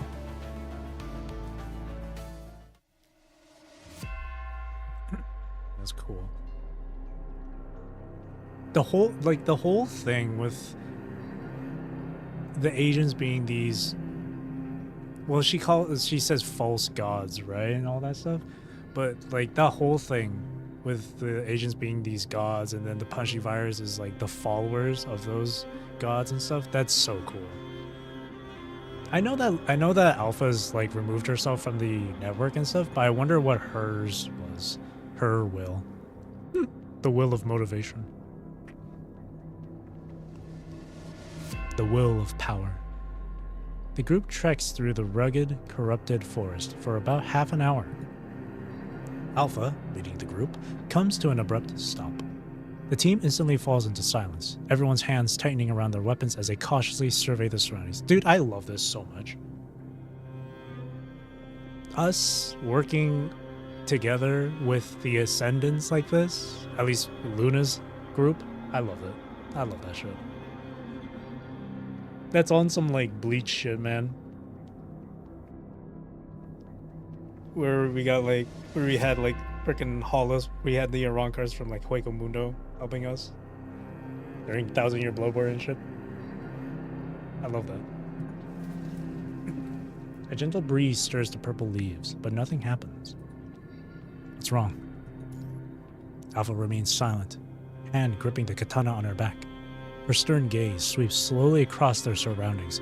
She senses something, but can't quite place what it is. It's too quiet. Standing at the front with Alpha, Lucia silently draws her blade. It is too quiet.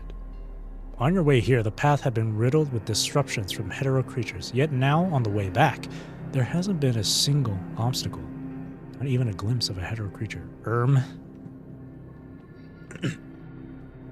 It's a fantastic analogy, and I'm thinking Alpha is like an excommunicated member who led a group of blasphemers. Oh my god!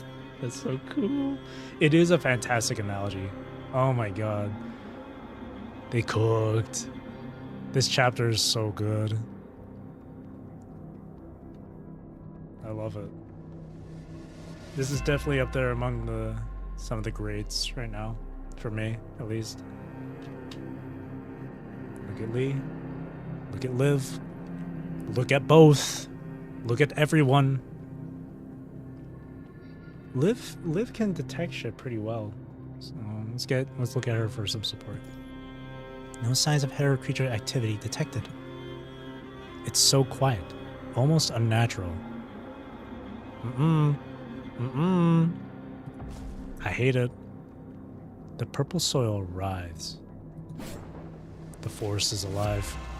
Thunder and ice crack in unison as crossing blades cleave through the ground. Viscous liquid splatters everywhere, followed by agonized howls. They're down below! The false calm is torn apart, ripping away its mask of deception. The earth trembles, dirt flies, and the once quiet forest erupts like boiling water in an instant. Ew. I hate your lips. Mounds of earth rise up ahead as hetero creatures burst forth from one after another. Do they even have lips? Monsters of all shapes and sizes are piled together in a chaotic mass, their numbers impossible to count, perhaps dozens, maybe even hundreds. They roar at the sky, their crimson eyes glinting with savage fury, and then, one after another, they charge relentlessly in your direction. It's obvious to everyone that this is a premeditated trap. Had the group noticed it any later and taken just a few more steps forward, you would have walked straight into the ambush of hetero creatures lying in wait underground. Thank God.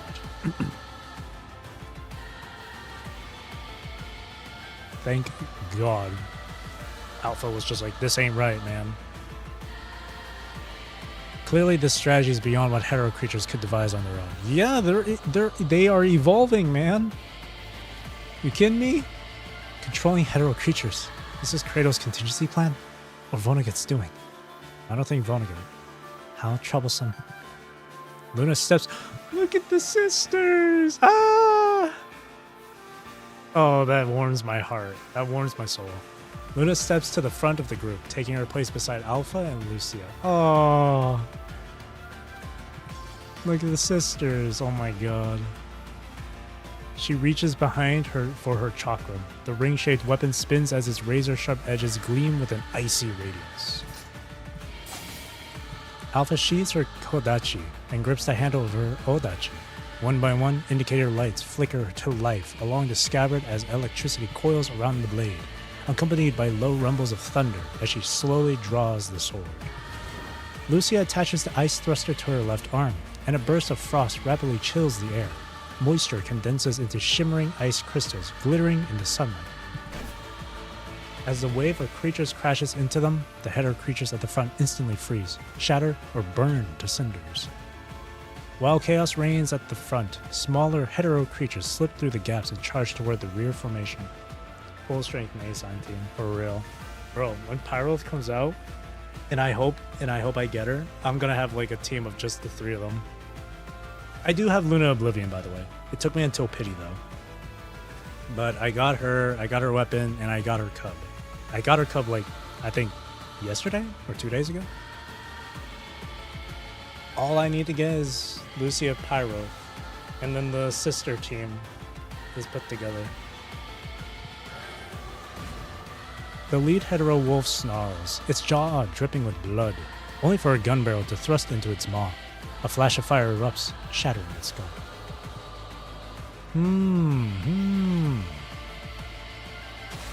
Humming a playful tune, Roland pulls back his left hand and swings his chain blade upward with his right, slicing cleanly through the second hetero wolf's neck in one swift motion.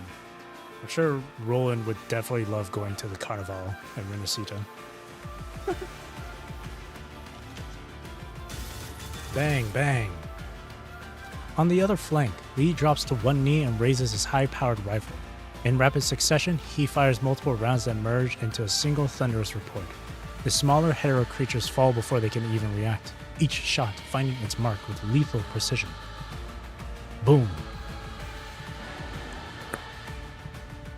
The ground trembles as more hetero creatures emerge from all directions. We can't keep getting bogged down like this. Their exposed position in the open leaves them vulnerable to attacks from all sides. Yet rushing through recklessly isn't an option. One wrong step into a trap could spell disaster.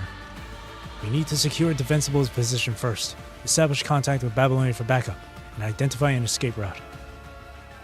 Teaming up with the enemy gotta be one of my favorite tropes. I love it too. It's so there's just something about it. I just like the whole, like, enemy of my enemy is my friend. Even just temporarily, I love it. It just hits different. Scanning the area, Lee spots a narrow mountain pass to the front right.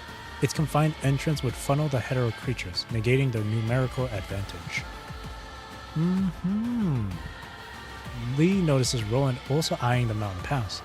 Roland spins around with his usual flair, giving an exaggerated nod, his theatrical gesture speaking volumes. Clearly, they're thinking the same thing about their escape route. I love it. Lee pays no attention to Roland's antics. Commandant! Lee's gaze in the direction he points makes it clear. Liv, move!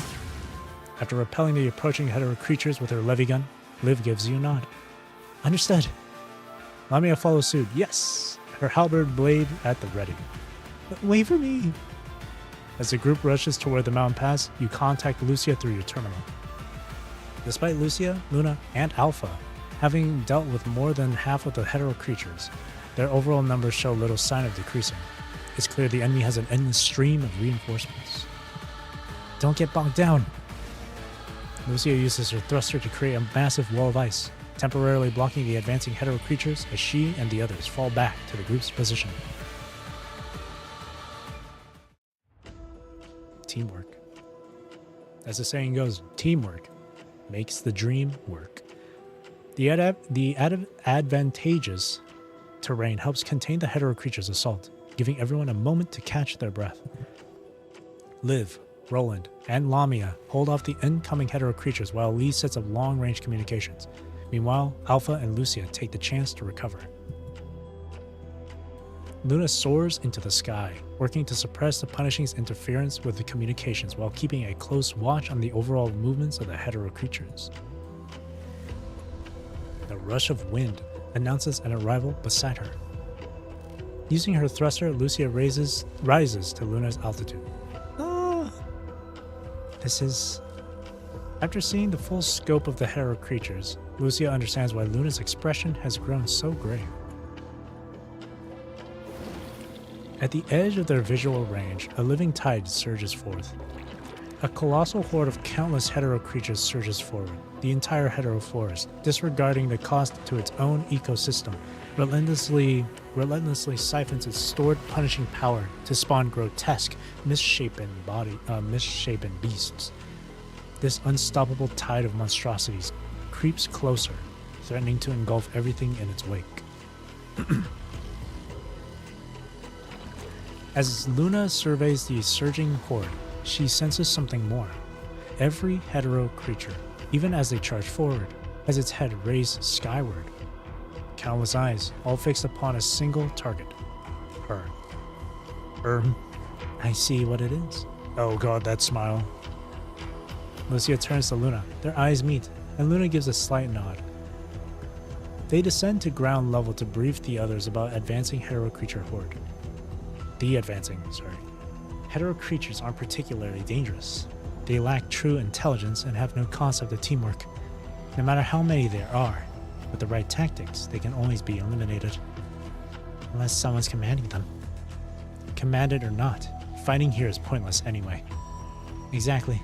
Our next objective isn't here, so there's no need to waste too much time on these hetero creatures. Luna turns to her allies, her gaze a silent question.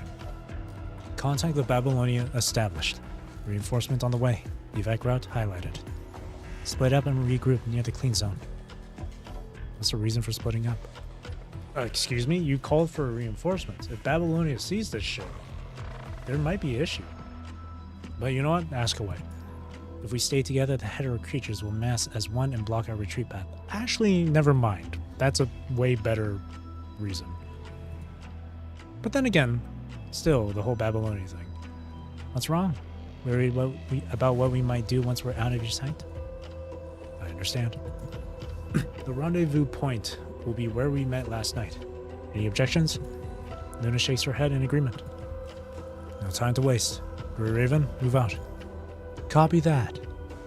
As Grey Raven departs, Luna remains motionless, her downcast gaze betraying deep thoughts. Listen, Luna, what should we do now? That smile. It all started with that damn smile. We'll circle around and lose them. These hetero creatures are after me. Are you sure this will be alright? First of all, we don't need to confront them directly. We just need to shake them off. Second, the single wing on Luna's back slowly unfolds as the punishing concentration in the surroundings rapidly rises. With Grey Raven gone, we no longer need to hold back. True, actually. Okay, one-winged angel. The Sephiroth thing just starts playing. Roland, the route is all planned out. I guarantee these little pups chasing us will be running in circles. Though later on, I might need Miss Luna to provide some vital fluid, or should I say a little scent. Okay. All hetero creatures outside have been eliminated. Let's get going. Following the route displayed on the terminal, you skirt around the dangerous horde Lucia had spotted. The rest of the journey goes smoothly, with only a few small hetero creatures posing minor interruptions. What's wrong, Liv? I can't detect any of the hetero creatures that are lying in ambush. There's too many of them, and the concentration here is already high. Hetero creatures lying in ambush. This is the first time we've encountered such tactics. I'll file a full report on this when we return. Then we'll need Asimov to develop an iterative upgrade plan for the perception module. Who could be commanding these hetero creatures? Kratos been eliminated, which only leaves Are you sure about that? Are you sure about that? They said earlier in this chapter, Cradle is just like a title. If that Cradle is dead, another one will show up. Vonnegut. Could he have another scheme in motion? Maybe, but like you can't just think Cradle is just dead. We were making a lot of assumptions on Cradle being gone. For real. They, like Luna said it herself, Cradle is just a title. So like they may be gone. They're gone, but not like gone. They're gone for now. No matter what happens, don't trust them. I'm receiving a signal from up ahead. It's the Scarab Squad. Oh! Reinforcements have arrived. Let's meet up with them first. It's not far. You should split up to prevent the hetero creatures from gathering in one place. Stepping forward while giving instructions, the ground suddenly collapses before the words are even finished. Some Looney Tunes ass shit. The ground collapses, a big hole underneath my feet. I'm standing in midair, I look down. I pull out a sign that says, uh-oh, and I fall. Boom. You just destroyed a physical avatar. The will still exists. Yeah. The will of civilization. Oh, shit. Clouds of dust billow into the air. Commandant, I'm fine. The moment the ground feels wrong beneath your feet, you've already fired a grappling hook toward a nearby tree, evading the hetero creatures erupting from the earth as their jaws snap shut on empty air. Hey, what up, Doc? While in midair, your powered armored monitoring system swiftly detects 10 hetero creatures below, 2 large ones and 8 smaller variants. It's a family. Get ready to fight. Copy that. It's not just hetero creatures bursting from the ground. Thick roots of the hetero trees have emerged as well, causing the earth to heave and warp. The shifting terrain temporarily separates you from Grey Raven. The forest is literally alive. Several wolf-like hetero creatures lend toward your position. You hit the ground with a combat roll, swiftly creating distance before rising into a half crouch, weapon aimed and ready. Nani? The wolf-like hetero creatures slam into an invisible wall, unable to advance even an inch further. Not only alive, but alive and hates you. For real. How dare you litter in our park? Whether real or imagined, it feels as though layers of defensive fields are unfurling behind you. Oh? This feeling. Vonnegut? Your heart skips a beat. As you rise to your feet, your wrist twists, shifting the gun's muzzle from front to back. Vonnegut! Oh my god. It's Nugget.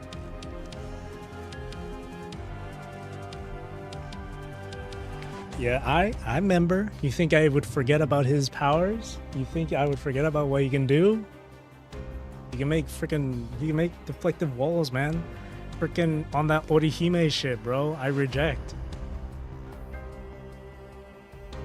A tall, masked young man looms before you, standing motionless. Hold fire. He's keeping us safe. Let's hear him out. You resist the urge, the dark urge, to pull the trigger, fully aware that an agent of this caliber won't be brought down by mere bullets. He got the barrier fruit. Oh shit. The frenzied hetero creatures outside slam endlessly against the invisible barrier, while the two of you stand in an artificial pocket of tranquility within the force field. Lithos just told me you'd left. Yet here you are. What's the matter? Forgot something? Yes. The dark figure observes you silently, neither denying nor pursuing the topic further. He seems lost in thought, an unusual sight. Could he have acted before finishing his deliberations?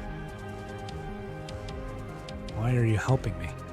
Why did you have Lithos give information to Cradle? Yeah, you bitch. Oh, these are both really good questions. I don't know which one to pick. These are both good questions, man.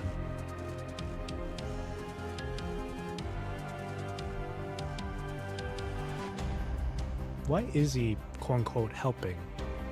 But at the same time, why? Why? Why did you have Litos give information?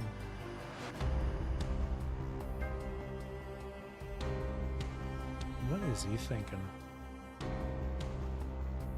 This game story has like so many different like factions with their own like motivations and shit. It's kind of crazy. It's not hard to keep track of, but man, why are you helping me? I'll say that. Nah, fam, why are you making Cradle worse to deal with? Oh, never mind. I should have asked that then. When you bring that up, I should have asked that. Shit. Watching the relentless onslaught of hero creatures, a conclusion becomes clear. Vonnegut isn't the one controlling them. Yeah. It's Cradle! Like, it's kind of obvious. Is it not? Have you received anything related to Dominic lately? He offers no explanation, simply proceeding with his own line of questioning. Dominic. If the relevant parties want to leave a mark on this era, you'd be their top pick. What are you planning? Keep an eye on it. The clues are closer than you think. Vonnegut lifts his gaze forward, toward the clean zone. With those final words, he steps back and activates his force field. The invisible energy ripples outward, even causing you in the powered armor to falter. Behind you, the roars of the hetero creatures and the sound of shattering debris abruptly fall into silence. When you look up again, Vonnegut is already gone. What the fuck? Commandant, I'm alright. It seems Lucy has finished dealing with the hetero creatures. After gauging the distance, you fire the grappling hook at a tree trunk, swing through the air, and land back with Grey Raven. So, are we just gonna... I'm sure we'll talk about it again, but...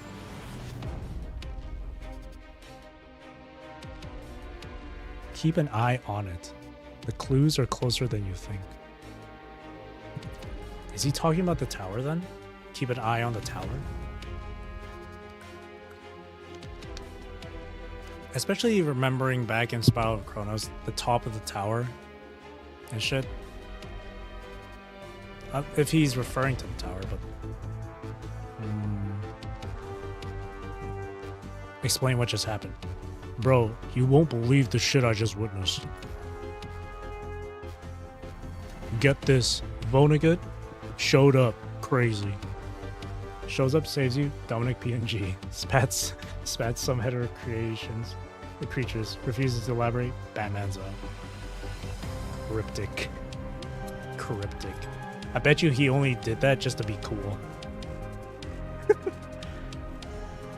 Vonnegut's sudden and unexpected appearance leaves everyone exchanging bewildered glances, at a loss for words. Vonnegut's information highlights two key points.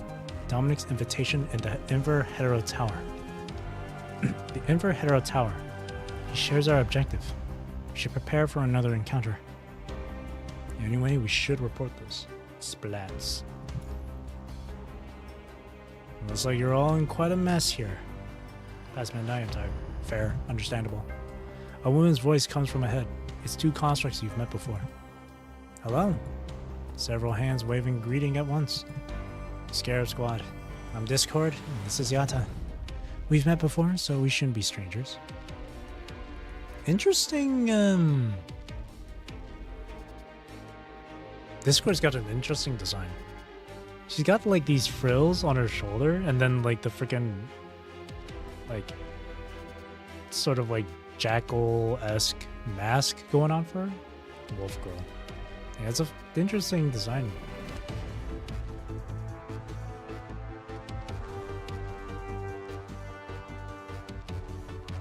You're with the Purifying Force, aren't you? We used to be with the Purifying Force, but now we're Scarab.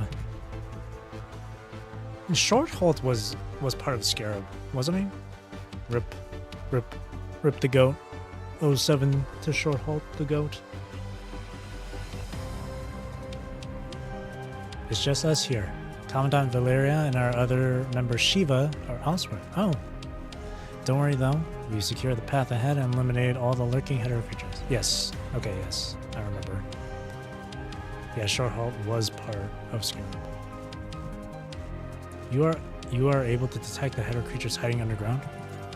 You notice the distinctive shape of Discord's mask. The smell, maybe? How rude of you. We simply overwhelmed them with sheer strength. I'd believe it. That explains the battle scars on both of them. Thank you both for your hard work. Let's head back to the clean zone. Finally, safe. Oh, we can finally take a break. Having left the hetero forest behind and returned to the clean zone, everyone feels the edge coming off their nerves, even if the incident isn't over yet. After removing the battle-worn armor, you glance around uncertainly, wondering who to hand it to, until your eyes settle on Discord. Discord, we got hands. Literally. Literally. She was the one who handled your first armor deployment, after all. Leave it to me. Thank you very much. You're welcome. After speaking, she gives you an appraising look. Nice outfit. Thanks. Are you... girl? I'm a tailor. Or rather, I was one.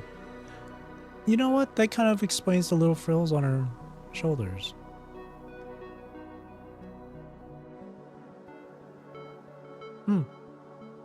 Actually, her coat, too, is like very... I don't know. It's very rich. It's like a rich girl. That's why I take interest in these things. Please forgive my abruptness. Just a random, hey, you look good. After her brief explanation, Discord leaves with the armor in her hands. Yato follows behind, giving a light pat on your shoulder as a goodbye. Wolf. If that's all, we'll be on our way. Though, to be honest, it's a bit disappointing. I was hoping to meet the legendary agent, but you ended up going separate ways. Something in Yato's words strikes a chord. Could it be the Scarab was the only one sent because the support mission involves descendants? Who can say? Even now, you still don't trust me?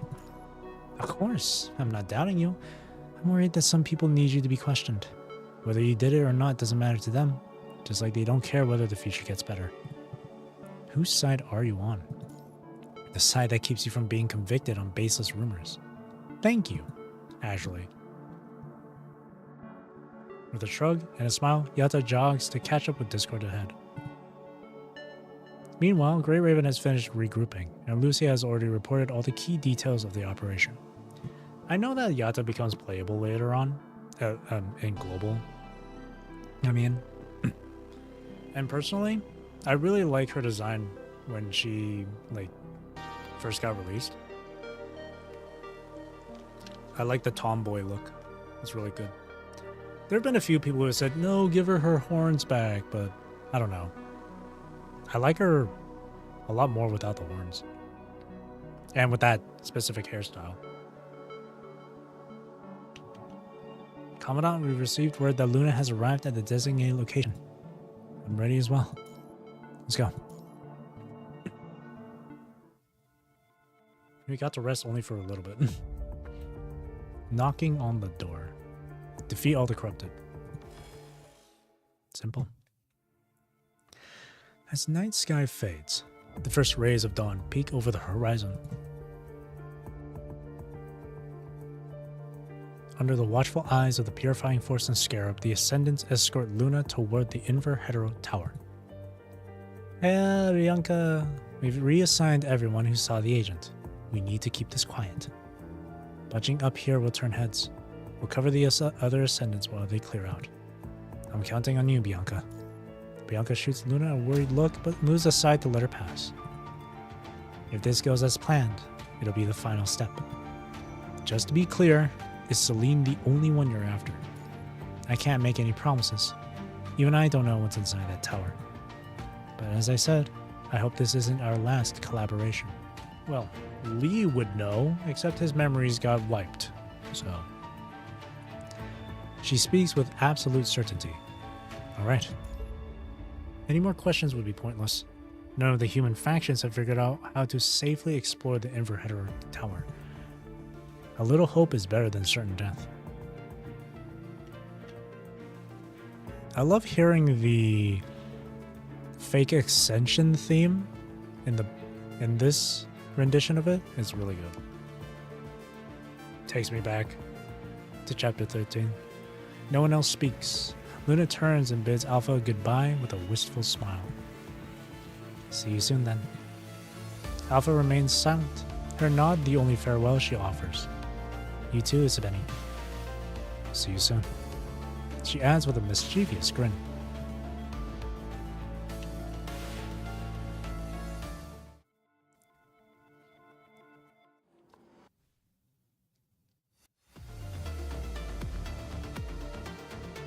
Hero Tower A.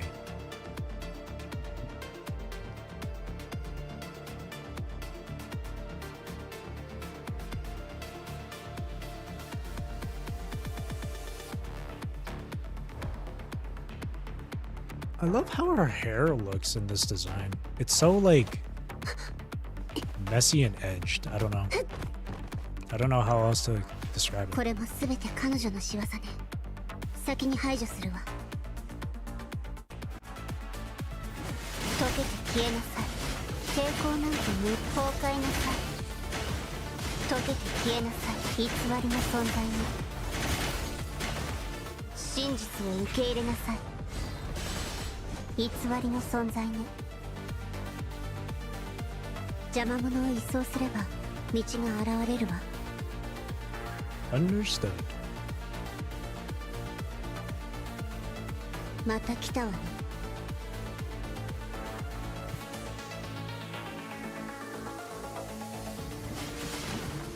溶けて消えなさい。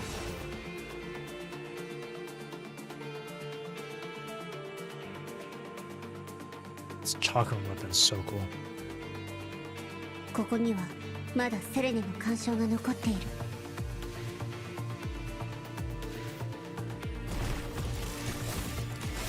真実を受け入れなさい。これで終わりね。 These 先を急がないと。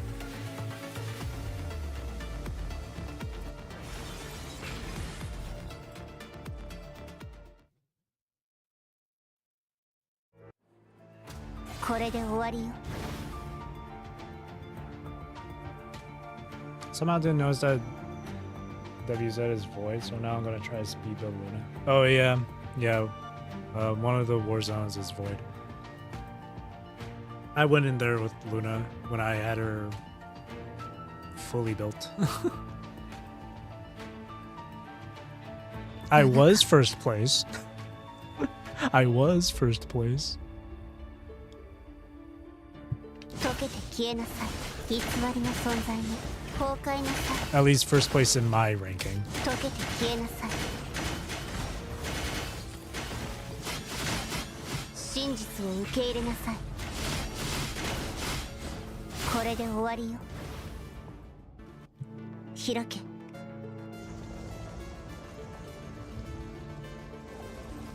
Apparently for like bare minimum on Luna's, like being optimal and stuff, it's like getting her to SS rank. Bare minimum. Apparently. I watched Rexland's crash course, so luckily I can trade in shards from the Phantom Pancake shop, so hopefully it should be enough to get her to SS. Or no, actually never mind. It might not be enough. This labyrinth poses no challenge to Luna. The barriers that once stopped another are now easily pushed aside. Just as Vonnegut said, this tower is no obstacle for agents. As Luna touches the incomplete gate, she senses the dormant punishing within it, flowing backward through time. Could the punishing from the past become a channel for communication if information were entrusted to the gate's punisher? 30 shards is enough for SS? Oh, okay. There we go. Because I know that my alpha is at SS, but I also remember that I had gotten another copy of alpha from the selector. I think. Because when I first got alpha, it was from a banner during the anniversary. And then the selector, I picked alpha again. I just don't remember if my Chu Shukra is at SS. Because I traded in all the shards from the Phantom Pancake shop. But thank you for clarifying. Or confirming. The humans were the ones who first controlled this tower. They can't read punishing signals, and only one frame can be immune to punishing. Even walking in this tower is a struggle. How did humans ever control it? Could it be related to that frame structure? Luna recalls her conversation with Vonnegut once again. He used to be guarded and vague. Now she understands his caution, having seen Cradle's ability to read memories. Fair enough. She closes her eyes, trying to read the flow of punishing signals, but they're all blocked. The source of the blockade. The top of the tower. As Luna orients herself, she senses an anti-punishing core at the highest level, continuously suppressing the tower's original function. This core must be maintaining the clean zone. If she goes any higher, the power enhancing Luna's frame will start to fade. But Celine is there, and so is her goal. No matter what, she'll reclaim what's hers. She hesitates no longer and strides toward her destination. Just as she is about to move forward, she notices a phantom made of punishing beside the incomplete gate. Ethereal orchids bloom amidst the crimson landscape, a clear sign of Celine's influence. Since the Ascension Network's refiltering stripped away their freedom, Celine's voice has grown louder, using her stolen power to show Luna supposed visions of the future the network sees. How did humans get through the tower? About 10,000 rounds of trial and error, pretty much. Shout out to me.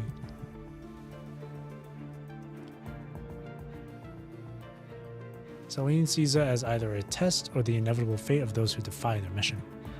She insists that without embracing hatred, they'll all die in the future, leaving Luna alone to suffer. In those visions, she always sees the snow orchids from her home. Long ago, these were Luna's favorite flowers. The memory of watching them sway by the wind holds a special place in her heart. The sound of rustling curtains, the warmth of the sun, her sister's call. These were her earliest memories. After becoming an agent, Luna often searched the ruins for these flowers, but the results always matched Celine's visions. They were just greenhouse flowers, nurtured by her mother and sister, as she was. Yeah, it's a nice one. Without them, everything faded away, leaving no trace. Her hair is unbelievably long. I'm just gonna say that. And this is it tied up too, into twin tails. Like, imagine that shit completely down. Like, that's ridiculously long. It's a good thing she hovers above the ground. Before ascending to the next level, Luna takes one last look at the phantom image of the snow orchids. Even Alpha's hair is super long. And Lucy's. And Vera Garnet. A chance to rewrite the past lies before her. If only it were possible.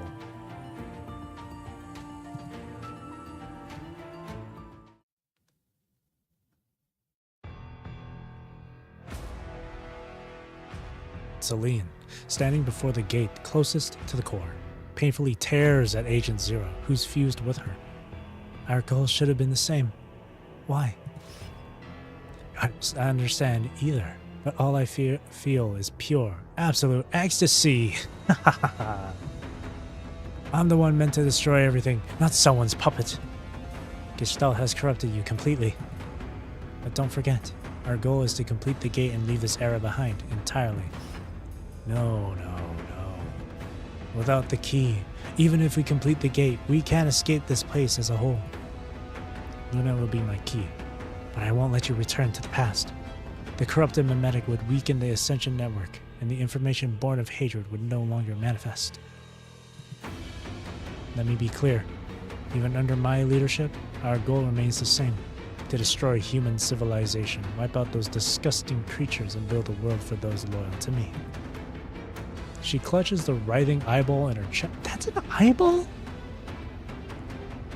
And begins to walk in toward the door. This is like Bloodborne level, like body horror detail. I'm all for it though. It's really cool. The gate must be completed. The gate must be completed. Take my hand at the end of my soul. Ben 10 Ghost Freak. We got 4 more nodes to go. Abandonment. Achievement? Question mark?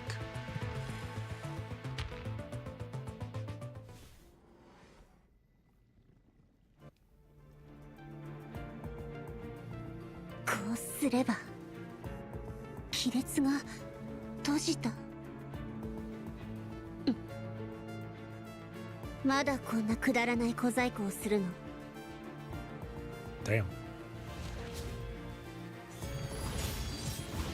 溶けて消えん抵抗なんて無崩壊なさい溶けて消えなさい Punishing Projection X. 真実を受け入れなさいこれで終わりね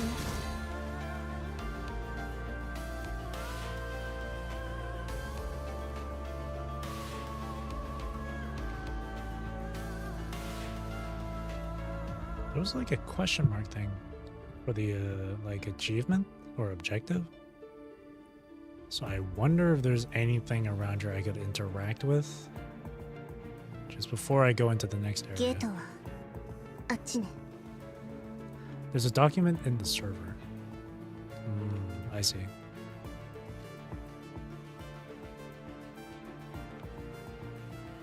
ルーナ私は阻止してみせるわあなたが何を企んでいたとしても Oh, fuck.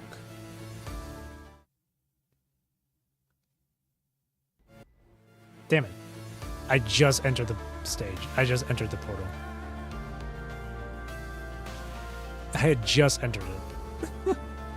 Can I reset? No, I can't. Let me fine, hang on. You failed to find the achievement. Clear. I cleared it though, apparently.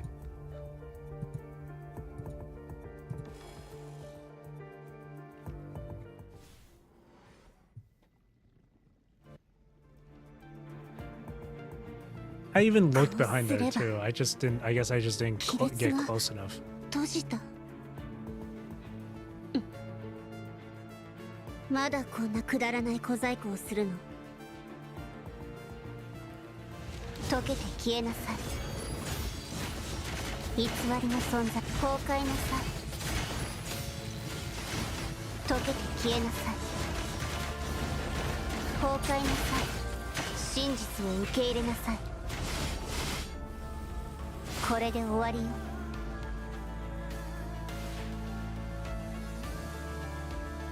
To the left, behind the portal.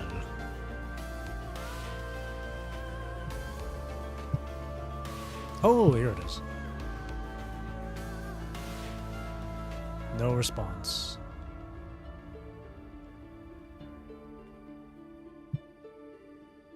Touch it again, go to where the pink crystal is facing. 何か見落とした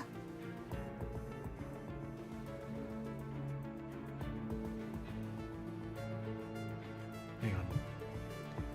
Go to where the pink crystal is facing the portal.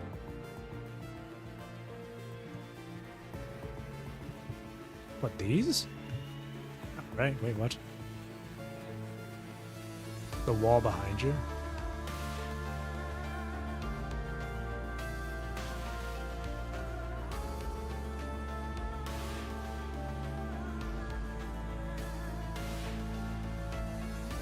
These, right?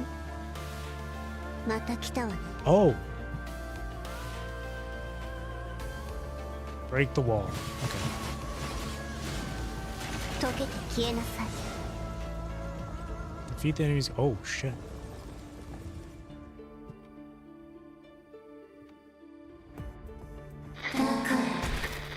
Assembled moonlight.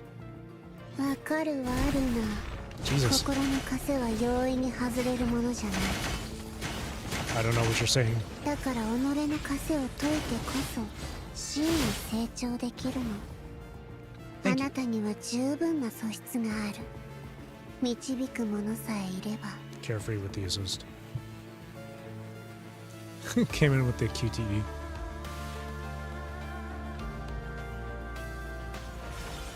Go through the portal. 私たちの選別がついに始まる。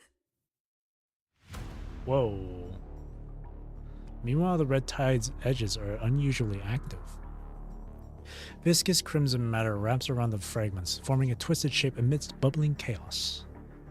No, something's off. Crimson mass stills for a moment, readjusts, and begins to churn and coalesce once more. That weapon in the human's hands. What a pain. If the blast radius had been just a bit wider, I'd have lost this form entirely. See, she's not dead.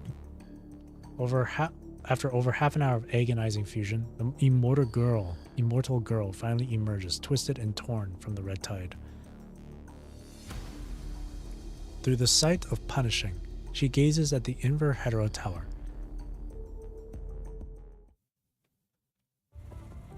A crowd has mysteriously gathered, and no one seems to know how it happened. Hey, is it true something weird's going on at the Inver Hetero Tower?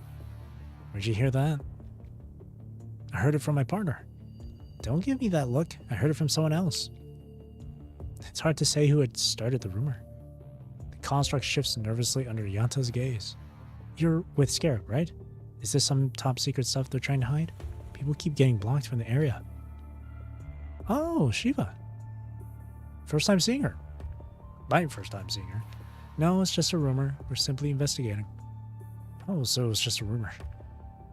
Though skeptical, the two of them quickly duck their heads and hurry away from the Inver Hetero Tower. What should we do? It's dawn, and if they get suspicious, they'll definitely come snooping around. Who's blowing this out of proportion? I have a hunch. Stop. Yata frantically silences Shiva. At a time like this, you'd better watch your mouth.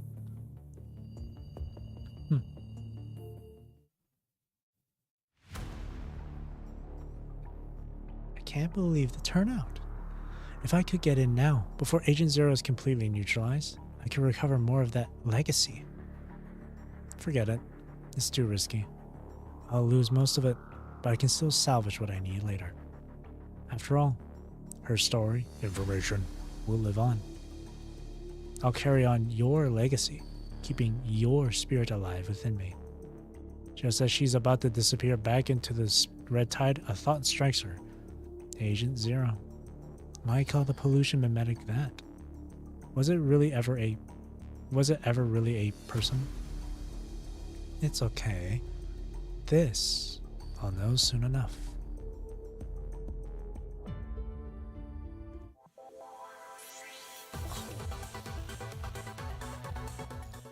Body and shadow.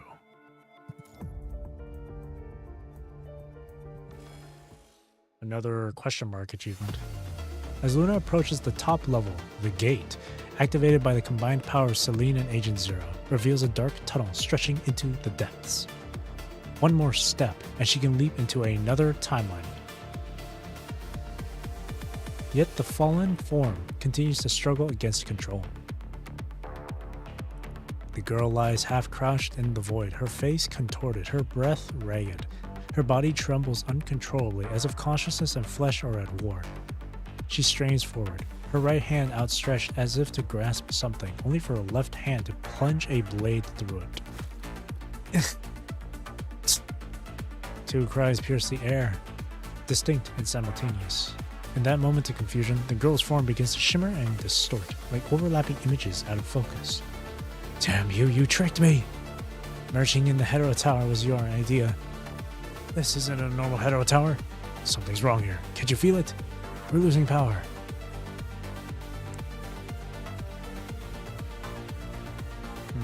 This blah blah blah can be completed by clearing the stage. Okay. Isn't this exactly what you wanted? You chose this place to merge with the Ascension Network and destroy Earth's civilization while there's still time. As soon as the words leave her lips, the girl twists the blade in her left hand, inflicting excruciating pain on both consciousnesses within the vessel.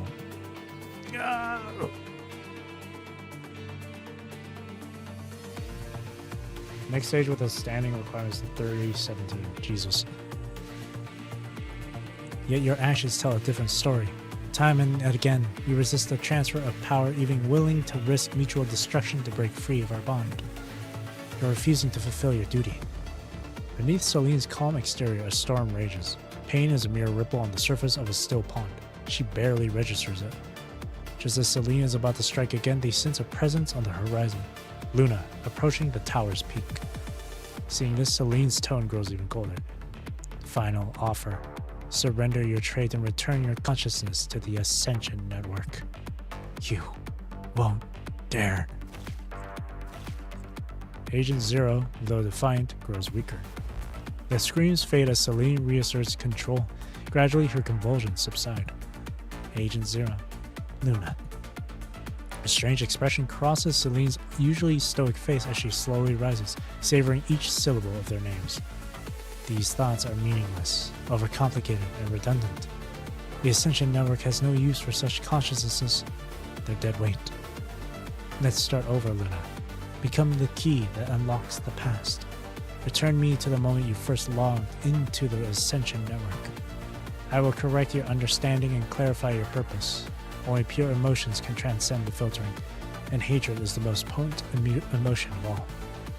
Celine raises her head to look at the girl who has fought so hard to reach this place and offers her a cold, twisted kindness. The Ascension Network was designed for hatred and vengeance. You should know that all living humans are inherently treacherous and despicable. Come, Luna. When you awaken, the world will hear your cry of rage. Commandant would like to have a word with you. Would like to have a word with you. It's time for peak.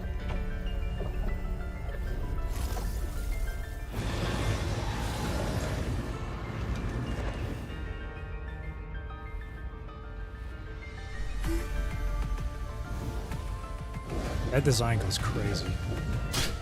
Oh, she's got stitches on her. Oh. 今日過去のすべてが静寂に帰る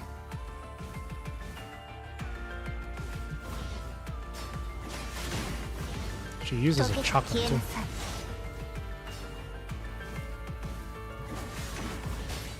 Oh shit. First time fighting this chick, I don't know nothing about her moveset. 溶けて消えな崩壊なさい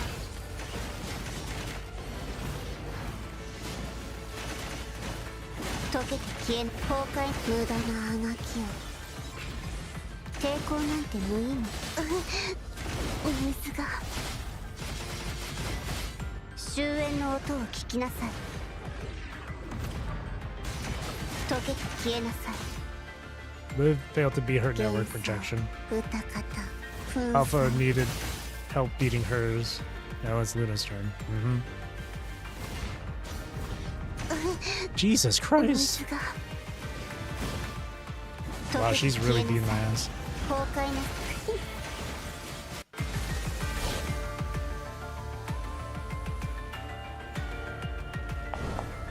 It's always the thing to be fighting yourself, huh? Your greatest enemy is yourself.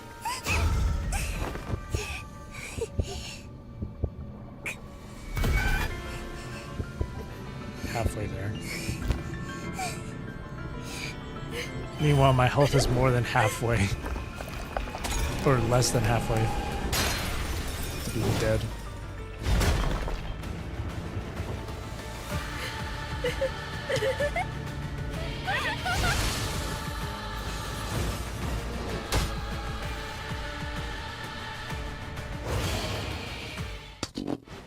Brother, what is that design?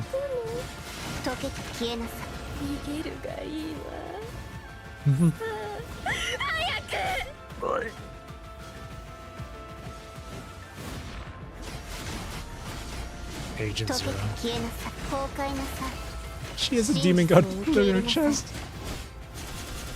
Which demon god is this one? Which one of the 72?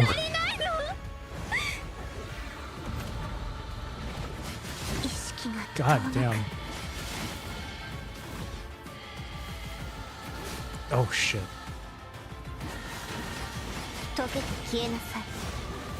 抵抗なんて無崩壊なさい Just a reminder, I'm not great at this game. 溶けて消えなさい That's why I wouldn't survive something like DMC. ちょうどご褒美をあげるわ。崩壊なさい Though I will say I have finished Devil May Cry first game. I still haven't even finished DMC 5. I really should. さあ共に虚構の世で王となりましょう終焉の音を聞きなさい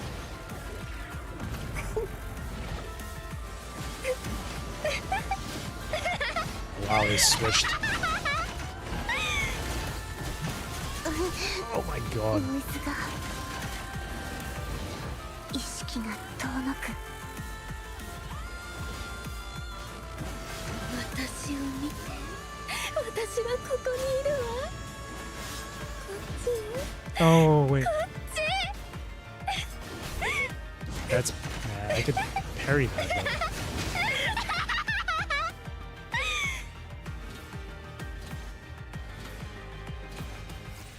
Oh, look at them. Freaking... 溶けて消えなさい崩壊なさい真実を受け入れなさいノイズが終焉の音ダメよ。まだ Gotta be Barbados in there. 終焉のリズムで踊りましょう私は Oh まだ no, that got me. 私なの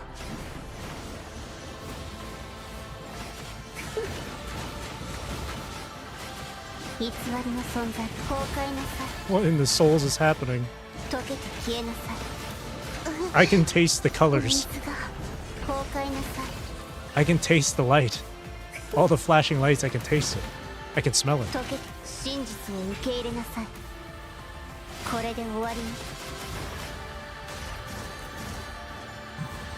終焉のリズムで踊りましょう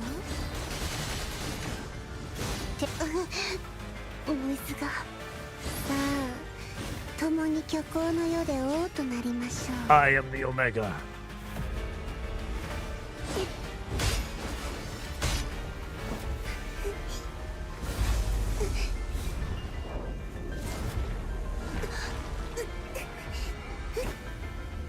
Watch, Commandant will show up. Put a bullet through Celine's head.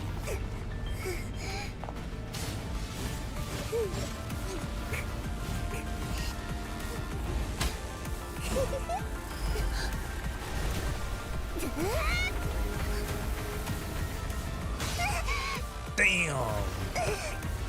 Oh! Very bad like the tentacles. Oh, Jesus! Oh no! Jesus! The music is still going even through the cutscene. It's funny.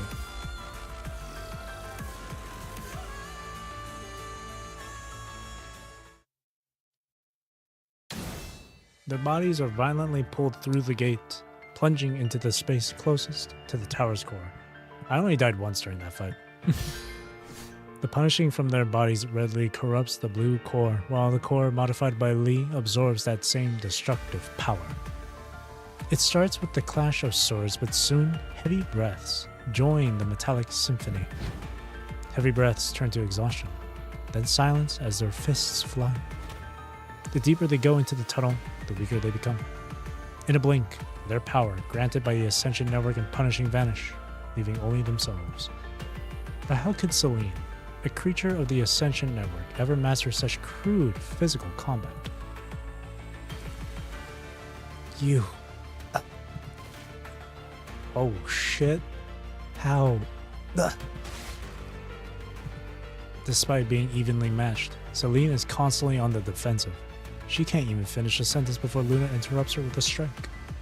She's actually, she's throwing straight hands.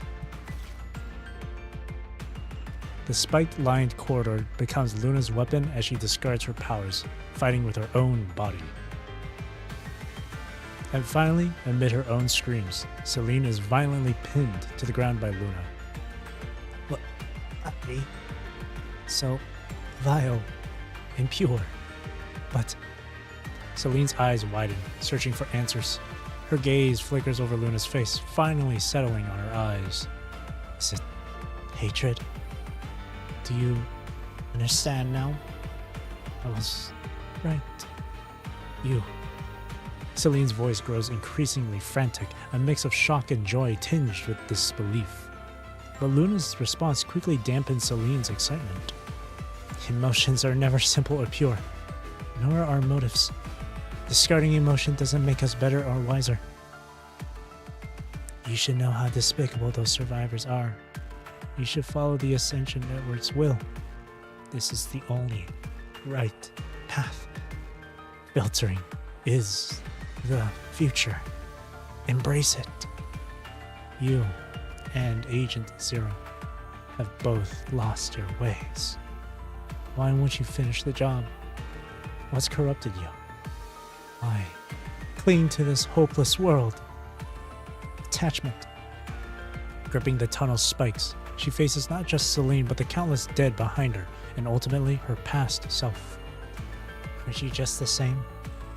Hating this world because there is something you cannot forsake? You. Before Celine can protest, Luna's blade slices through her. You'll regret this.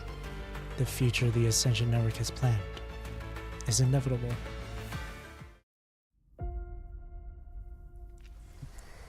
Oh shit. Luna, come back to us. Come home.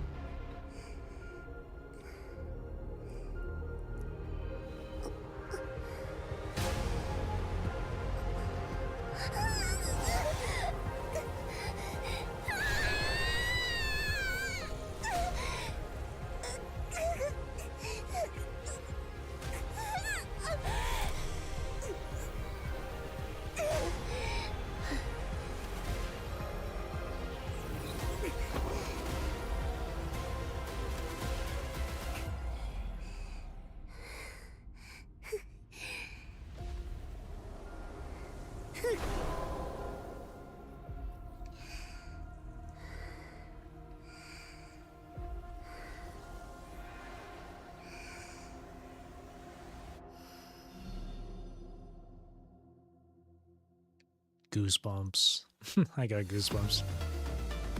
Look at her little crown, her little halo. As the anomaly fades, Luna feels her power returning. Instead of letting her power surge wildly, Luna closes her eyes and carefully channels it, threading each strand with precision. I vibe with the ground. Me too. Agent Zero?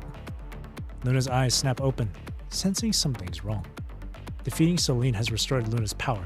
Not just what she lost, but abilities she never knew she had. Yet the corruption trait that should have emerged is nowhere to be seen. As Luna tries to use her power to find it, she turns, and a deluge of data, a storm of light and shadow engulfs her. Ugh. Countless futures flash before Luna's eyes, each one a fleeting image. She witnesses hope turn to despair, life to death, over and over. Every path leads to ruin, every ending incomplete. In a fleeting, eternal moment, Luna sees every possible future unfold before her. How many goddamn characters can look into the future? How many more are we gonna have?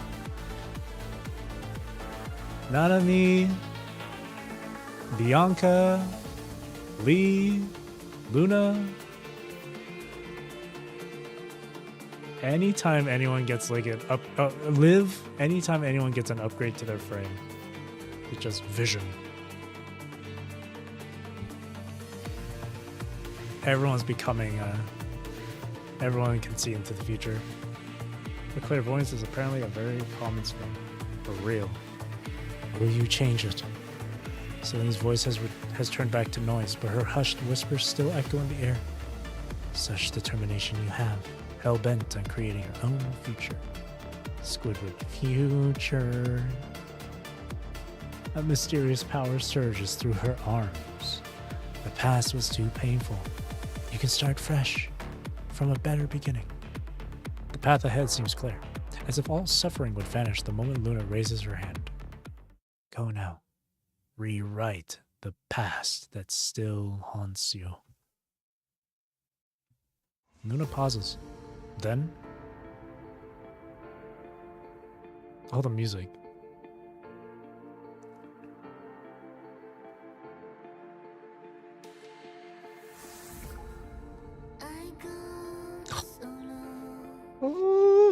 I've heard this song before.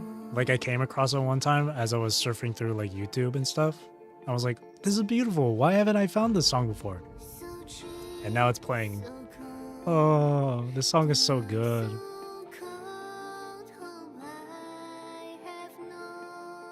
This is Luna singing, right?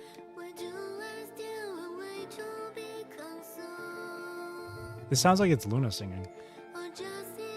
She slowly raises her hand. It's such a good song.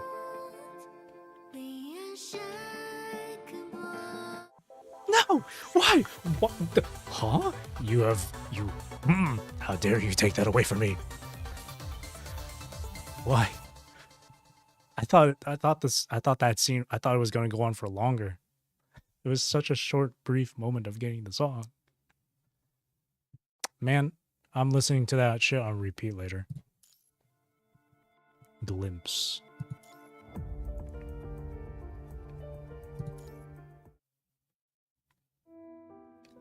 Tap, tap. As Luna emerges from the tower, even though gentle sunlight blinds her, she squints and sees a blurry figure. It's Alpha! Oh, it's me. You stand in silence.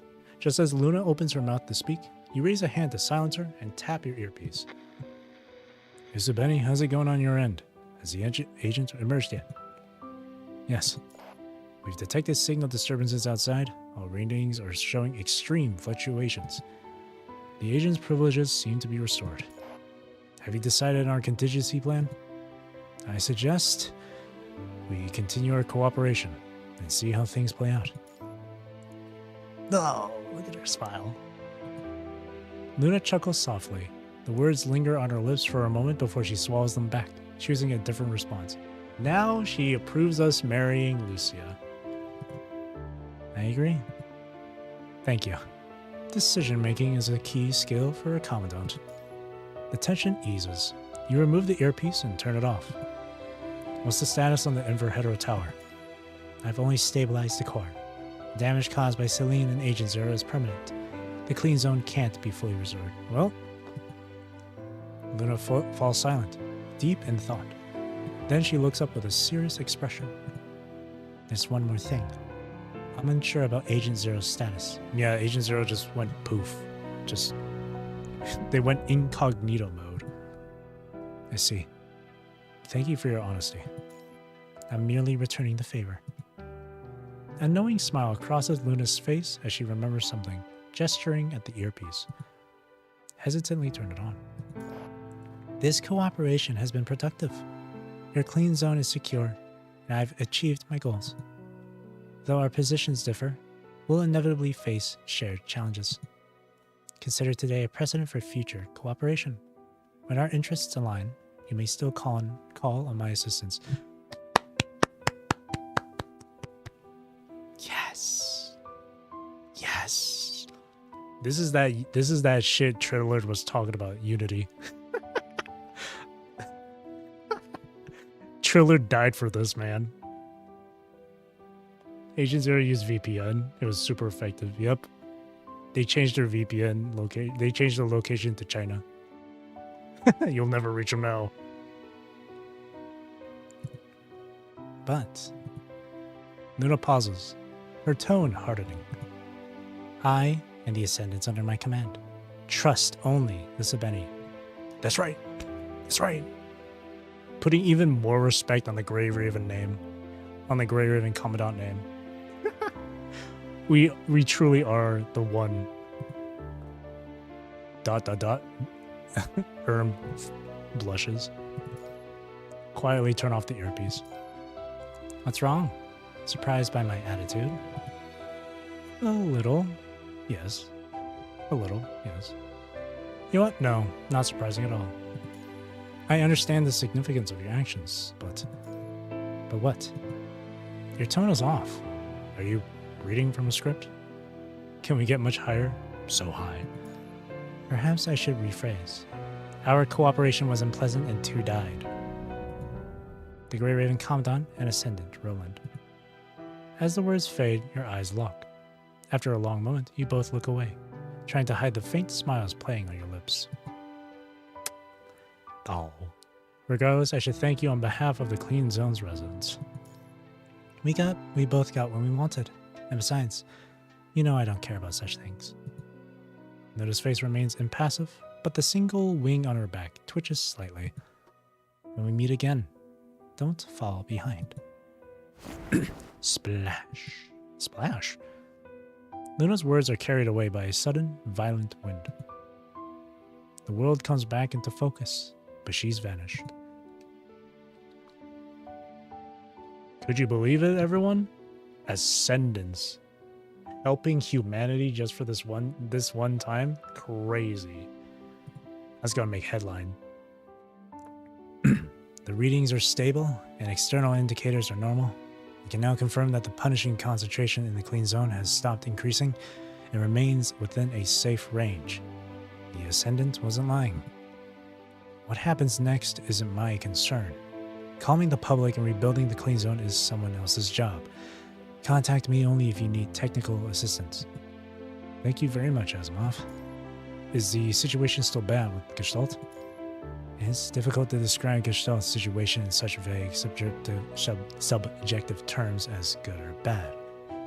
If you like, I have a newly finished written report about 100 megabytes in size.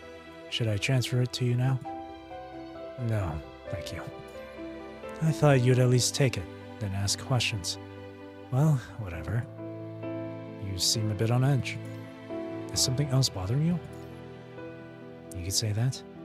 The Ascendant's entry into the Inverhedra Tower has made many people nervous. Some projects are in the pipeline, others are being revived, but all of them demand my immediate attention. While I usually find their ideas and goals completely worthless, they did raise a valid point this time. What do they want? We need a frame that can freely access the Inverhedra Tower, like Lucia. You know how I feel about this. Exactly because I know. Forget it. Asimov sighs heavily in the video feed, an unusual display of emotion. Let's leave it at that for now. I'll be in touch. Asimov's image fades from the screen, but his words echo in the air. Freely accessing the Inverhedra Tower, huh? Gazing up at the towering structure in the distance, you pull a chip from your pocket. If any place holds answers about the Inverhedra Tower, it must be there. Free Firebird incoming. For a second, I thought you said Freebird. I just hear the guitar riff in the background. We got Freebird, yeah.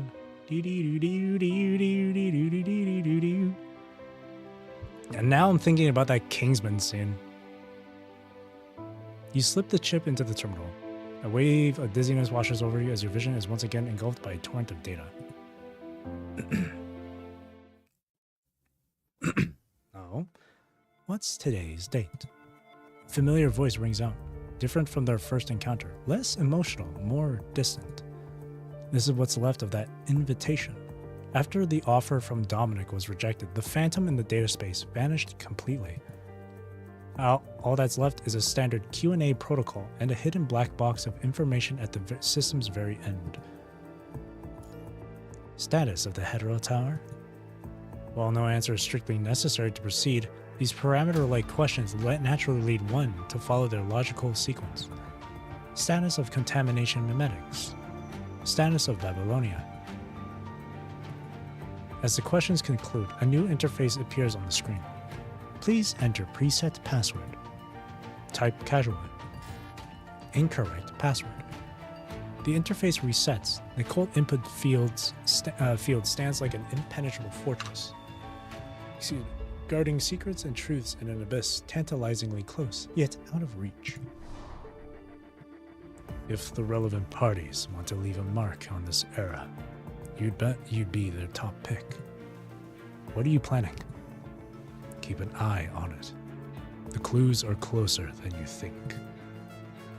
Having learned about Vonnegut's statement, Asimov secretly recruited several cryptography experts, compartmentalizing the information sources before having them analyze the potential objects and data separately. From foreign accounts and terminal passwords to student IDs and file information, password experts have explored countless possibilities, but every guess has been a dead end. Oh, as you sift through various possibilities, you finally settle on a sequence of numbers you know intimately. 931206. Oh, okay. That would have been whack if it was the right password. Incorrect password. The error message is unsurprising. These numbers were your personal secret. How could they possibly relate to Dominic? Even if they were discovered in the file, they'd never be the password here. That'd be funny though. Could you imagine? Dominic's like, you're not the only one that knows, you idiot. That'd be so whack. The date of the outbreak.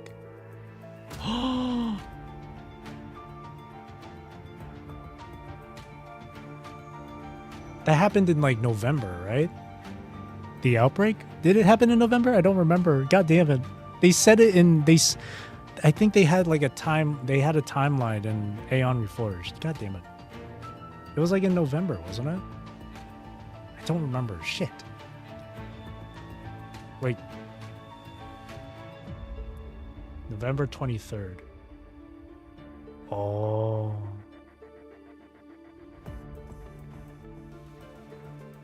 Too bad the game, they're not saying what the password length is. We could never know. Imagine it's the actual full-on date, but like written in letters. Like you actually fully type in November. And not even the number 11 for 11. Just literally the word 11th. Just that entire thing is the password. Your vision returns to normal as you close the chip program. You return to the terminal. To package and backup the clean zone statistical data for the next department when an unexpected message pops up. Multiple password verification attempts and changes have been detected on your account in a short period. Due to potential security breach, please reset your password. Damn it. You watch the password experts begin another round. To assist them, you have to reset all your passwords after sharing them. Standard security protocol. To meet password requirements, your new password must include at least 3 of the following: uppercase letters, lowercase letters, numbers, and special characters. At least 3 of the following. So for like the date of the outbreak, that's only 2 of the following: numbers and special characters. The password requirements for my work account are even more complex than the black box password of Dominic. That's... Wait. As you muttered to myself, huh? What? As you muttered to yourself, your fingers hover over the keyboard, a strange thought forming in your mind. The password requirements for my work account are even more complex than the black box password of Dominic. That's it. Even if the black box password isn't complex, it can't be just numbers, can it? If Vonnegut's hint is genuine, and it really does have something to do with you. Oh, 931206. 93120B? 931206. No. A sudden, overwhelming impulse compels you to reinsert the chip, bypassing the initial prompts. Input. Q31206. Password correct. Access granted. I got goosebumps. I'm not gonna lie. I gotta chill. I don't know what the fuck that means. The Q just looks like it's another version of number 9. Kind of like how B looks like it's a more like digitalized version of the number 6, you know? I guess if I had to explain it that way. I don't know. I don't know how to better explain it, but it's like, it's kind of like that. You know how on your calculator, if you type in like, what is it? It's, what is it? What was it? Was it like 559009? And then you flip it upside down, it says boobs. How some of the, basically some of the numbers on something like a calculator can look like a letter in the alphabet. So having the letter Q being placed as the 9 because it resembles a 9.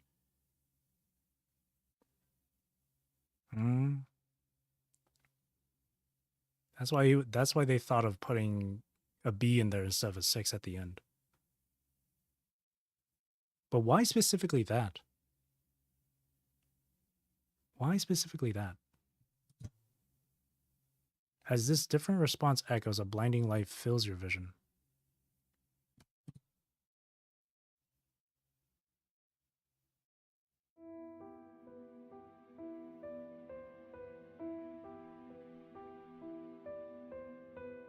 Does 93-1206 mean anything to you? It's the personal path. It's a personal. It was the personal number for the commandant, based on their. It was. I think it was based on the commandant's copolymer test results or something like that. It was something. It's something to do with the commandant. It's specific to them.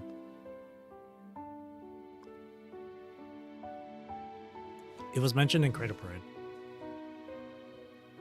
I'm pretty sure it was something to do with like failing the copolymer test and not becoming a construct because of it.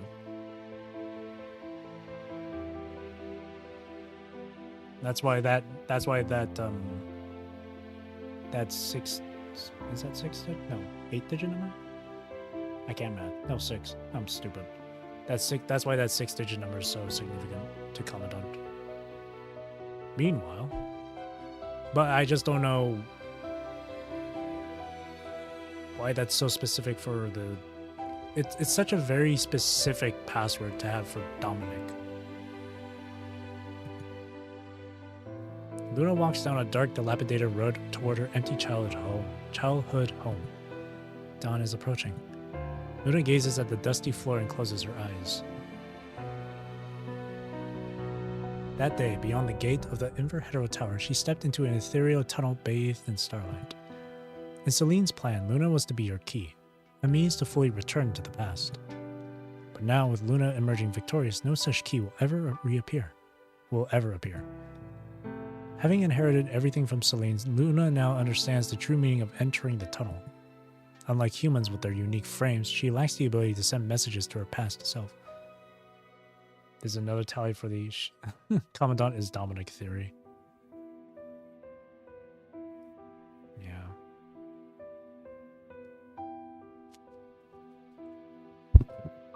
Oh, sorry, I bumped into my desk.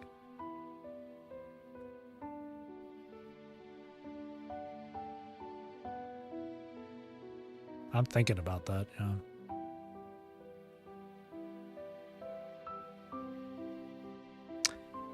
Wait. Talking about, okay, here, right here, this part, talking about going into the past. What if Commandant goes into the past and ventures into Reactor 1 to stop, to turn it off or whatever? And maybe, I don't know. I'm kind of just thinking out of my ass here, but they did say during Source Beacon, the team that went into Reactor 1 to shut it down or whatever, they were marked as missing. They were marked as missing and not dead. If you went in to turn it off, you damn well turn it off, you damn well true. I don't know. I was just thinking.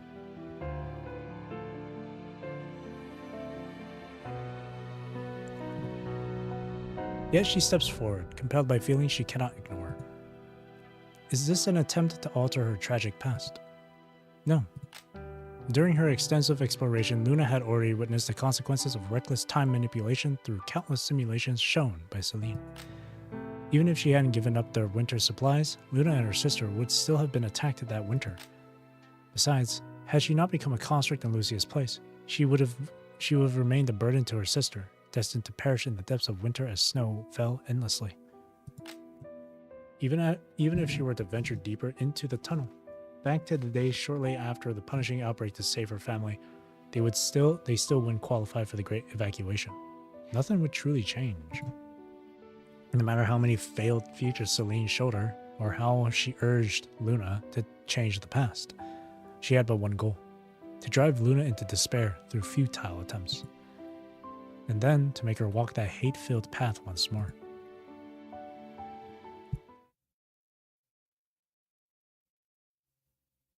$21.61.15.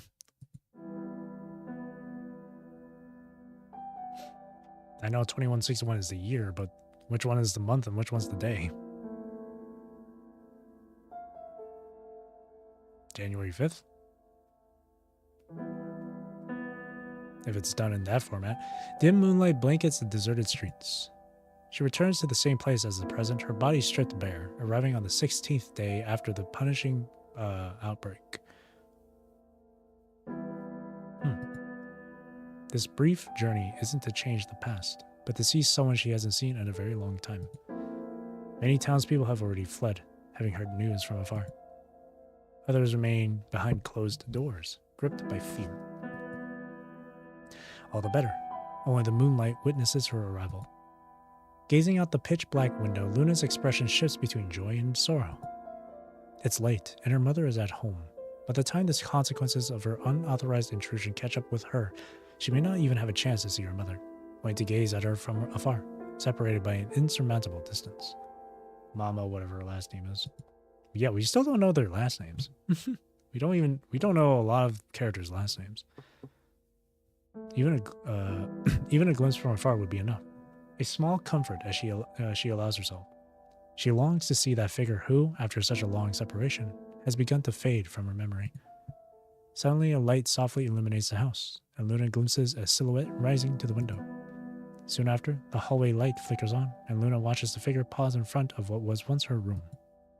The figure raises a hand, lowers it, then repeats this several times before finally resting gently on the door. She takes a deep, involuntary breath. Emotions aren't data. They have no off switch, no way to be blocked out. Time to go, Luna tells herself. But as she rises to leave, the phone booth shudders, and the receiver clatters to the floor. Beep, beep, beep, beep, beep. Beep, beep, beep. Each soft tone seems both a plea and a question. A hand reaches out to lift the receiver but hesitates. Luna finally steps into the phone booth and, after a moment's hesitation, dials a number that should go unanswered. Hello? Who's speaking? Hello? Hello? Luna forces the word out awkwardly, like a child learning to speak. The other end of the line falls silent. As jumbled thoughts swirl in her mind, Luna moves to hang up, but a voice from the other end stops her. May I ask who this is? Luna slowly brings a microphone to her ear. I am Luna's friend. Luna? Oh, she's asleep. Would you like me to wake her? Or is there something else I can help you with? The voice on the other end sounds weary, but more than that, concerned. With all the chaos outside and communications being down for days, I didn't know the lines were working again until your call. Are you and your family safe? They're doing well now. I'm okay too. Through the phone booth's glass, she watches the distant figure standing vigil in the night, waiting for her daughter. It's late. Are you still up? Yes, Lucia and her dad haven't come back from their walk yet, so I'm waiting for them. What about you? Why are you still awake? Don't wait any longer. Run away now. This place will fall too. She desperately wants to warn her, but knowing the danger of altering the past, she can only remain silent. My family hasn't come back either, so I'm waiting for them. Can you keep me company for a while, ma'am? The figure inside the cottage rises and moves to the window. Of course. You remind me so much of Luna. She does the same thing, always asking me to talk to her when she can't sleep. Yeah, she does. Once the conversation starts, it flows naturally. The two talk across a vast distance, their tone shifting from awkward to comfortable. She carefully avoids mentioning her identity, the passage of time, or anything too personal, keeping the conversation light, until her voice starts to weaken. This is the price of not having the key. What's wrong, dear? It's nothing. I'm just getting tired. And then you should get some rest. Sticking to a regular sleep schedule will help you feel less tired. What's wrong? Are the snow orchids still blooming at home? The snow orchids. Oh, I completely forgot to bring the pots inside. With everything that's been happening lately, it's been a real mess. Her voice trails off as her vision blurs. Aww. Then, good night. Good night. Get some rest. The gentle voice on the other end of the line fades away as Luna closes her eyes. Everything around her dissolves into darkness.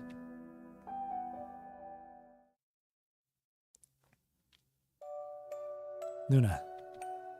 Luna blinks, emerging from her hazy memories. Alpha is standing beside her. Dawn has already broken. Are you okay? She doesn't answer, but steps closer. Are the events behind that gate still unclear to you? It's always been fuzzy like a dream, or like a vision read from the punishing virus. But I'm certain it happened. Following the girl's gaze, Alpha spots a snow orchid seedling swaying amidst the ruins. A snow orchid. We searched everywhere, only to find it here at home. Indeed. That's why I've been thinking. There must be places the punishing hasn't touched. Variables the Ascension Network's calculations haven't considered. The mirror may reflect a vast starry sky, but it is still bound by the frame. I won't let you leave, nor allow the Ascension Network's calculations to become reality. We'll surely find something we can still change. Whoa. Constraint. If we ever work together again. Oh boy. Okay. This one has 3 different achievements. Last note. Hetero Forest. Luna's condition is worse than anticipated. During the search for Cradle, her exhaustion triggered a severe mind fluctuation. It goes back to this, huh? With no other options, you must perform a premature mind connection, a rehearsal for the upcoming Red Tide confrontation. Ah. Coarse sand scratches your ankles as thick clouds blot out the sky, casting the world in shadow. The wind howls in from the sea, stinging your face. The air carries not the familiar saltiness of the ocean, but something else, an inexplicable, unsettling scent. The dark sea churns violently, sending wave after wave crashing toward you. As the waves surge, an unseen force seems to stifle you, draining your power, but even weakened, the aftershock slamming into the island's cliffs still dislodge rocks that plunge into the sea. You bend down and touch the seawater with your fingers. Excruciating pain sears through skin and bone, tearing through flesh as it penetrates deeper. Yikes. Looking toward the distant island, it stands untouched by the murky waters below, partly because the tide isn't raging yet, and partly because twisted steel beams rise from the tide, forming a dense grid that lifts the island and holds back the sea. Disconnecting from the Ascension Network means losing oneself. So that's what it means. Splash. Spin the barky model up, collect the key under it, go to the second floor, finish the mission as indicated in the game. Thank you. That's only for 1 though. So, that's 1 of 3. Unless that counts for all 3 of them. I'm assuming that's 1 of 3. As the words fade, thunder cracks through dark clouds and waves rise. You should focus on stabilizing your mind first. Pure energy fills your hands as the ground beneath your feet softens. The power of order and stability begins to transform this small corner of existence.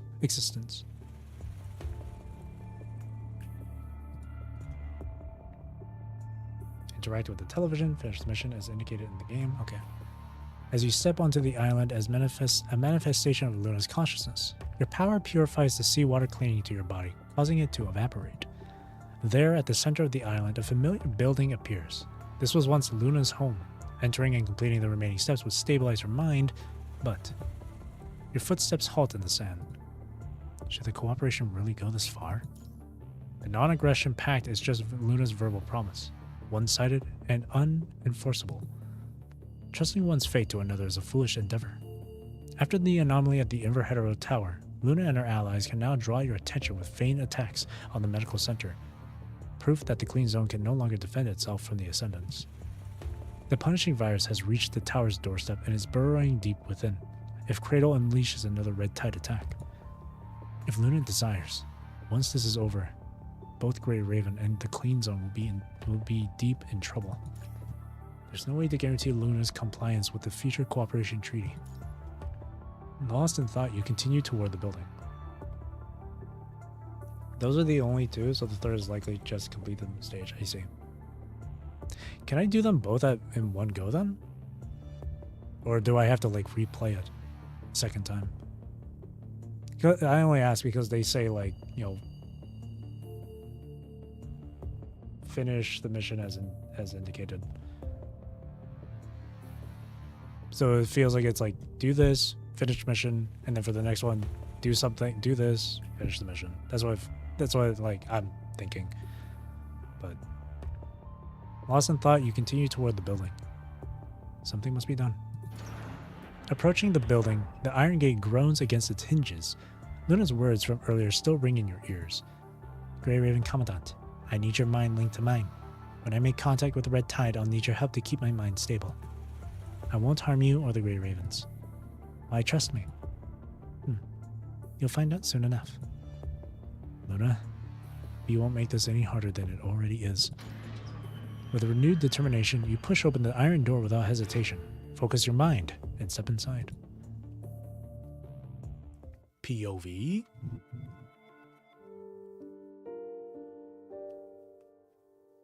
Yep. Is this Luna's mind? It looks like her home. Oh my god, it's so dark.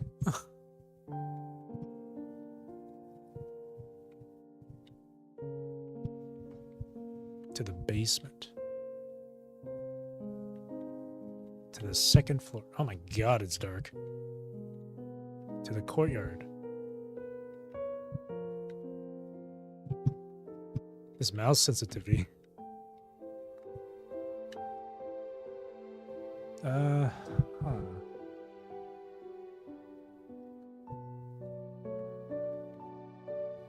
Yeah, you can do them both. Oh, cool. Okay. I don't know where the bark model is. Oh, it's second floor. Never mind.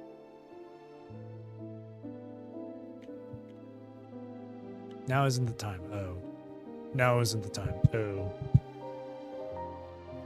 Memory stage will fail. Oh, okay. Wait. かくれんぼしようよ。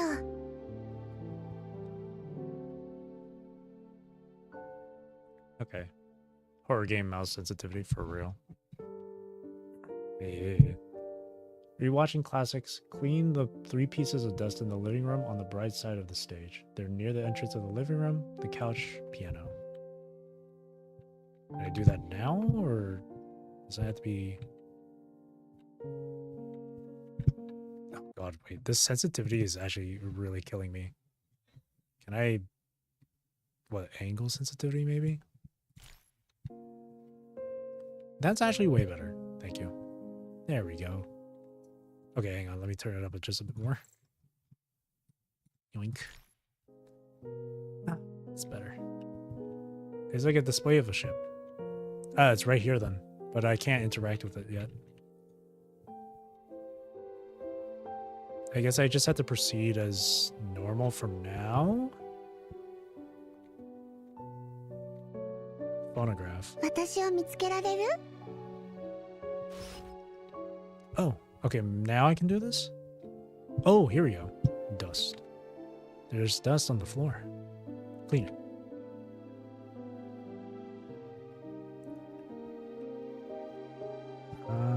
Near the entrance. Dust on the floor. And then one at the by the piano. Dust on the floor. And then interact with the television. Rewatching classics. Oh. I don't have to. Oh, I just got it already. And then the thing. Oh, it's on second floor. At the time. Television. どっちが本物の夢なの？私、お部屋の前にある船に乗って海を見てみたいな。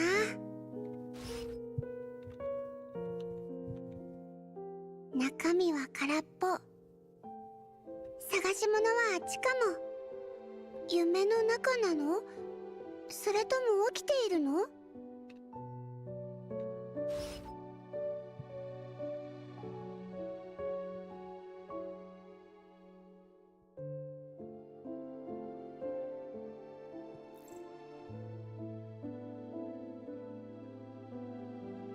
この鍵は上の階のあの小さな部屋の。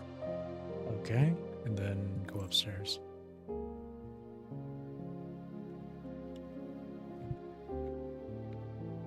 Go upstairs? Yes.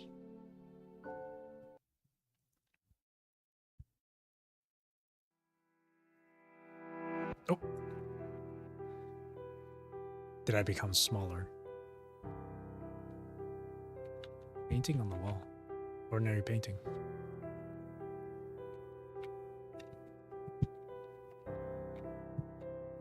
Some random things are placed in this hallway. Storage.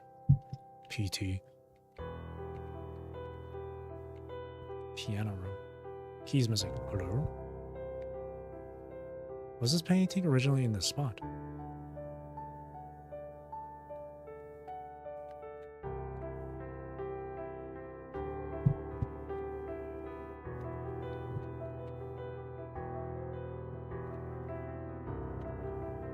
Hopscotch. すごく楽しかった覚えがある。Play. Ah, that's so cute.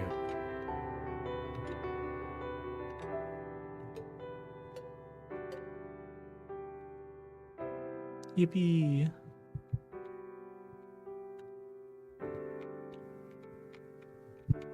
I can't even go over there. Word. I want to go over there. Froggy. A fluffy froggy. It looks adorable.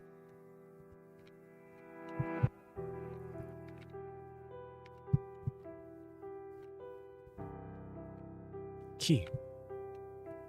Take the key. Bedroom key. Another bedroom key. Spotless.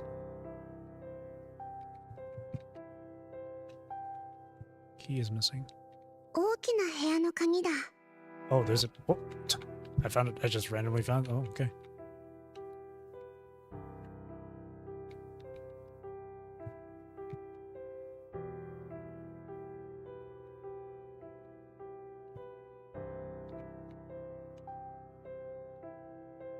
Piano. Do, re, mi.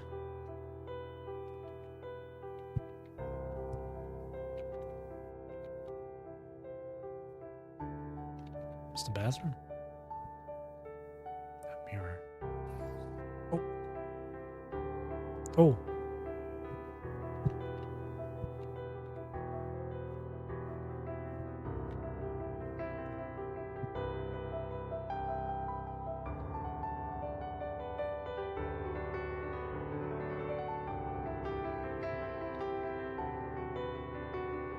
Creepy froggy. ケンケンパ、すごく楽しかった覚えがある。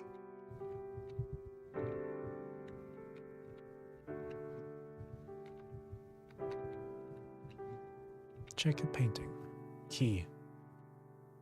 Bedroom key again.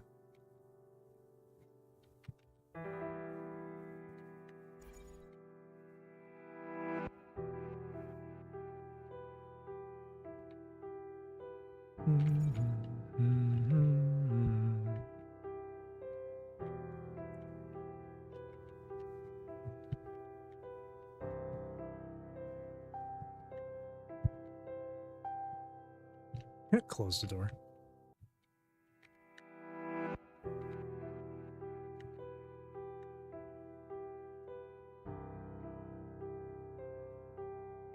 Photo of the sister is long gone.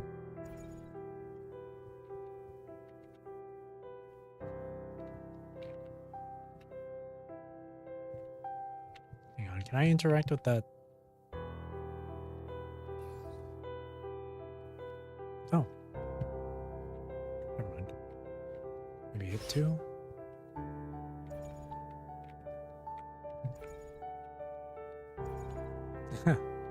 Hmm. I have the key. It's not gonna work, is it? No. I have another bedroom key, though.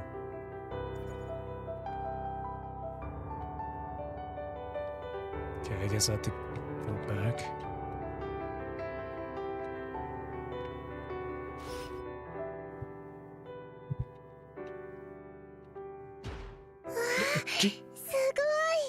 Oh god, why?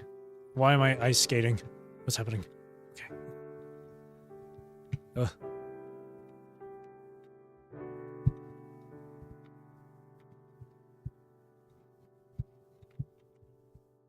Deadlocked.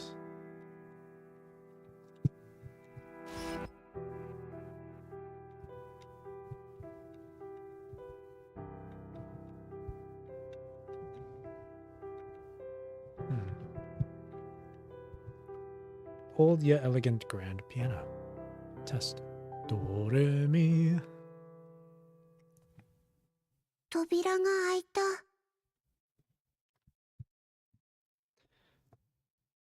No music? Okay.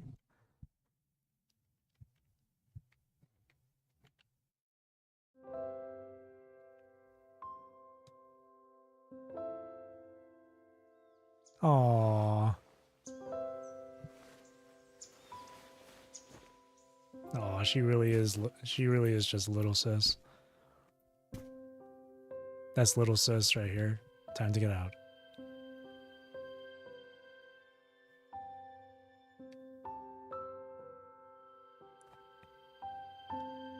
Hmm. 青い海。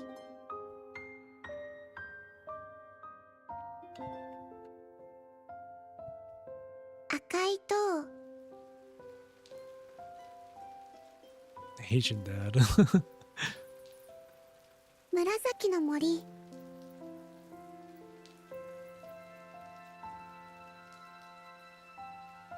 悪い人の家。 The bad guy's home.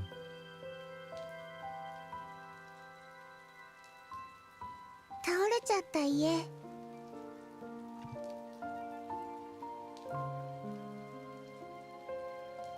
本の中にある花。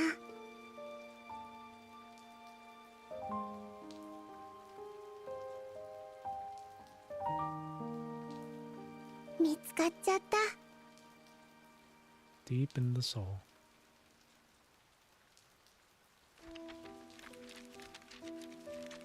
This too cinnamon roll. Yeah. The girl's memories flash before your eyes. Quick, but crystal clear. As your mind settles, you see Luna sitting before you, her eyes bright. I never expected you to go this far. Even knowing your friendly nature, I didn't think you'd offer such thorough assistance. After all, an agent with an overly safe mind would be no good to Grey Raven. An unstable mind will only make you more unpredictable.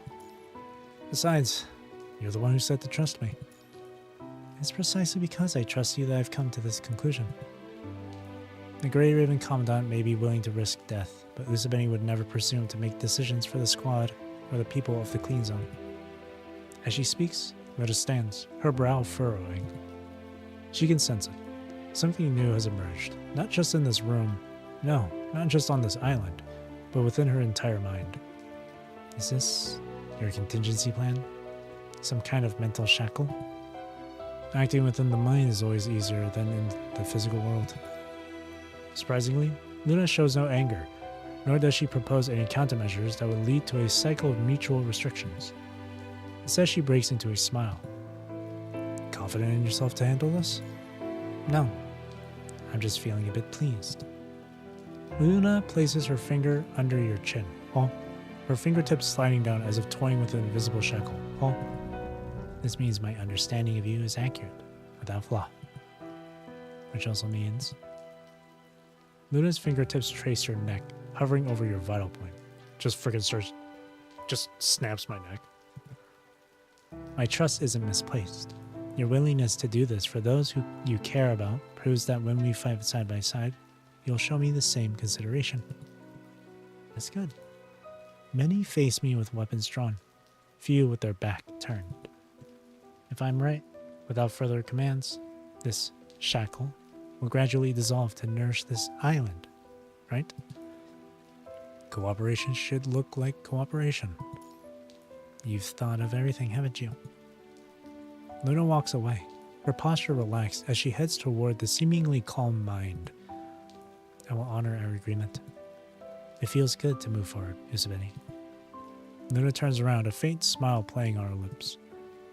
If we ever work together again, it'll be my turn to put a shackle on you. I promise. Hey, tit for tat. Oh!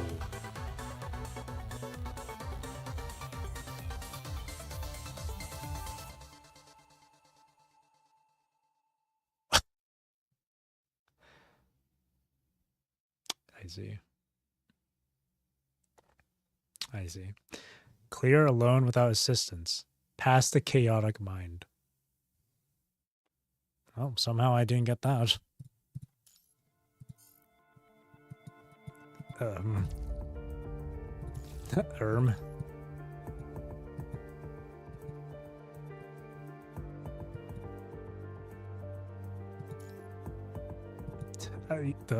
Okay.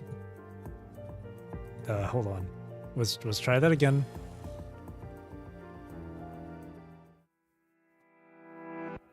It's supposed to be God of Mind. Collect the key under it, go to the second floor, which is here. Finish the mission as indicated in the game.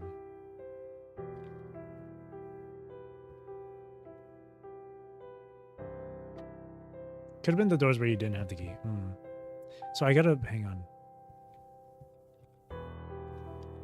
So where can I? Because I had other keys, but I couldn't access those other doors. Oh, that's quitting. Basement? 前に敵がいる。 Skip the puzzle. Enter combat. Let's just wait. Some sheet music scattered on the table. Take the sheet music. Oh, for the piano. Weather is nice and sunny. Exploration, bro. Photo. Two sisters are smiling happily on an undamaged picture frame. Oh. Sight read.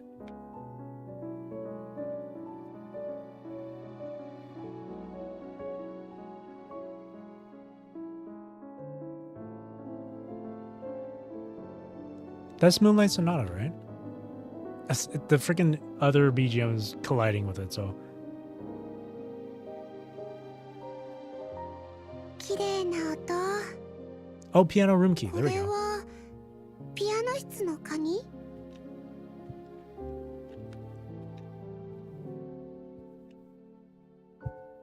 You sure you got the key from the boat? Yeah, I did. When I turned the model upside down, and Luna said that there was a key at the top left corner, it said you picked up a bedroom key. So.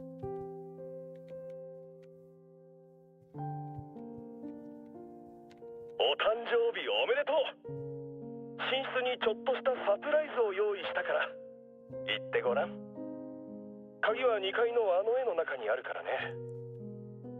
ずっと欲しがっていた月光の楽譜を机の上に置いておいたよ。最後に改めてお誕生日おめでとう。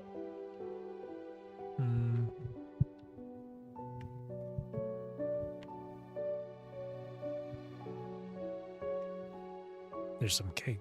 To make cake. Take the cooking wine.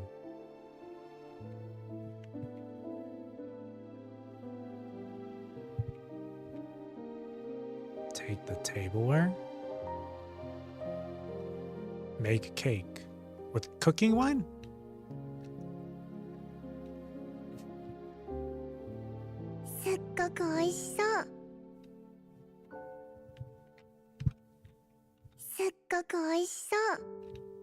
Take the cake. Take it to the dining table. Place cake. Do I get a key from this? 思い出した。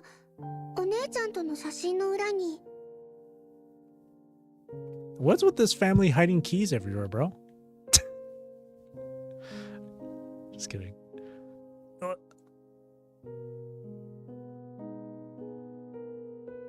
Wait, don't tell me.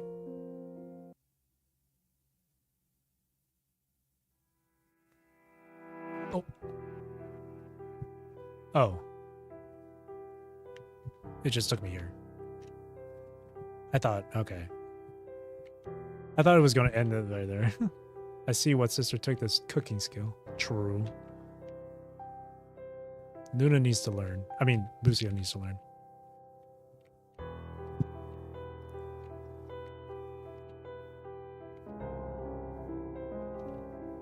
Dum, dum, dum, dum, dum, dum, dum, dum.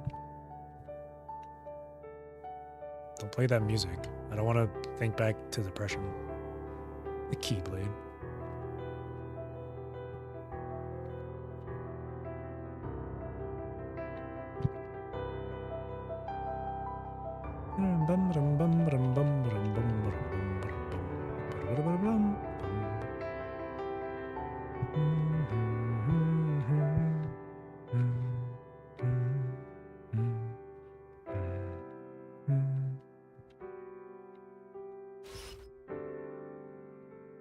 She's still on the bed there.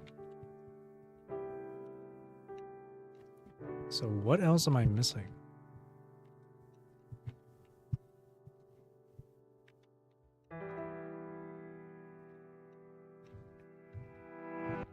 Is that everything? Like, there's the basement and all that stuff, but it says the basement is just to skip the puzzle.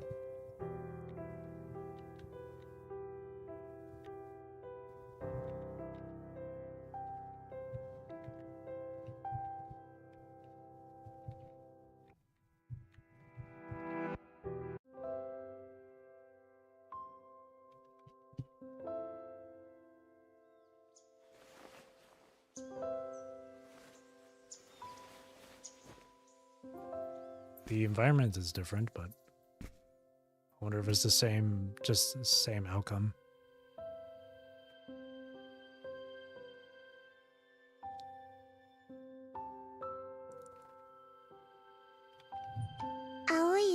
It is, yeah.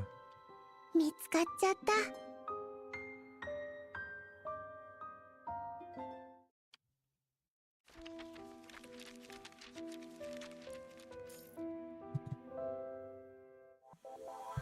No.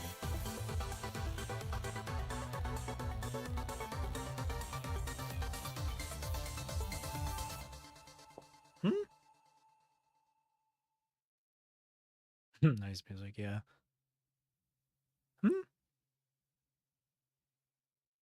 Do I have to go down to the basement, maybe?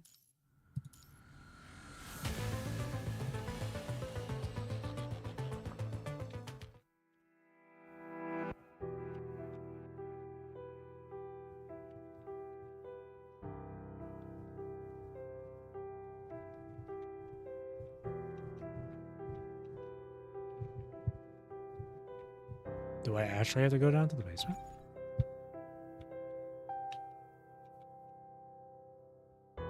Am I missing something from the other area? Or...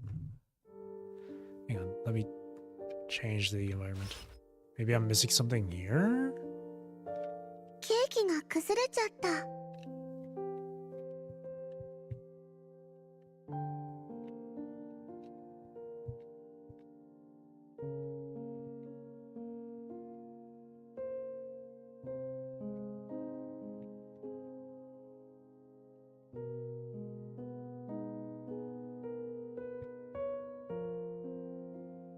Hmm.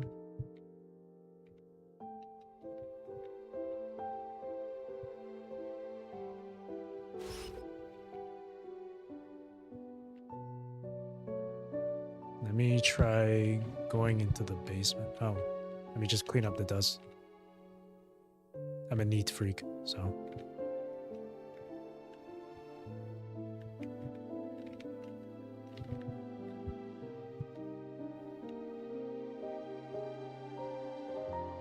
Alright. Let's try the basement.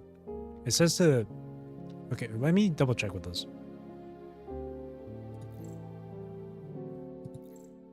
No, okay, no, I already picked up the key. If I spawned upstairs, then... Let me try the basement. 前に敵がいる。 I wonder if I fight as Commandant in this one. Oh, I know, as Luna. Never mind, Commandant. Oh, this must be it. Chaotic Mind.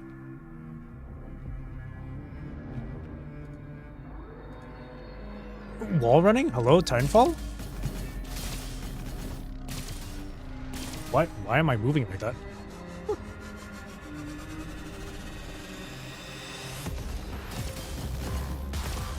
Why am I moving like this?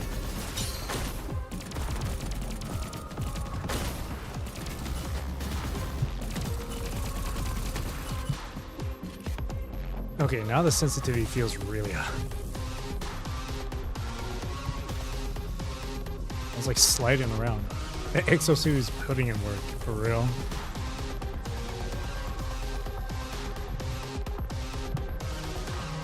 This must be it. Surely. Dun, dun, dun, dun, dun. Oh. Whee! 頑張って。 Oh, precious. Dun, dun, dun, dun, dun. This literally is Titanfall. Ugh. Oh. Whee! 頑張って。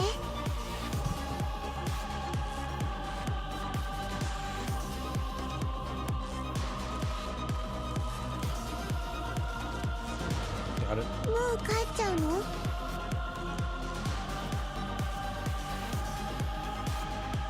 Keep moving. 頑張って。 Oh boy.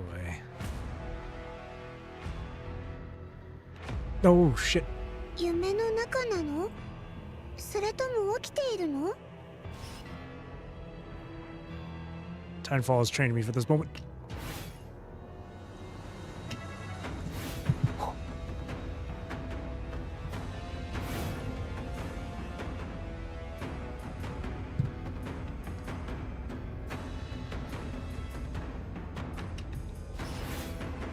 Yes, sir. Yes, sir. Wait, what? 頑張って。 Oh, it looked like it was there. Okay. Red is okay. Red is physical.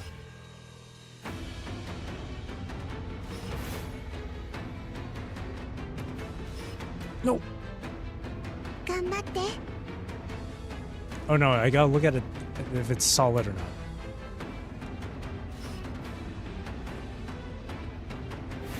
No. Ah, damn it. 頑張って。 Can't I just do this? No.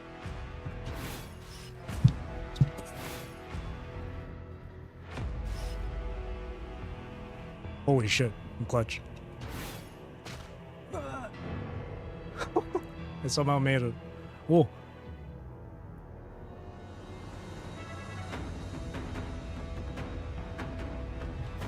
Oh wait. Do I have to do this? Oh, I see. Wait, no?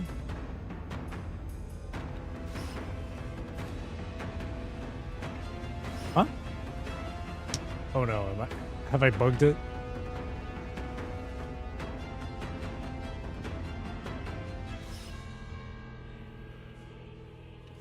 I might have bugged it. I can't get out. I'm stuck. I'm actually stuck. I actually can't like exit or anything. Oh! You have to change it at like the last second. Nope. That's so okay. That's gonna require some precise timing.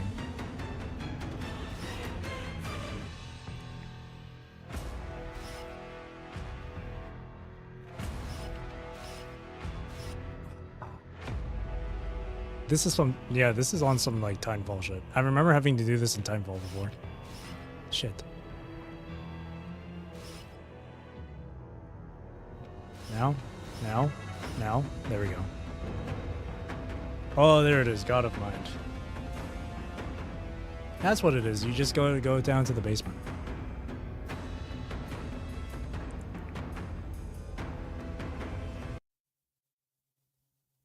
That brings me back to Timefall 2.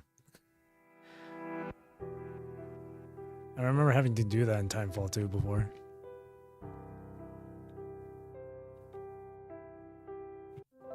It was really cool. It was really fun. Time to go home, Luna. Come on, little sis. Precious. She deserves all the headpats.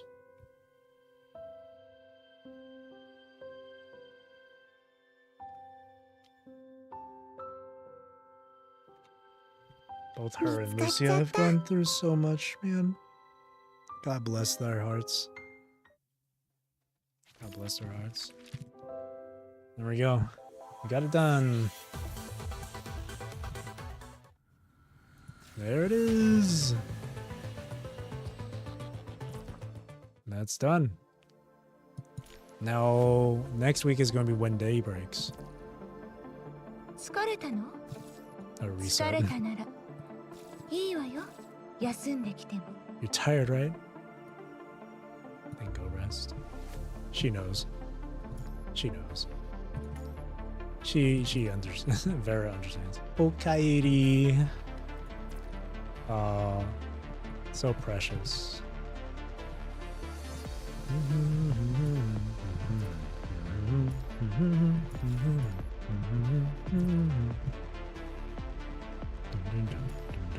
Let me just collect this stuff.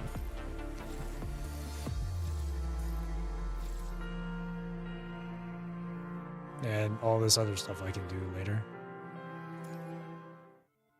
But yeah. That was good. I really, really, really enjoyed that chapter. Here's my Luna. Got everything sorted out for her.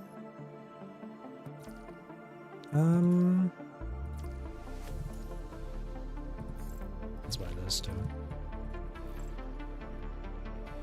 Yeah, I got 17 more shards for this here. Yeah, great chapter. It was good. The one, some of the parts I really, really did enjoy though. The analogy with like, people being as these devout followers or worshippers of a god. In this game's case, those false gods are the agents of the Ascension Network and all that stuff. I loved that. Was really cool.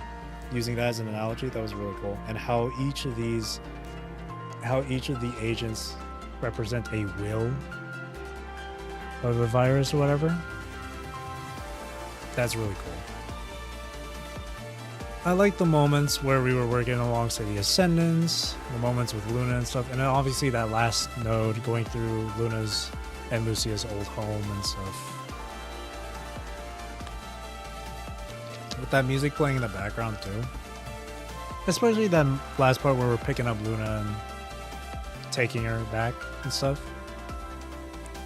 You know, it was really nice. It was really nice. Great chapter. I'm curious to see what the follow-up is for the next part, which is when day breaks, which is next week. So, well, yeah, great chapter. It's definitely up there with some of my other favorite chapters. It's up there with like Eon Reforged, Polaris Bond, Fake Ascension, Kalong Metropolis, Surviving Wisdom, Spiral Chronos. It's up there with those. Great chapter. Well, that being said, that'll be it for me for tonight. It's past midnight now, so with that being said, that'll be it for me for tonight.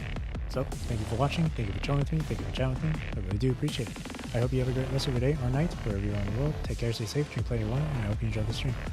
This next week of streaming, Monday through Wednesday, is the same as usual, Baldur's Gate 3.